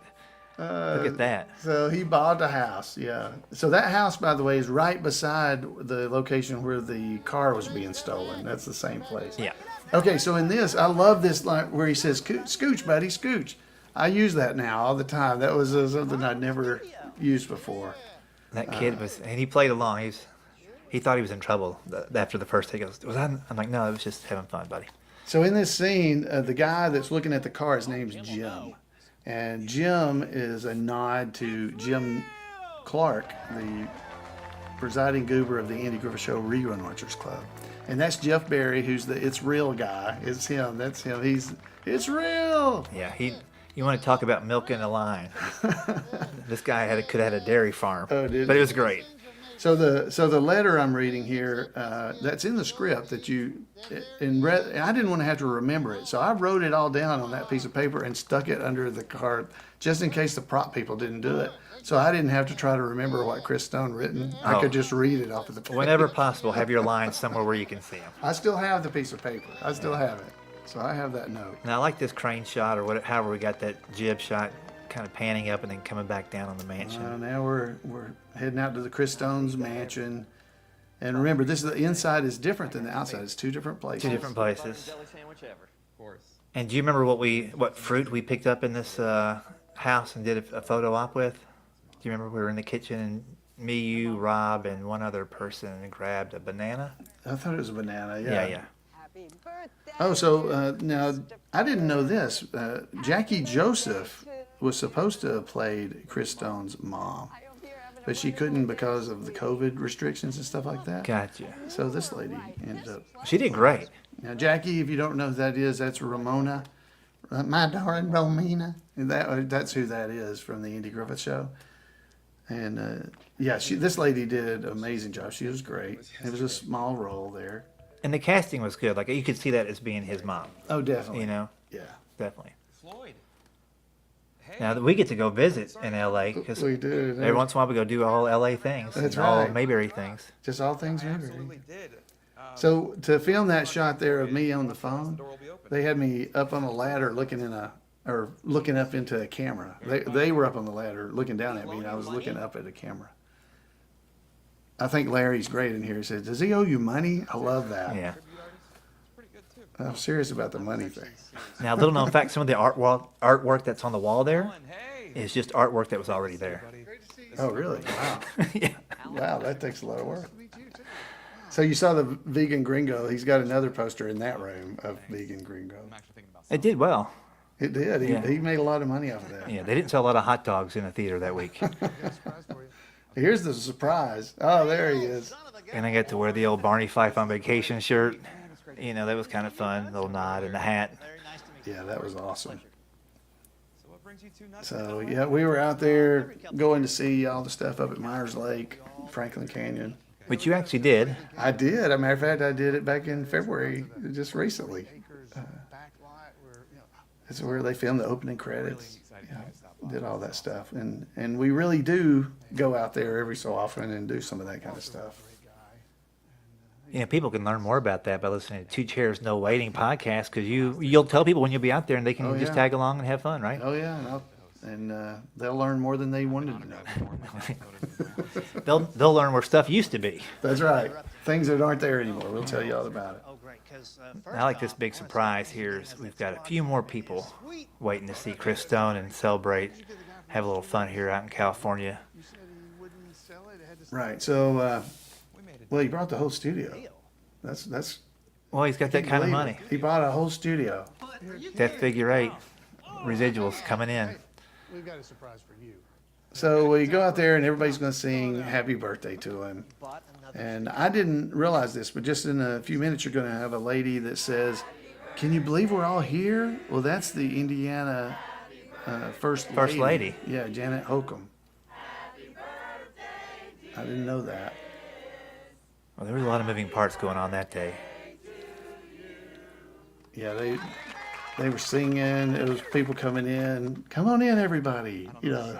Come on in, everybody. Yeah, I got to I'm pretty much done, so I got to hang out on this side of the front porch, and watch all these scenes being shot with the owners of the house, a very sweet couple, and they were just having a blast with everybody coming in and out of their place. It was pretty fun.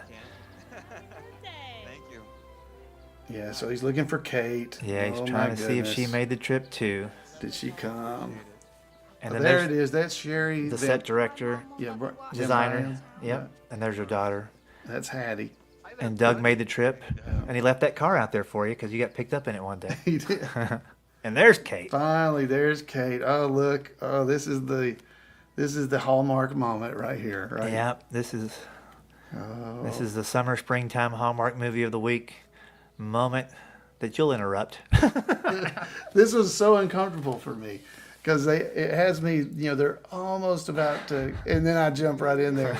Now, Ashley, Kate's husband, says this is his favorite scene. He likes that I did that. You stopped everything from going down. It was his favorite. And then I like the little teaser kicker, what just happened moment that's coming in here at the very end of the movie. Oh yeah, the old guy at the trading post. Oh yeah, well again, it goes back to what we were saying earlier. Who is he? Who is this old guy? Of course, I played this off like, oh, you're tricking me. Right. Yeah, there was no old man up there. You're a good actor. It's been closed for years. Right. And so this just plays into that whole thing. Who is the old man at the trading post? It's been closed for years. By the way, it's not closed. Please go there and visit. Right. We don't want people to not go there because they think it's closed. It is open. You can go there. But Chris, don't leave yet. Don't leave yet. So the credits are going to roll. Can I just say something about the music? Oh, yeah. So Levi Riggs has this incredible song that he threw in here. And just an incredible, just upbeat. It feels, when I heard it, I'm like, why isn't somebody else recording this and getting it on the air on the radio? It's a perfectly written song. And Jefferson Denham wrote a lot of the songs too, who is a friend of Stark's and grew up with him and all this stuff. But great music throughout from Barack and Levi Riggs. So here's the closing scene here. So Chris Stone's been signing his picture and his dad's picture. So this came up throughout. Toward the middle of the movie, they actually changed the end. So he's signing Mr. Swamp's picture. So that's supposed to be Walter Stone. Yeah. It's Mr. Swamp. That's not really his name. We don't know Mr. Swamp's name. Nobody's ever figured it out. But that came up as an idea. And so they changed some things through the movie that he had passed away and all that kind of stuff had happened. And they told a couple of us because we had lines that had to change, and they told us why. Mm-hmm. But it was a secret until the movie came out that was the case. Yeah. And it's a surprise, and a lot of people don't see it because they don't sit through the credits. Well, this is one movie you want to sit through the credits because I just want you to see how many people pitched in to make this thing happen. I mean, on screen, off screen, behind the screens, promotion, social media. Nobody watching this now would be watching it if it wasn't for all those people that helped us out. So thanks again to everybody that did that. Yeah, there were so many. There were people. Actually, my brother donated toward the thing. I didn't know it until I saw his name in the credits. Oh wow! I need to shoot him a thank you note. Yeah, and I think Eric Lowry, he's in there as like 3 or 4 different names. He's got different names. The mayor, the judge. And I tell you, if you're watching this and you want to meet the mayor, the best thing you do is look up Mayberry Comes to Scottsburg, because Eric is putting on a Mayberry Festival in Scottsburg, Indiana. You may not see it this year. Just keep an eye on the Facebook for it for when it comes back around next year, maybe. Yeah, as we record this, it's 2023, and this will be the first year of the Mayberry Comes to Scottsburg. And it should be a great event. So I can already tell you it's going to be my favorite Mayberry event. Yeah. Just with his heart and his knowledge of what goes into these things and the town getting behind it. But there's 3 or 4 that we go to every year. Mm-hmm. So again, if you don't know about them, Granville, Indiana has one in early spring. Yep. You can always look at imayberry.com. There's an event calendar on imayberry.com, and it'll show you all these different events you can come to. And I definitely encourage you to try to come because you'll get to experience some of the things you saw in this movie. And I guarantee you'll see at least 7 to 15 of the people that were in the movie while you're there, because they are the people that go and do these things. And it's kind of, the movie was kind of a tip of the hat to them as much as anything else. Yeah. As much as a neat little love story. It's kind of a love story, like a love note or a thank you card to the fans of Mayberry. It is. And we had, there were so many people that supported it, and some people we had support from like Dixie Griffith.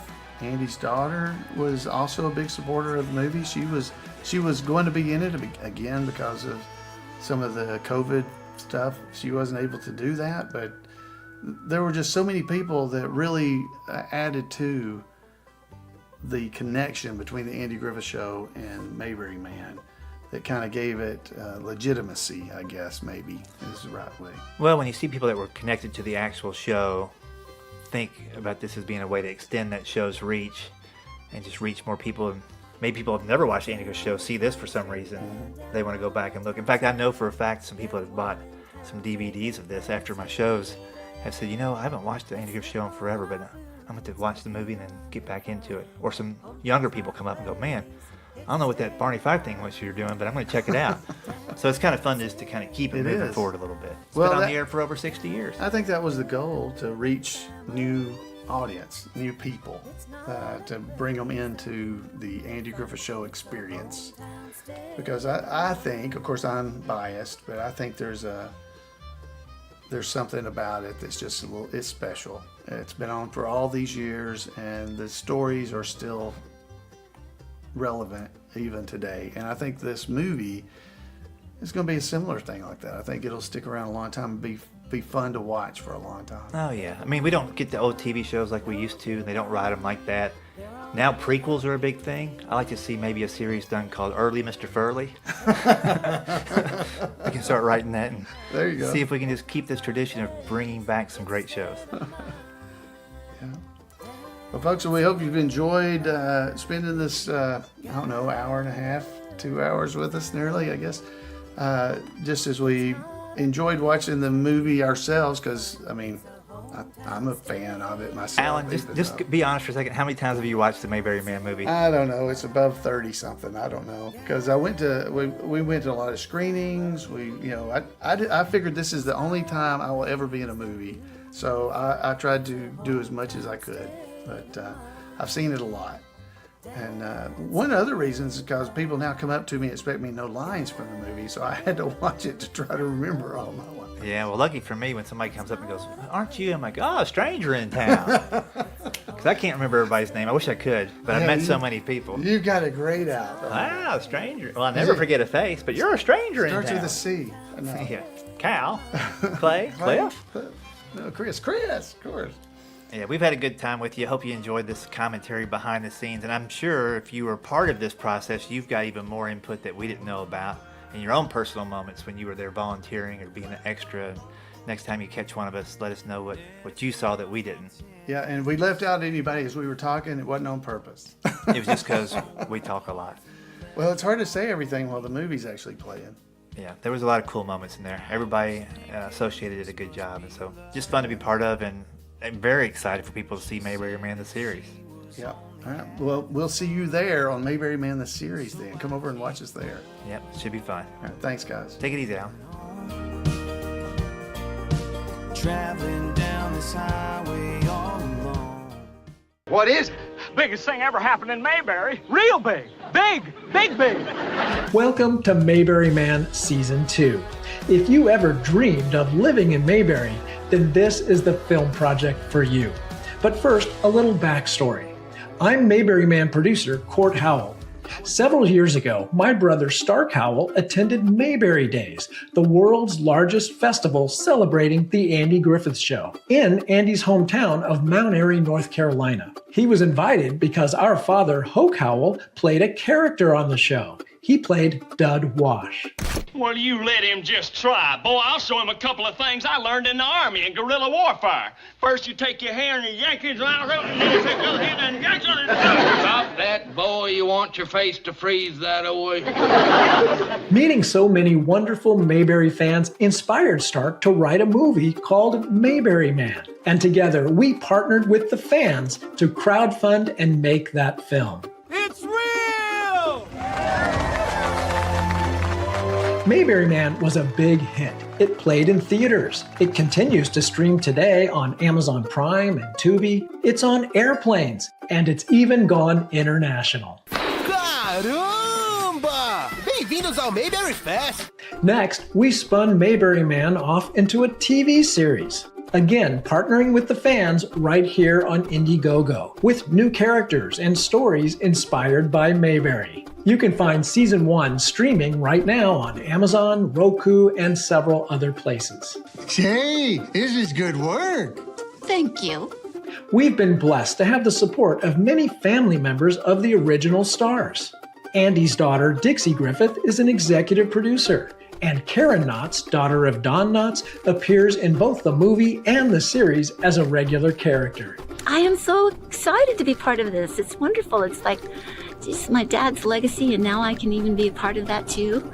And work with wonderful people like all of these wonderful actors and Stark Howell and Court Howell and just everybody. It's amazing. Now it's time for season 2. Once again, we're saying no to Hollywood money and partnering with you, the fans, to stay true to the wholesome family values of The Andy Griffith Show. We expect season 2 to be 5 episodes, similar to season 1.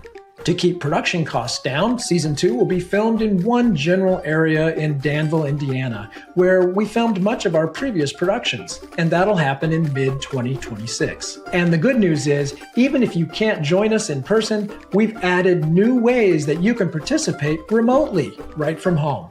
Of course, we have lots of amazing experiences and rewards available when you back the project. You can get your name in the credits, be a background extra, attend a red carpet premiere, have a speaking role in the show. Those low-down, dirty buzzards. Why can't we just dig our own wells? Are you having the corn chowder? You like money? May I have a half a dozen, please? You got it, Mrs. Harper. If you're Santa Claus, why are you so skinny? Haven't you kids seen the size of chimneys these days? That's a good one. Be a producer or have your business featured in a scene as a product placement sponsor. And no matter what reward you choose, you'll have behind-the-scenes access as we make a wonderful series that pays tribute to the television classic we all love, The Andy Griffith Show. Oh, oh, Mayberry Man. Oh, that's a big one in there. Yeah, that's good. Hey, everybody. I'm Alan Newsom. I was on Mayberry Man the movie and Mayberry Man the series, and I'm so excited to have this possibility of doing more. I don't want you to miss out. Join with us and become a part of Mayberry lore. Let's make it happen, guys. Mayberry Man is like a dream come true for Mayberry fans like me. You need to do it. It is so much fun, and it is a great thing to get involved in. As a fan, it's probably one of the most exciting things that could ever happen. Let's get this thing made. This can be really good, and it's going to need a group effort. And, you know, if we can put the effort in there, we're going to end up with a really good product. So I guarantee this. If you love the Andy Griffith Show, you're going to love Mayberry Man. I invite you to join us. Help us make Mayberry Man Season 2. And remember, Mayberry isn't just a place, it's a state of mind.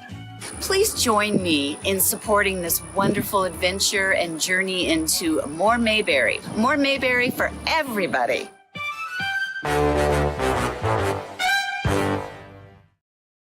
I'm on a mission to make film and television great again for the entire family. Like, What? Wait, Alan, come back.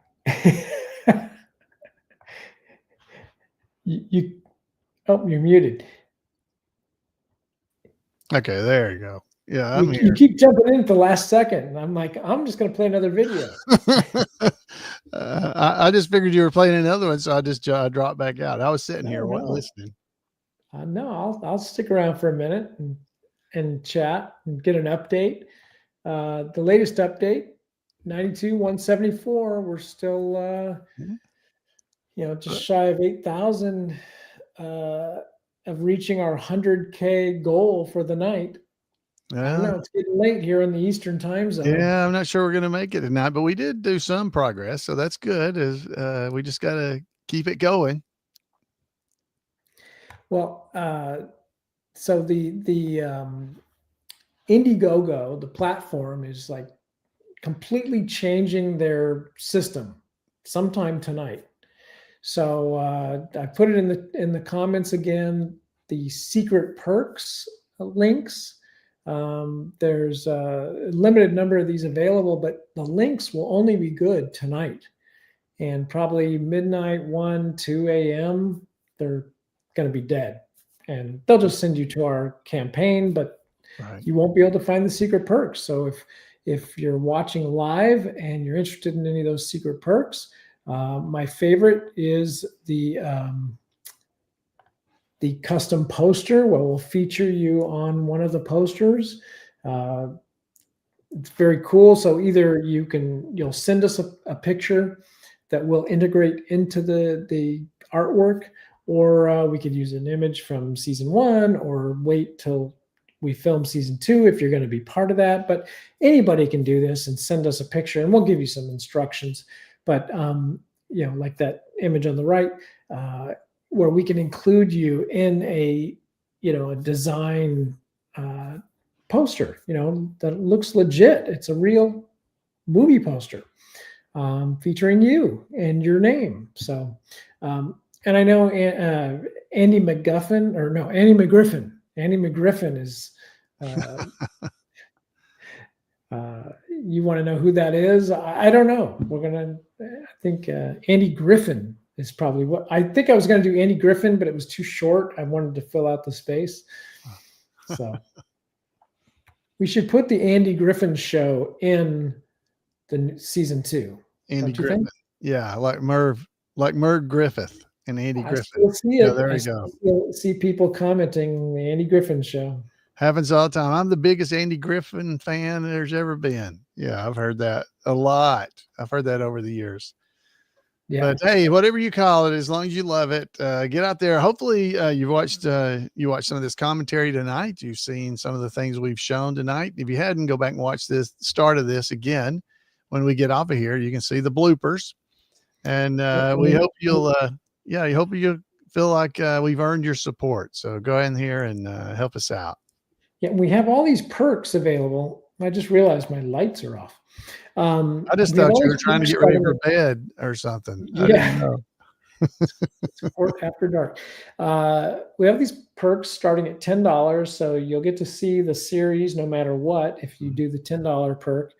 But it goes, all the way up to these producer levels.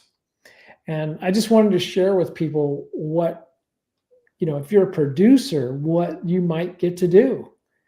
I've shared this picture before, but in case you're new around here, this is one of the jobs of a producer is right here. This is one of my jobs. I was producing the Mayberry Man movie.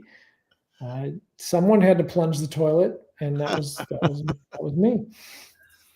Well, thank you for all your hard work. That is, I don't think if we have somebody that contributes as a producer level, we won't make them do that.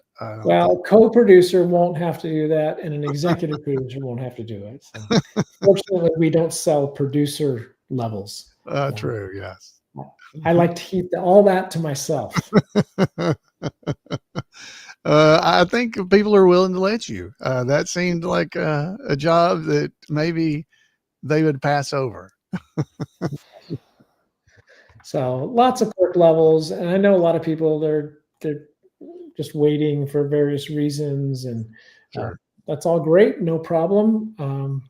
But we still got a ways to go. We're 52% there, which is awesome. And gosh, I haven't counted the days. It's less than 2 weeks. It's about 10 days, right?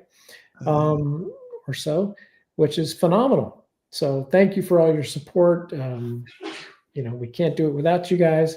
And I'm glad you came back and joined me, Alan. Me too. Expecting it. Yeah, well, I'm pretty. I feel pretty good. We're at 52%, and I think it does tend to be that people like to support a winner. Well, we're over 50% now. So, guys, I think that hopefully will encourage other people to go ahead and jump in and help us out and get us over this, because we're making good progress. Should we show the bloopers again? Sure, you can throw them out there again if you want to. Have you had enough abuse for one night? They're pretty funny, actually. My wife Jan, she was literally while we were watching them earlier tonight. You could hear her in the other room in here on the big screen. If she knows that they're going to show them again, she'll probably head back in there and watch it again. Because she really liked the one that we did the first set with. It was me and Rick, because she was laughing at me and Rick after it was over because we were laughing at ourselves. So that's what I'll start with then. Let's do a little encore performance of the bloopers of Alan Newsom. 98, take one. How was I supposed to know it takes Shane so long to get his money? I figured the oil company would just write him a big check. Well, it looks like we're right back to square one. I guess we're just going to have to get used to the idea that on January 1st, we're going to become the town of Mayfield. Scene 98, take 2. How was I supposed to know it'd take Shane so long to get his money? I figured the oil company would just write him a big check. It looks like we're just back to square one. Guess we're just going to have to get used to the idea that on January 1st, we're going to become the town of Mayfield. That would be great. Or Melville. Not Benfield. Or Melville. Scene 98, take 3. Camera A only. How was I supposed to know it'd take Shane so long to get his money? It looks like we're just back to square one. How was I supposed to know it'd take Shane so long to get his money? I guess we're just going to have to get used to the idea that on January 1st, we're going to... 98, take 5. I guess we're just going to have to get used to the idea that on January 1st, we're going to become the town of Melville. One more time. The count. The count. The count. 98, take 6. I guess we're just going to have to get used to the idea that on January 1st, we're going to become the town of Melville. Got it. One more time. Scene 98, take 7. Camera A only. How was I supposed to know it'd take Shane so long to get his money? I figured the oil company would just write him a big check. Yeah, looks like we're right back to square one. I guess we're just going to have to get used to the idea that on January 1st, we're going to become the town of Mayberry. Scene 98, Alpha, take 2. I guess we're just going to have to get used to the idea that on January 1st, we're going to become the town of Melville. Yeah, looks like we're right back where we started. Looks like we're just going to have to get used to the idea that on January 1st, we're going to... I guess we're just going to have to get used to the idea that on January 1st, we're going to become the town of Melville. We're not licked yet. What is wrong with me?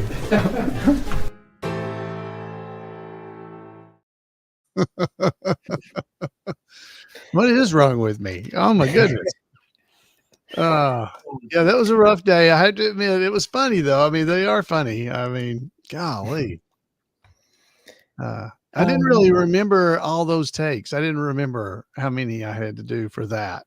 But, you guys came in with gusto every time though. It was good. We were ready. Well, Rick was probably giving me a pep talk outside the door because we're standing outside waiting on him to go action, and we come through the door. You know, he's like, come on, you can do it. You can do it. This time it's gonna happen. This time it'll be better. All right, so here's the other scene that goes a little bit longer, but not too much. Well, a lot more. Yeah, you had more material to use or to choose from. Yeah, and there's a few others that foul up, so it's not just you. Let's take a look at this one.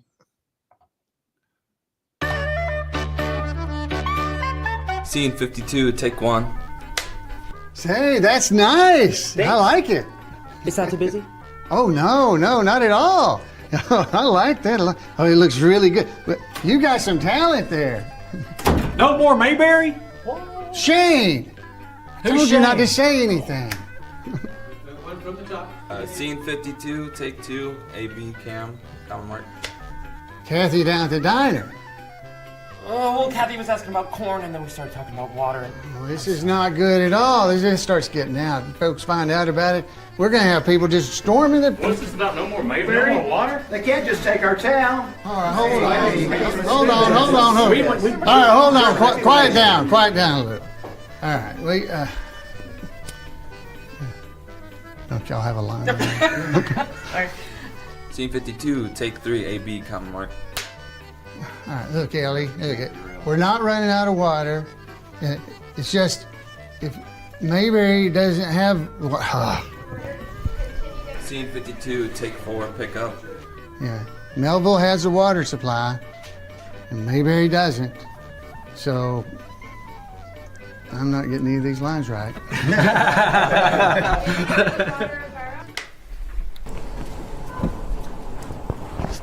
They can't just take our town. It's a lot of noise. All right. Hold it. That didn't work out too well. Scene 52, take 5, AB, comment mark. Is it true? Are we running out of water? We can't go without water. Tell me it's not true. Oh. Okay, do it again. Tell me it's not real. It's real. I know, it's such a strange. Those low down, dirty buzzards. Melville? Those low down, dirty buzzards. Well, it's their water. Mayberry doesn't have a water supply of its own. So, no, I get that wrong. 52-6, pick up, B camera. Well, it's their water. Mayberry doesn't have any water of our own.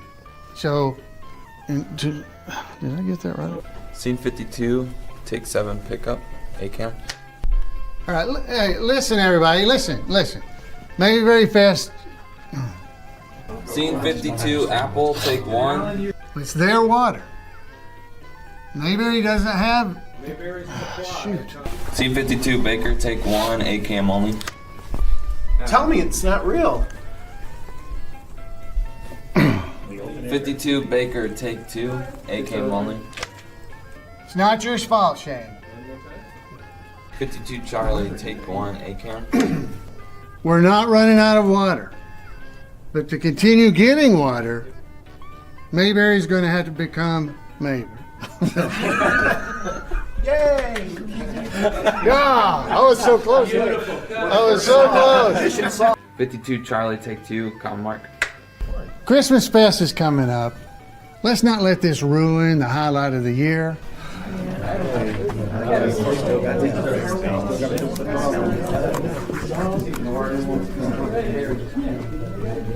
Believable. Believable.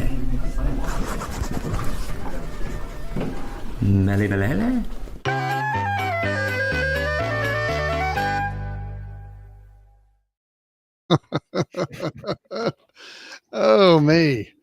That was good. You could hear at one point because at some point Stark just got to the point. So I'm just going to say the lines and you repeat them to me. That's what he said. And you can hear him at one point. One of those, you can hear him start telling me what the lines are before you clipped it. It's like, that's them doing that. That works sometimes, yes. Oh, although I would say on a couple of those, you didn't do the line exactly as written, but it worked. So he was kind of a stickler on some of those. He was on that one. Yeah. A lot of times, and he was very kind throughout the movie and the series. A lot of times I did say slightly different words than what were written as far as I said it. However, I thought I would say that. And he didn't mind. But for that scene, he wanted me to say it exactly like he had it written. And I was having a hard time doing that. So, yeah. Well, that's, he has every right to expect me to say it the way he wrote it. It's fairly technical dialogue, in my opinion. So it should have been doable. We did get it done, and he did a great job editing it together to make it look like I didn't do all that right there. And evidently, there's one scene or one of the bloopers is there where I'm like, wow, that was a lot of sound. There was a lot of noise or something. I don't know what happened there because you couldn't hear it on the. I cranked the noise as much as I could, but it was pretty minimal. Yeah, I don't know what happened. There must have been something that happened that I could hear. There was noise outside, so oftentimes you hear it naturally through your ears. Okay, but the mics aren't necessarily picking it up, and vice versa. It can happen the other way too. But it's funny because everyone's got different microphones on. The only way I could demonstrate, have the noise in there was by using Rick's microphone as he was waiting outside. So there was some truck and some beeping noises, like backing up or whatever going on. Yeah, because we could I'm like, definitely I hear didn't- it inside, and I was surprised that wasn't being picked up, I guess, right there. Okay, that makes sense, because I was like, I must have heard something, but I couldn't hear anything. Yeah. You guys could probably hear it, but the mics weren't really picking it up. We probably could have shot the take. Right. Yeah. But I tried to crank up the noise. I took the music out, and you still didn't really pick it up. Huh? Okay. Well, it didn't matter, but it was that definitely was just one of my problems. That was not distracting me. It was just like, wow, that's loud. I think they're going to make a stop. It's really, I didn't want to mess up again and get stopped while I was messing up as well. Anyway, but no, it was a rough day. That particular day was rough for me. Honestly, there weren't many others that were like, or there weren't really any that were like that. That was the day of both the movie and the series. That was just like, I still kind of cringe when I think about it, because it was just a bad day. Yeah, everything else you did was spot on. It was pretty close. I mean, it was usable, but the only other time something like that happens when we were filming the Mayberry Man movie, the scene where we're doing the festival opening, and I'm going through all that, and we had done that scene from different camera angles, I don't know, 10 times, I guess. And so I'd had to go through, there's like 4 pages of dialogue I'm going through, boom, boom, boom, boom, or something like that. 3, maybe it was only 2 pages or 2.5, but it was 4 sections I had to go through. And I had done it. Then they were finally doing the close-ups on me. And when I started to do it, I did the first part, and I think to maybe the second part, and I was like, line? I don't know my lines. And Stark's like, what? You've already done it like 10 or 12 times already. So, but then I remembered it and kept going. So, but it was fun. The whole experience is good. If you're thinking at all about being a part of it, it is really wonderful. It's a lot of fun. You'll have a good time. Even if you're like, I see Jeff still in our chat room in there. He said, he thanked me for the extra camera time that I got him here on the Bloopers. So it's real guy that forgot to say, don't tell me it's not real. He said, tell me it's not true. It's not true. I think he only did that once, though. In all fairness, it was just one. So he did it fine. But it's his signature line. It's like it's real, yeah. The let's get ready to rumble guy saying, let's get ready to fight. Yeah, that would be right. Oh, that's right. Oh. All right. Well, again, the secret perks, which are in the comments, they're going to be ending tonight. There's only a few of them left. Indiegogo is changing their platform over, so we're just kind of doing this extended live stream to remind people. And I think I'm going to play one more video to get us out of here. But Alan, I don't expect you to come back, even though it's still early where you are. You're an hour behind me. That's right. It's not even 11 o'clock yet here. So it's still early for me. So no, I just, again, I want to thank you for all the hard work you do, putting all these things together and working so much to get all this organized, the Indiegogo, and the fact that, hey, they're changing their whole platform overnight tonight. The uncertainty and all that, I know it has to be wearing on you. So I appreciate all that you do. And I hope everybody else does as well. Cause it's pretty much a labor of love at this point that he's doing this for us all.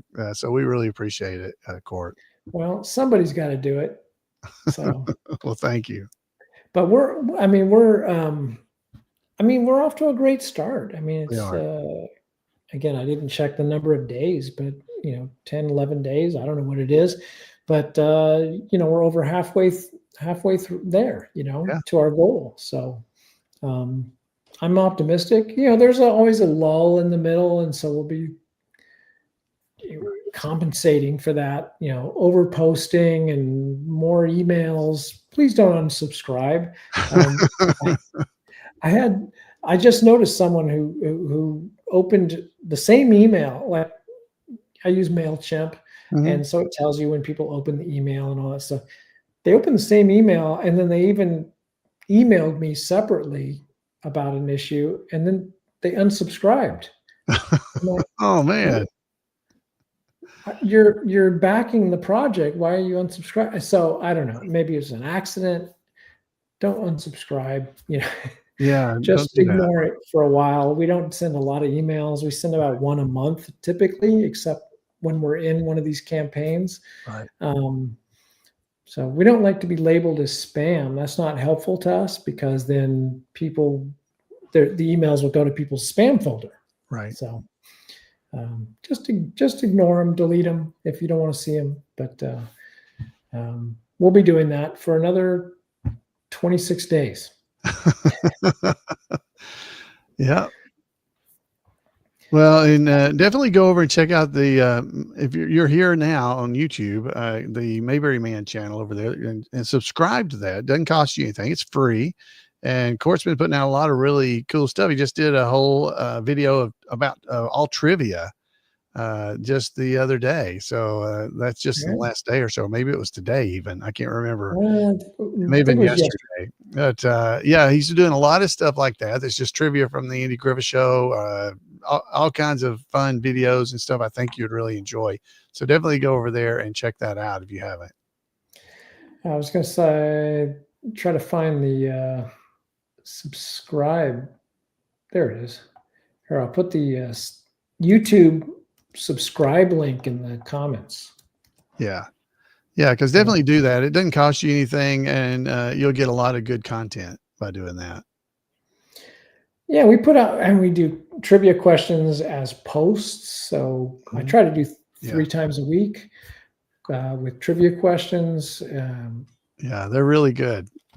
And then videos and shorts. We do a lot of shorts. So all kinds of content over there at YouTube.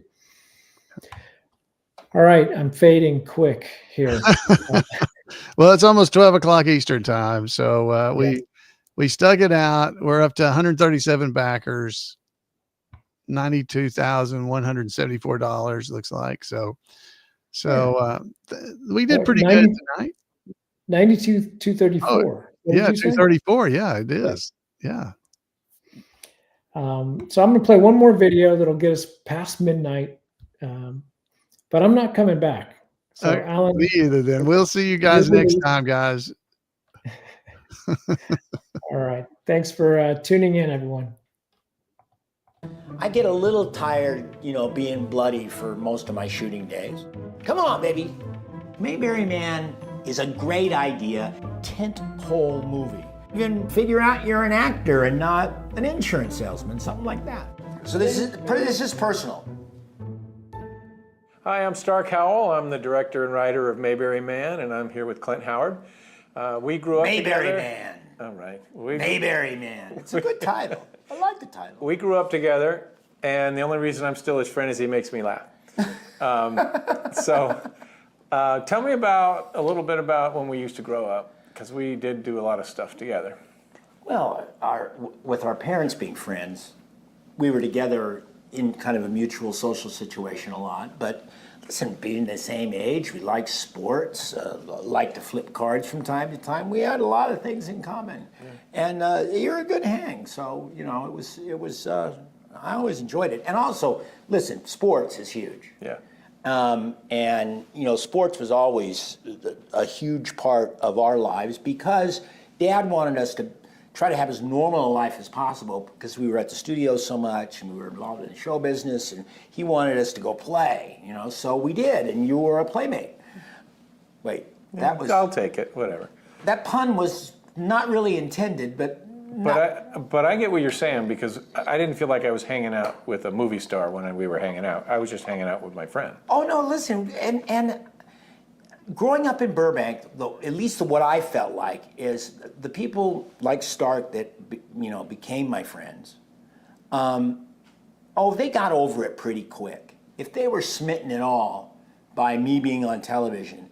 I don't know, even at the time, Dad just said, people, they'll get over it. And the fact is, in a short time, I could identify friends from people who didn't know me by the way they approached me. And, you know, whenever, like when I went to Burroughs High School for the first time, when I was a 10th grade at Burroughs, that was a bad first couple of weeks because the seniors who had, you know, they had enough gumption to pick on me.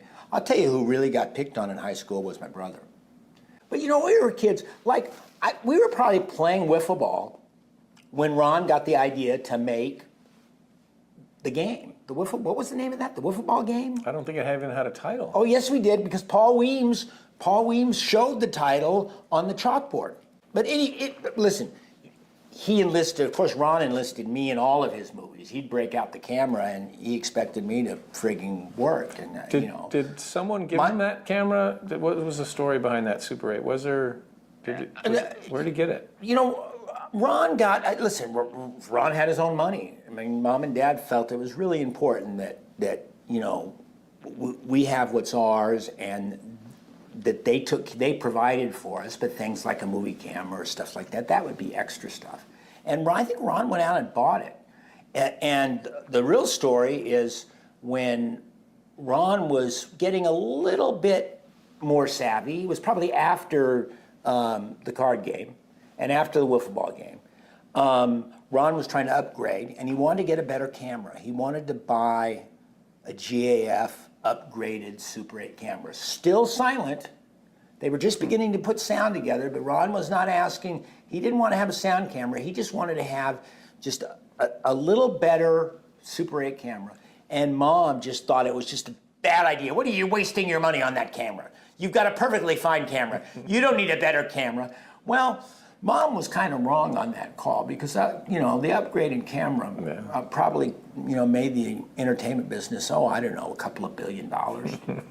And, you know, Mom was alive plenty long enough to hear us tease her incessantly about that moment where Mom decided that Ron Howard getting a movie camera was a bad idea. Rants, tell him it's a bad idea.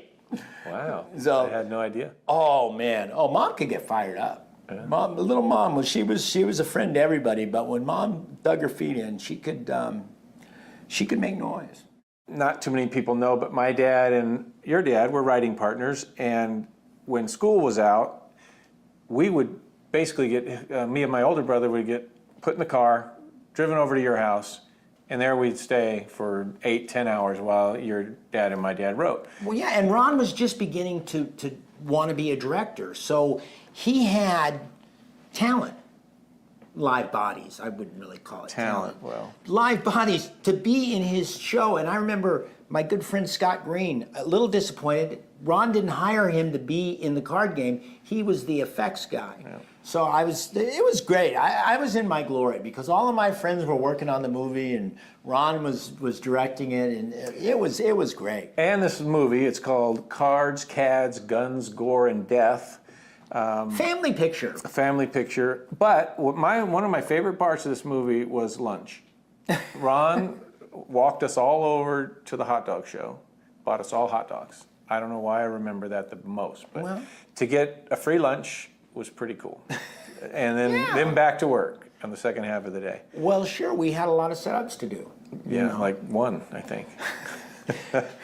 Listen, I remember specifically when we did the Blood and Guts movie, that Ron and I went and saw Sam Peckinpah's Wild Bunch. Mm-hmm. And that was the first time that we were aware, and the first time probably it had really been done where they had done the slow motion, the squib hits and all the blood. And Ron and I just thought that was just the cat's meow. We literally were driving home from the theater and Ron was plotting how to do a movie with blood effects. And, you know, we thought about it, not for a whole long time because, you know, we didn't exactly, you know, invent anything. We used the Hot Wheels track, and we snaked the Hot Wheels track up our wardrobe with tubes, yeah, just a little tiny tube. And then I think it was your brother No, your brother was in it. Who? Scott. Scott Green. Was the only Scott one Green that was the one manually pumping the blood. In fact, when you get shot, there's kind of a delayed pumping action. Yeah. I'll tell you, great times, boy. Let's see it. Let's check it out. This was about 1969. Now, Ron didn't have a lot of money for like effects, like titles and stuff like that. He had to come up with interesting ways to do the titles. And then my brother Scott, who was the first guy on screen. I do remember this. Ron put Wesson oil on his nose to make it look sweaty. A little trick of the trade. Show business trick. There's me. I'm wearing sunglasses. With your period shades. Uh-oh, there's a raise.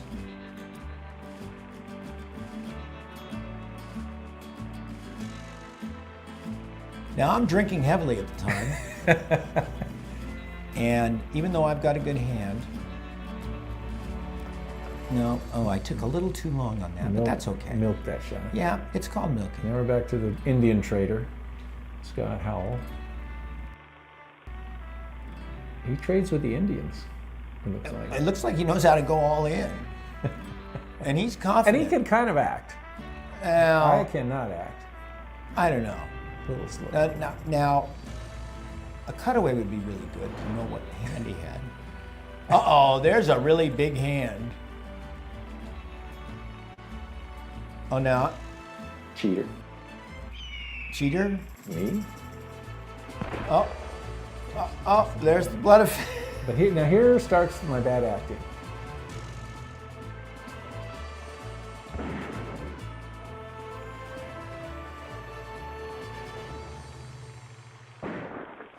And I take one right in Look the at back. us, we're still moving. Yeah. And smiling.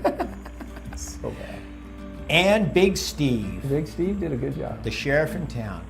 I always thought Big Steve was Big Steve, and Big Steve is about 13 years older now. He is. Here we are, still against the wall. You know, I don't think it's going to make anybody forget about High Noon, but it was a good start for Ron. Obviously, you got to start somewhere, and there it is. And ending right where he begins, Bloody Poker Chips. Then we did all that in one day. Well, God, hard to believe, right? If that would have taken 2 days, we would have been called knuckle draggers. No, listen, that was fun. I have great memories. You know, I'm the only person that when Ron got the dream to be a director, and nobody was giving him the time of day. I mean, when he was 14 years old, I was 9. When he was 15 years old, I was 10. And you know, we're real close. We were very close then. And you know, it gave him the nerve, not the nerve. It gave him the momentum. When people said no, it made him want to try harder. And that's one thing that Ron's done is you know, Ron, from the time he first had his first opportunity, he has been putting his foot on the gas the entire time. And that is rare in this town. People that will be successful and then want to step up and do it again real quick. And you know, a lot of people like to have success for a couple movies and take a year off. Mm-hmm. And Ron always saw that as the kiss of death. And I think that he's pretty accurate. I think Ron's sort of workaholic nature, it's fared well for him. I have to say, though, I've been a storyboard artist in the industry for about 30 years. So I know shot selection, I know all that stuff. And to pull that off at 15, it's pretty amazing. It's a lot of bad, I've seen so much worse by actual adults. Oh, yeah, no, listen, Ron obviously had talent. I can't believe that he allowed us to die with smiles on our faces. He never called a second take. We died on a Karen table. We are the worst actors. We died. My brother and I are the worst actors. Well, yeah, you guys weren't good. We were not good at all. It's good that you're directing, though, but it's good that you're I'm surprised we made it into Don't write yourself a big part. I'm surprised we made it into the Wiffle Ball movie. It's a long, you know, for a 20-minute movie. Too bad. That was a long. That was really long. It drags. I told Ron, I go, you got to tighten this up a little bit. Yeah, I think Ron's beyond going back and doing, you know, a director's cut of the Wiffle Ball. He should, if he ever gets a little bit of time. Listen, I remember I had such a blast because, you know, it was fun for me. Ron would get me to be in the movies, and Ron would cajole Dad to be in it. Of course, Dad is a very willing participant, and I wasn't so willing. In fact, on the movie that Ron won second prize nationally in the One Reel contest for Kodak, I had struck a deal with him where it was 60-40. I had 40% of the first dollar. I had 40 points. It's a hell of a deal. It is. And the check came in the mail with a letter saying, congratulations, R.W. Howard, because Ron entered under R.W. Howard. Congratulations, you've won second place in the national contest, and you get $100 and like a case, a cellophane wrapped like bundle of film. And Ron was really happy, and I was extremely happy because I'm looking at that $100 check saying, there's 40 bucks that's mine. That's right. And Ron and I got in quite a tiff over it, and Dad came up and had to referee, and you know, he sort of, he heard both sides, and he sided with me. He mediated in my favor, and Ron had to pay me 40 bucks. Sweet. So, you know, he's probably held that against me somewhere deep in his loins for a long time. I'm sure he did. You know, right from the beginning, this is what I hear from Dad. Andy really knew what he wanted. He knew that he wanted that community. He wanted his town, Mayberry. I don't know why they didn't use Mount Airy. But anyway, the Mount Airy, Andy's hometown, he wanted to keep that community spirit and that kind of everybody pulling for each other. He wanted to keep that right front and center. He wasn't listening to the networks. In fact, the network couldn't even give him notes. You know, things were becoming so urbanized. And yet the Andy Griffith Show came out and became successful, and the New York executives just didn't know how to note the story. They didn't, it was so off the map from what the networks were trying to do, and yet it was successful. And boy, you gotta give Andy a lot of credit for that, because he's the one that laid it out there, and he believed in it. He got to put a good team of people around him, and boy, you know, I never understood the value or the connection of the show or what the show really meant to people until, I don't know, a couple of years ago when I went back to Mayberry days, and I could just see, in fact, it was Professor Brower that we did it at a Q&A. He had the audience show me how much they appreciated and were behind the little character of Leon. And I felt the sincerity, and it was, it changed me, because before I was like, why are you guys, what do you care? I mean, it's a little kid, 2 years old, he's on screen for a couple of seconds. And yet the fans found Leon to be a perfect example of a citizen of Mayberry. And, you know, and they really do appreciate it. The one thing about the Andy Griffith Show is when they started Mayberry Days, it was not ginned up by the studio. It didn't have a big PR firm pushing it. It didn't have I didn't have like a studio going, oh, we're gonna make movies. Let's keep the series alive. No, it was all organic. And it was all done because people believed in the show, and they think that the show had value. And it does. All you gotta do is watch one. It took me a long time to go to Mayberry Days. And when I went for the first time a few years back, I was really blown away, because the fans are loyal. And they don't just come in costume, they come in character. And I find that really interesting. And when Stark approached me, or, you know, pitched me the story, it wasn't really pitch, he was just sharing it with me.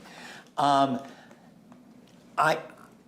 think it's got a lot of value, because I think people wanting to be in Mayberry, wanting to be a Mayberry man, I think that has a lot of value. You know, I've been approached with dozens and dozens of ideas for movies, and Mayberry Man resonated with me. Everything the show represented, all the good stuff, the being a better person because you're from Mayberry.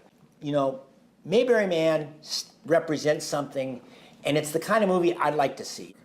And the idea of somebody kind of bucking up and stiffening their spine because they're in Mayberry, the effect that Mayberry has on them, even though Mayberry is a fictional place. Mount Airy represents Mayberry because of Mayberry Days, and listen, also just being at a convention, being at a festival like that, I wouldn't really call Mayberry Days a convention, but the Mayberry Days represents the show perfectly, and the people who watch the show are able to get exactly what they want out of going to the convention. You know, and the wonderful thing about the story of Mayberry Man is it involves the people that come to Mayberry Days and sort of become the characters. And the way these guys can just gently become the characters, to me, it puts a smile on my face. I love to see it. You know, and the one thing I've noticed about Mayberry Days is when somebody can't do a good imitation, they don't do it. It's the people that queue up, and they are the reenactors of Mayberry Days. They kill, they knock it dead. So I think it's going to turn a lot of heads, and I think it's going to impress people, and I think it's going to make Stark look good. And hey, I'm a believer in Mayberry Man. I just think it's got to just get pushed, just give it that push. And bingo, baby, you know, it's a lot better than watching an animated movie about a machine turning into a ferret. Isn't that a movie? Golly! Welcome to Mayberry Fest. Cal. No. Clay. No. Patty. Cliff. I'm Chris Stone. No, that's not it. You two are gonna love it. I don't care about Mayberry Fest. I certainly don't care about Dad. There comes a time in everyone's life when things get complicated.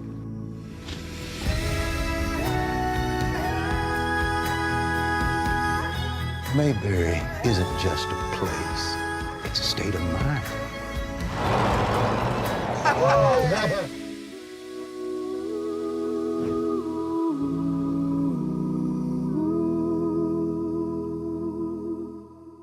Shazam! Well, hey, listen, if you like that video, hit the like button. I get a blast out of watching this stuff. All available right here at Mayberry Man. There's going to be plenty more. If you want more videos about The Andy Griffith Show, be sure to hit subscribe and click that little bell icon so you're notified whenever we post a new video. Thanks for watching.